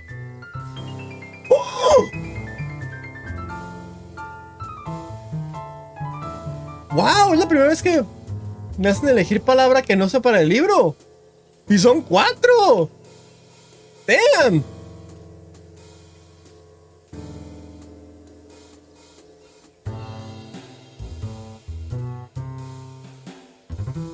junk. ¿Junk? Junk. Yeah, what of it? Sonny, I've got more junk than a king-ass copper. I ain't interested. Jeff's voy a hardware intentar. closed down about a year ago. The effects of the foul harvest stretched wide. When there are no crops in the field, tractors don't need fixing. Luca wasn't ready to give up so easily. He shouted out again. You piece of shit.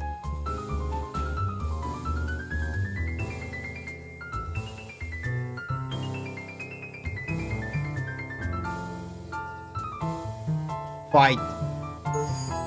I've done more no fighting for one lifetime, and more than my share of losing. Time's come to hang up the gloves. A lo mejor no hay ninguna opción. Hi. Jeff's brow perked up. What do you say? Go ahead, hi then. Sensing some traction, Luca carried on with vigor.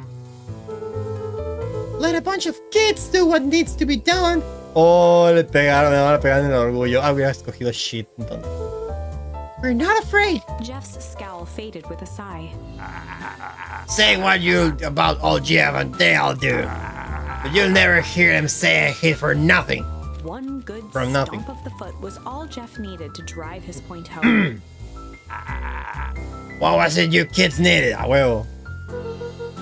Some sort of disguise. I've got just the thing.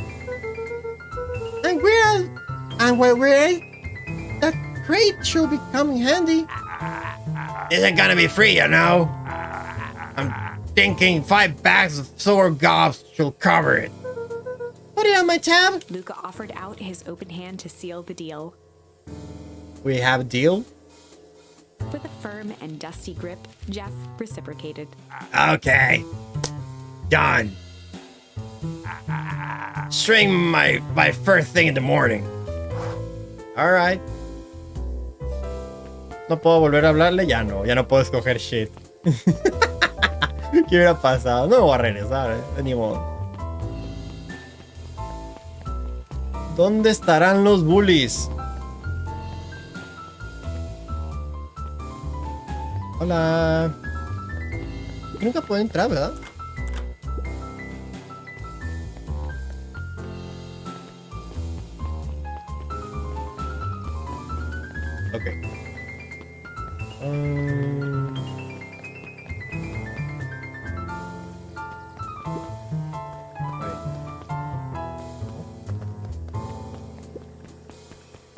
¿Al café? ¿La librería? Estoy acá. Hola. Adiós.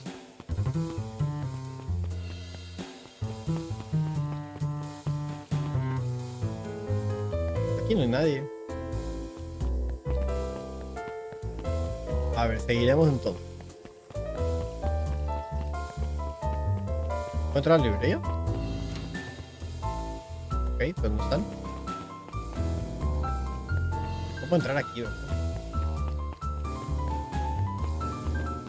Oh, aquí están los bullies. Hola. Hey, Tish! Look who did this! Look at, are you here to... No le pasó nada, está bien. Are you here to try to tickle us to death again? Look, just hear me out. Iggy raised an eyebrow suspiciously. We're listening. Iggy, I know we're both being giant bags of...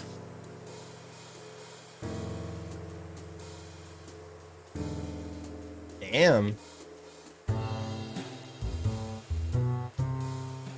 Acts of shit. shit to each other. Iggy gave a reluctant shrug.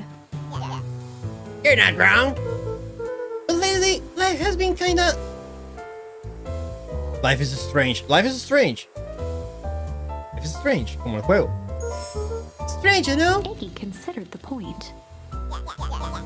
They have it weird around here. So I'm offering a truce and asking for your help. What do you...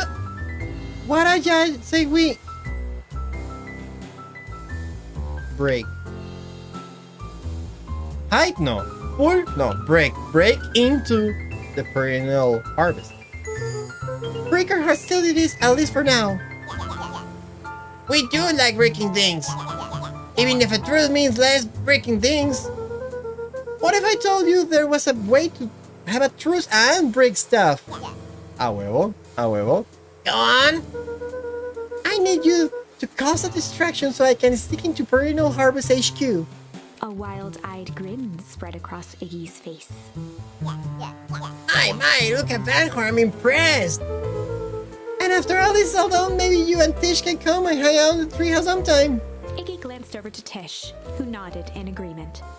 Yep. Fine. But not because we want to see your crappy treehouse.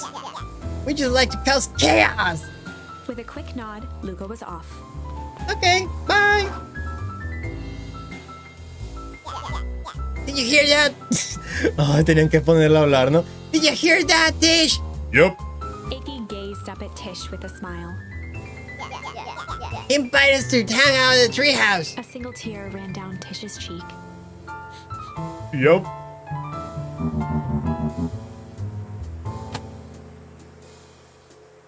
I never expect this day to come. Pues no, yo tampoco, el que hablaras. How wonderful. Okay. Chapter 7. Into the Hive. Into the hive. A good heist requires preparation. And thorough preparation takes time, something they had precious little of. So far, everything was in order. Jeff, Iggy, and Tish all agreed to do their part. Beck radioed Luca that night with a simple and covert message. We are locked and loaded on my end. Tenemos que llegar a más de Chapter 9 para acabar esto. Sí lo acabaré ahorita. And Rollo, after a lengthy confession, managed to persuade Roxy and Fitz to help. He stowed away in mission control for the night to avoid attracting attention. Rollo, being uniquely suited for the role, would be the first to breach Perennial Harvest. Okay. The outfit provided by Jeff wasn't perfect, but a convincing disguise is 10% wardrobe, 90% confidence. Rollo took a few vigorous breaths Es en and serio. shook out his arms. ¿Alcanzan a ver el disfraz? Ay, Dios mío santo.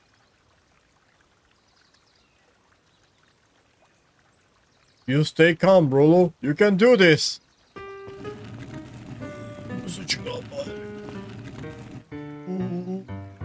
Got your delivery here. Delivery? I don't have anything in my notes about the delivery. One moment, please.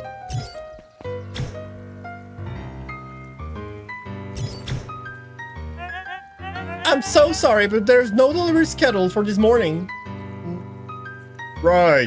He had to think quick. That's because this goes directly to the founder. He asked that it be kept secret. Rollo sighed, adjusting his tool belt. You know how the founder can be. I suppose we can leave this to one of the records.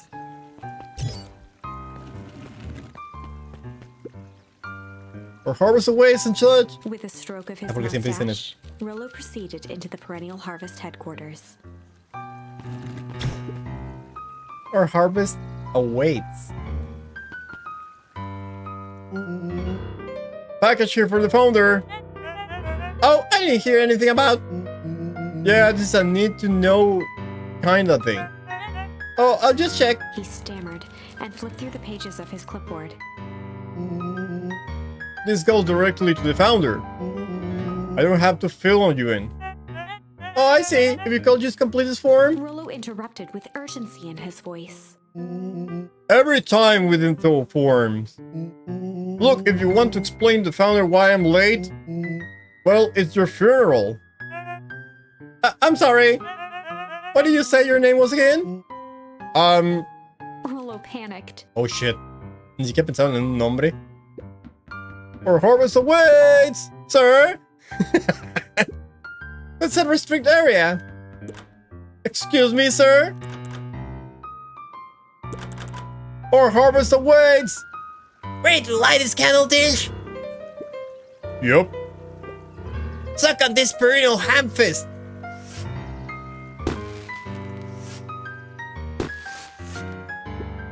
Who was that? The distraction was enough for Rollo to regain his confidence. Just open the damn door. I got a job to do. The clipboard fumbled around in a frenzy. I should check on that noise. Oh, come on. Just buzz me in already. Okay, okay. Qué mamada que ha funcionado eso, eh. Phew. That was close. Son morrillos, sí, a huevo. Our harvest awaits? Hey, I figure. When in doubt, stick with the classics. Well, that was a close one.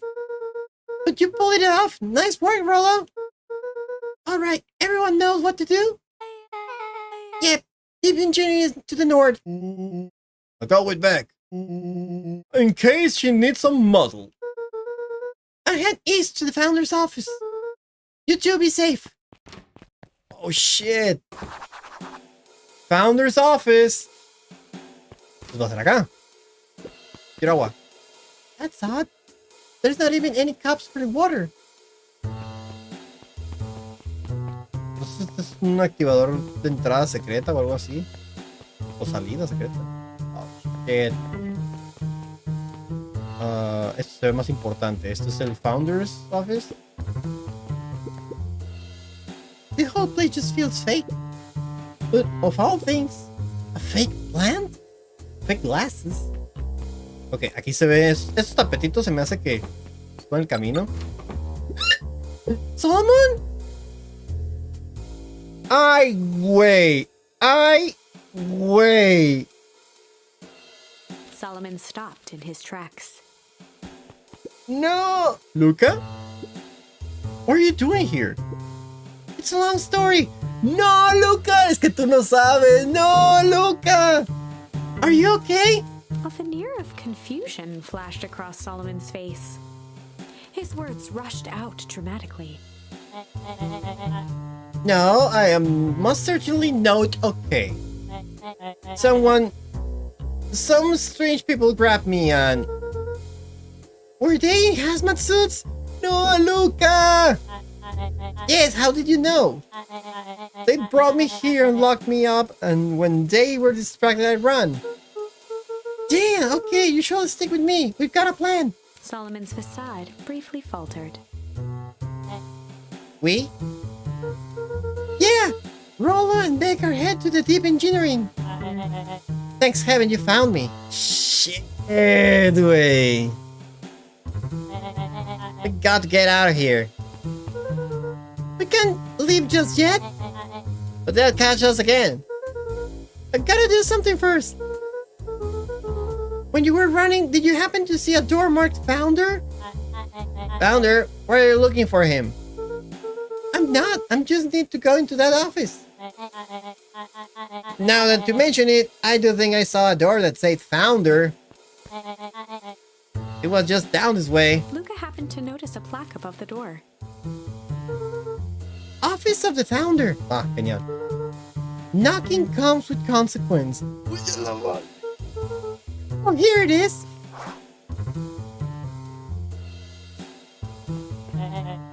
So it is. It's very lucky that I ran into you, or else I may have missed it. Truly fortunate.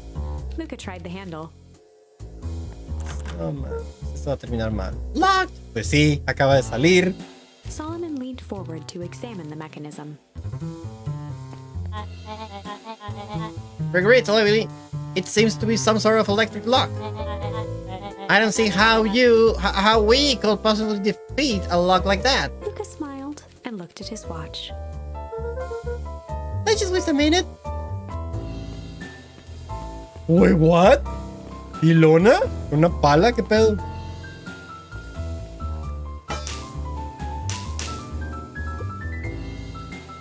I don't know what sort of funny business you're up to, dice el señor Don Puerco de ahí. But I like. She mimed a quick hat tip and ambled off with a whistle. Howdy. Good afternoon. The light on the keypad changed from red to green. How did you do that? It's good to have friends. Quick, let's get inside before someone spots us. Ya valió mal. Pues, esto va a terminar mal. Luca switched on his walkie-talkie. El cuadro que está en la pared, el cuadro que está en la pared. Es los 3 Valentines.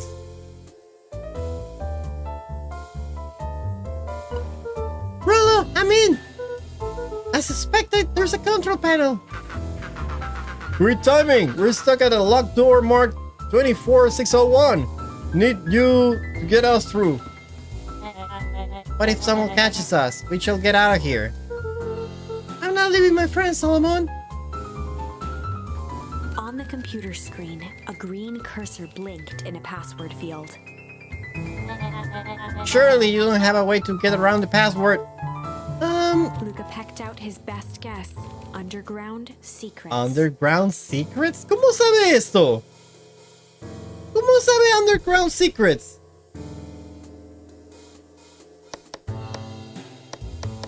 The screen blinked ¿Este to Lucas life. sabía eso? No me Columns acuerdo. of green numbers glowed on a black background.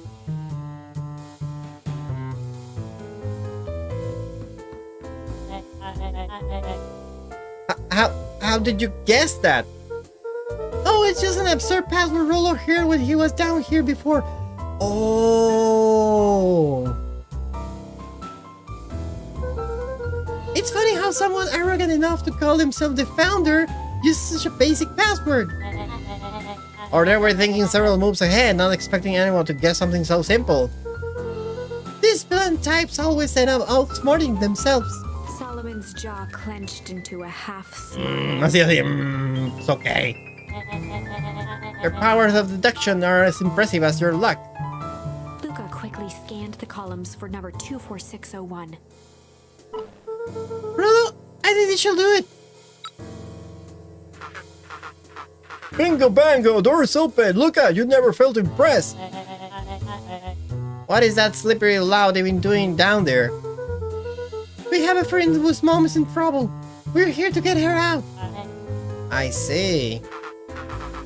Okay, Luca, I think we're close. The next door is marked 13806. Once again, Luca scrutinized the numbers on the screen. In that moment of distraction, Solomon reached forward and pressed a large red button. Sí, a huevo. Maybe this one opens the lock. No.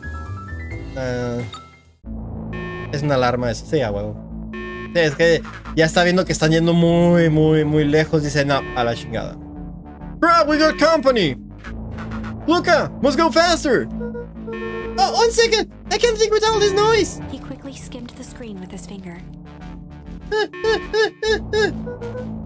it is! 13:06! Go, go, go, go, go! Curse these fumbling hands. My apologies, Luca. Don't beat yourself up. I know you were just trying to help. Shit. Clipboards! Clipboards! Oh man. No water. Rollo! Clipboard, clipboard, clipboard. Rollo, are you okay? Rollo, come in! Shit. Mr. Kerr approached with a sneer and spoke into his walkie-talkie. You can turn off the alarms, they're trapped. With self-satisfaction, he called into the hallway. That, my dears, is a dead end. Nowhere to run. Rollo, where are you? Are you okay? Yeah, I think we lost him. Making our way back to Nellie's office. What? Okay, you two rabble rousers are coming with us. Oh, la distracción. Nope. Lo mismo que nos dijo a nosotros cuando nos bateó. Nope. Tómala. Make a break for it. Make a break for it. Habla muy grueso, ya me acordé.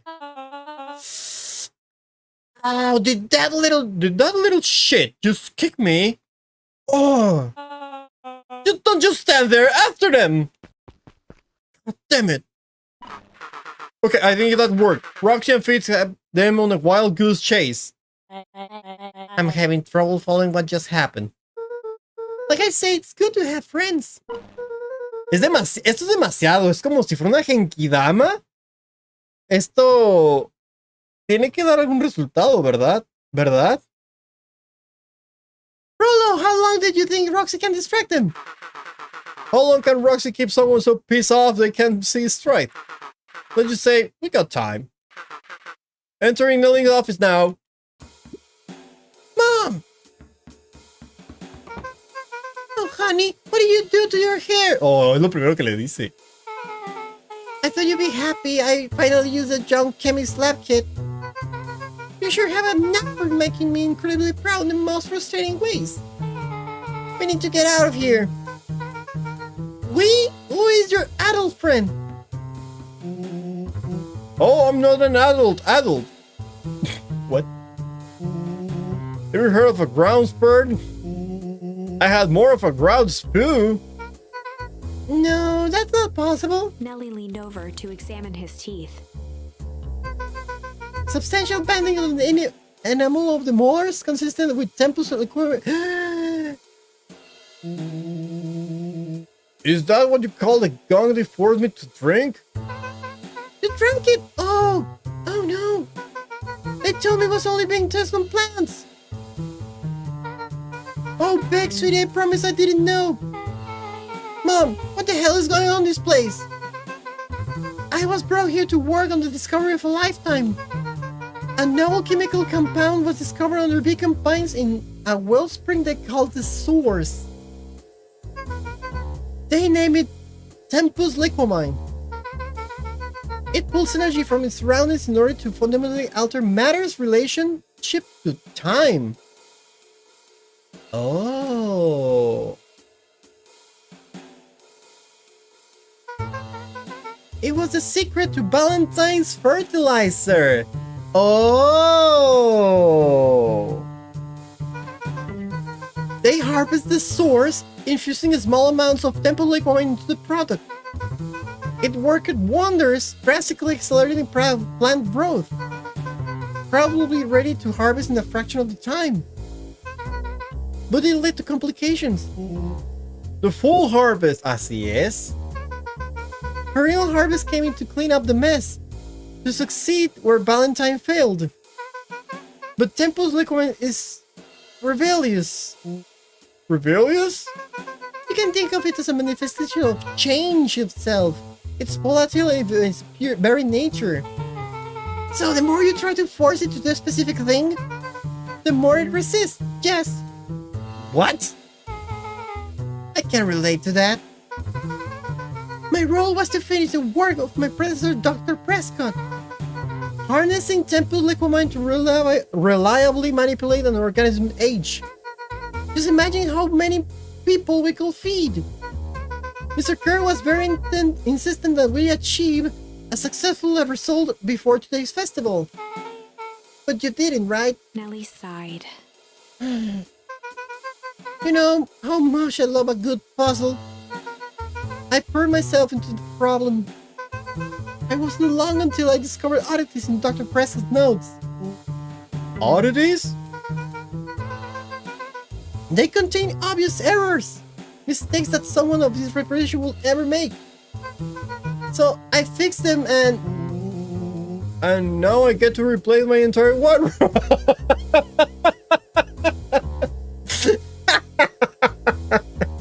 Okay. I'm really, truly sorry. Meh, those clothes were all hand-me-downs anyway. It sounds like Dr. Prescott figured it out, got cold feet, and intentionally sabotaged his own work. I had considered that possibility. I've sent a letter asking him to clarify his thinking. Mom, Dr. Prescott is dead. Kerr had him killed. What? I overheard them talking about it on the radio. It's why we're gonna get you out of here. I just... Like, now! Wait! The vial deal? No sé cómo sigue eso. I feel it's the chemical equation, allowing direct control of aging. Mr. Kerr picked it up just before you came. Ooh. Oh, the more reason we gotta hightail it.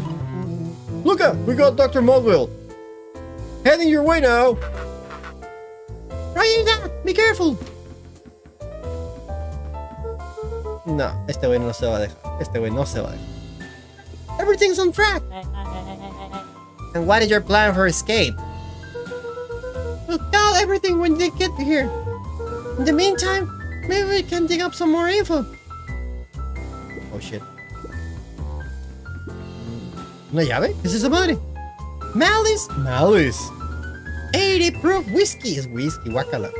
A hard drink for a hard man. Wow, even this alcohol is arrogant. Solomon muttered inaudibly. I shall just smother you right now. What's that? I say, I shall not bother you right now. Don't be silly. You're no bother at all. Luca tugged on each of the cabinets. Yeah, this must be good stuff. They're locked. Perhaps he's not as careless as you suspect. Let me see. A la vez, toda la vuelta. It looked like the founder was helping Kerr plan the festival. Why would such a secretive leader be upset with the party? Only time will tell. Luca held his hand up to the ashtray. Still warm. Acaban de fumar. Está fumando con la forma de niño. He must have been here recently. Recently. No, no se diga. ¿Algo más? No. De hecho, mira, ahí están los libros. Ahí están los libros en la silla para que pueda estar a buena altura con esa forma de niño que tiene ahorita el Solomon. Los libros en la silla. Ay, Dios. Ahora está la computadora, después él va a hacer lo último. Let's see what else this bad boy has on it. Security system. Time card logs. Payroll. You know, for being so evil, this guy sure is boring. Solomon once again muttered under his breath. Just you wait. Huh? Oh, nothing. Pues ya es todo. Ya sería el Solomon en sí. Oh. I'm really sorry you got dragged into this mess, Solomon. You didn't worry about me. Well, I feel bad either way. We gotta get you out of this, I promise. With a subtle, quivering lip, a smile crawled across Solomon's face. They heard the trampling of frantic footsteps from the hallway. Uy. Look it! Cielo.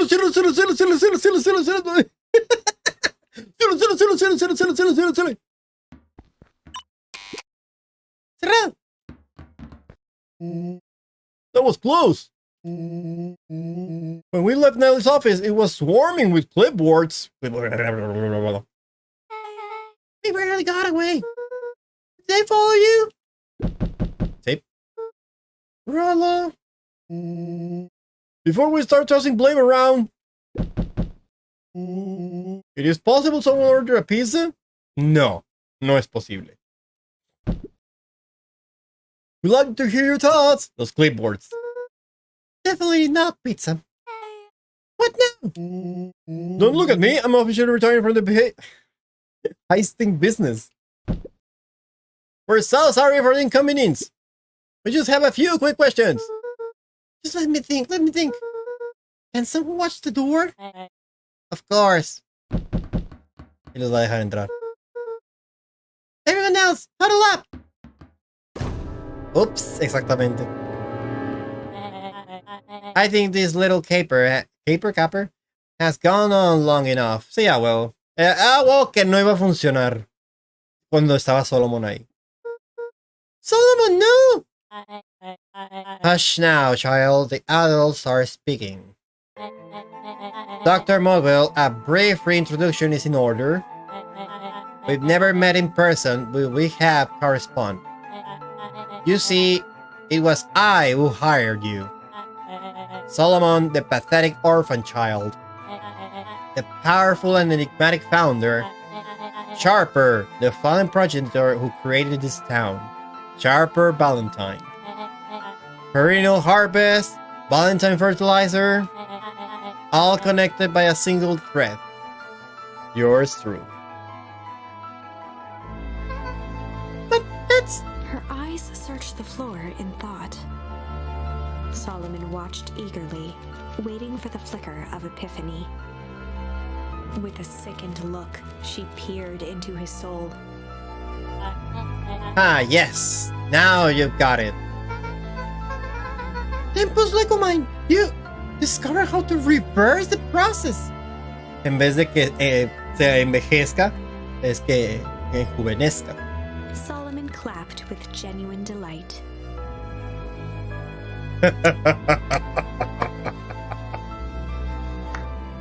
¿Ah? Sí, justo como le dice. Very good, Dr. Modwell, very good. Now, the discovery wasn't intentional. Solomon glanced down, examining his youthful form. And the effects went a little too far for my taste. That's why you need me to finish Dr. Prescott's work. Así es. Which you did admirably. Mr. Kerr, the vial, please. Así es, él ya lo tiene. El William Kerr ya lo tiene. Kerr presented it with a theatrical twirl of the hand.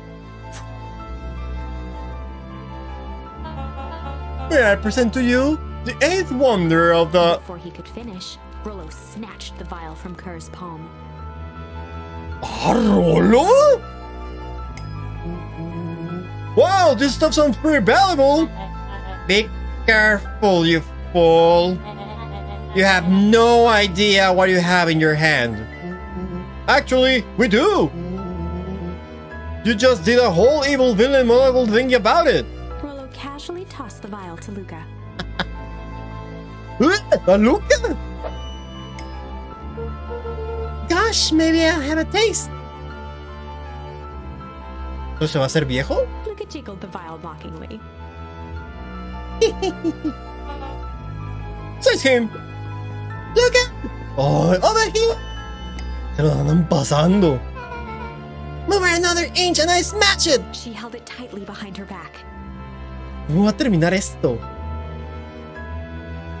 Solomon sighed, speaking in crisp, measured syllables. You have no plan. I'll smash it, I swear! Fine. Risk killing us all. Or, if you're lucky, nothing happens. Then what? We capture you and grant you much less leniency. Leniency, ¿cómo se dice? He pursed his lips with feigned sincerity. But I give you my word, if you hand it over now, none of you will be harmed. A deep uncertainty washed over Beck. I miss. You're a smart girl, Beck. There's no shame in being outwitted by someone smarter than you. We both know there is only one way this ends. She looked to Nellie shakily.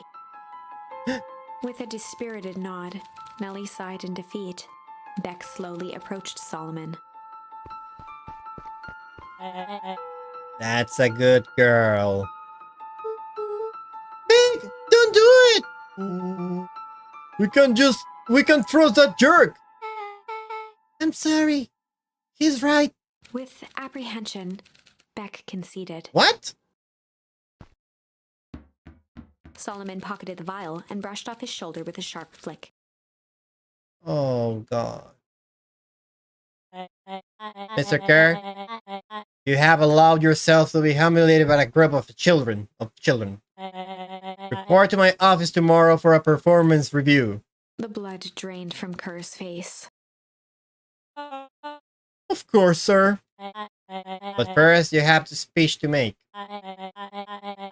Throw it out there and give me the introduction I deserve. And don't forget to smile. Yes, sir. And to think all of this is thanks to the efforts of Mr. Van Horn. I don't understand. How is this all because of me? Ha! I said Mr. Van Horn, silly child, your father. Dr. Walt Van Horn.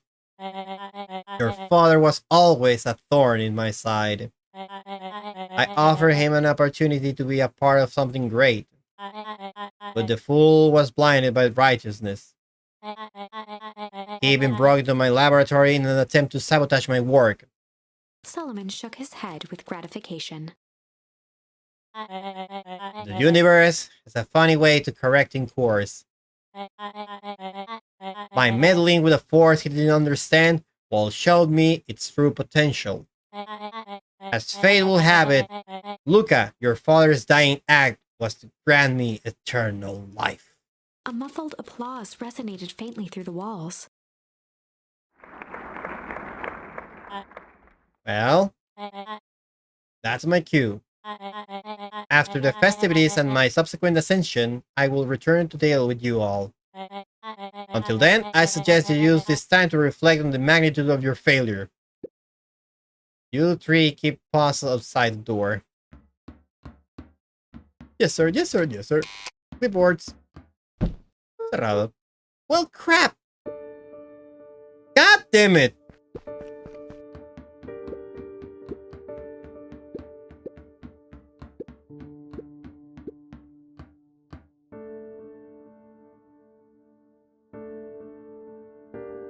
A ver.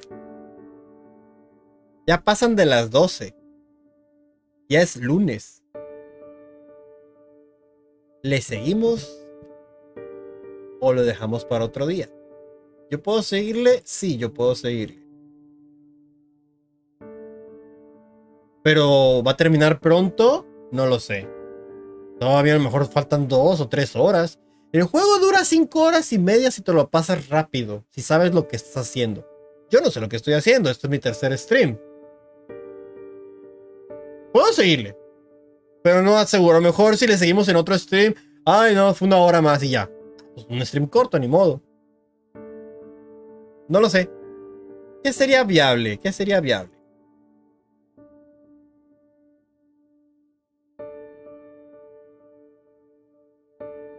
¿Seguirle?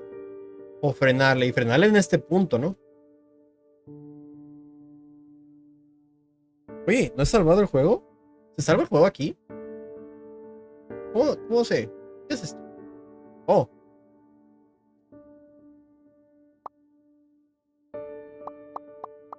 Ah, no.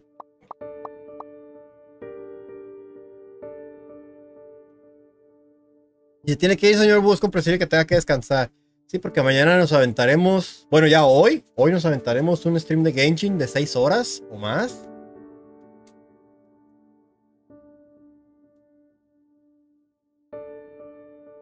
Yo creo que ya en el siguiente stream se termina sí o sí este juego, entonces. Si le frenamos ya ahorita, nos vemos en otro momento. Pero sí, yo creo que ya estamos para finalizar este juego. Para finalizar esta historia. Este stream nos duró 5 horas, damn.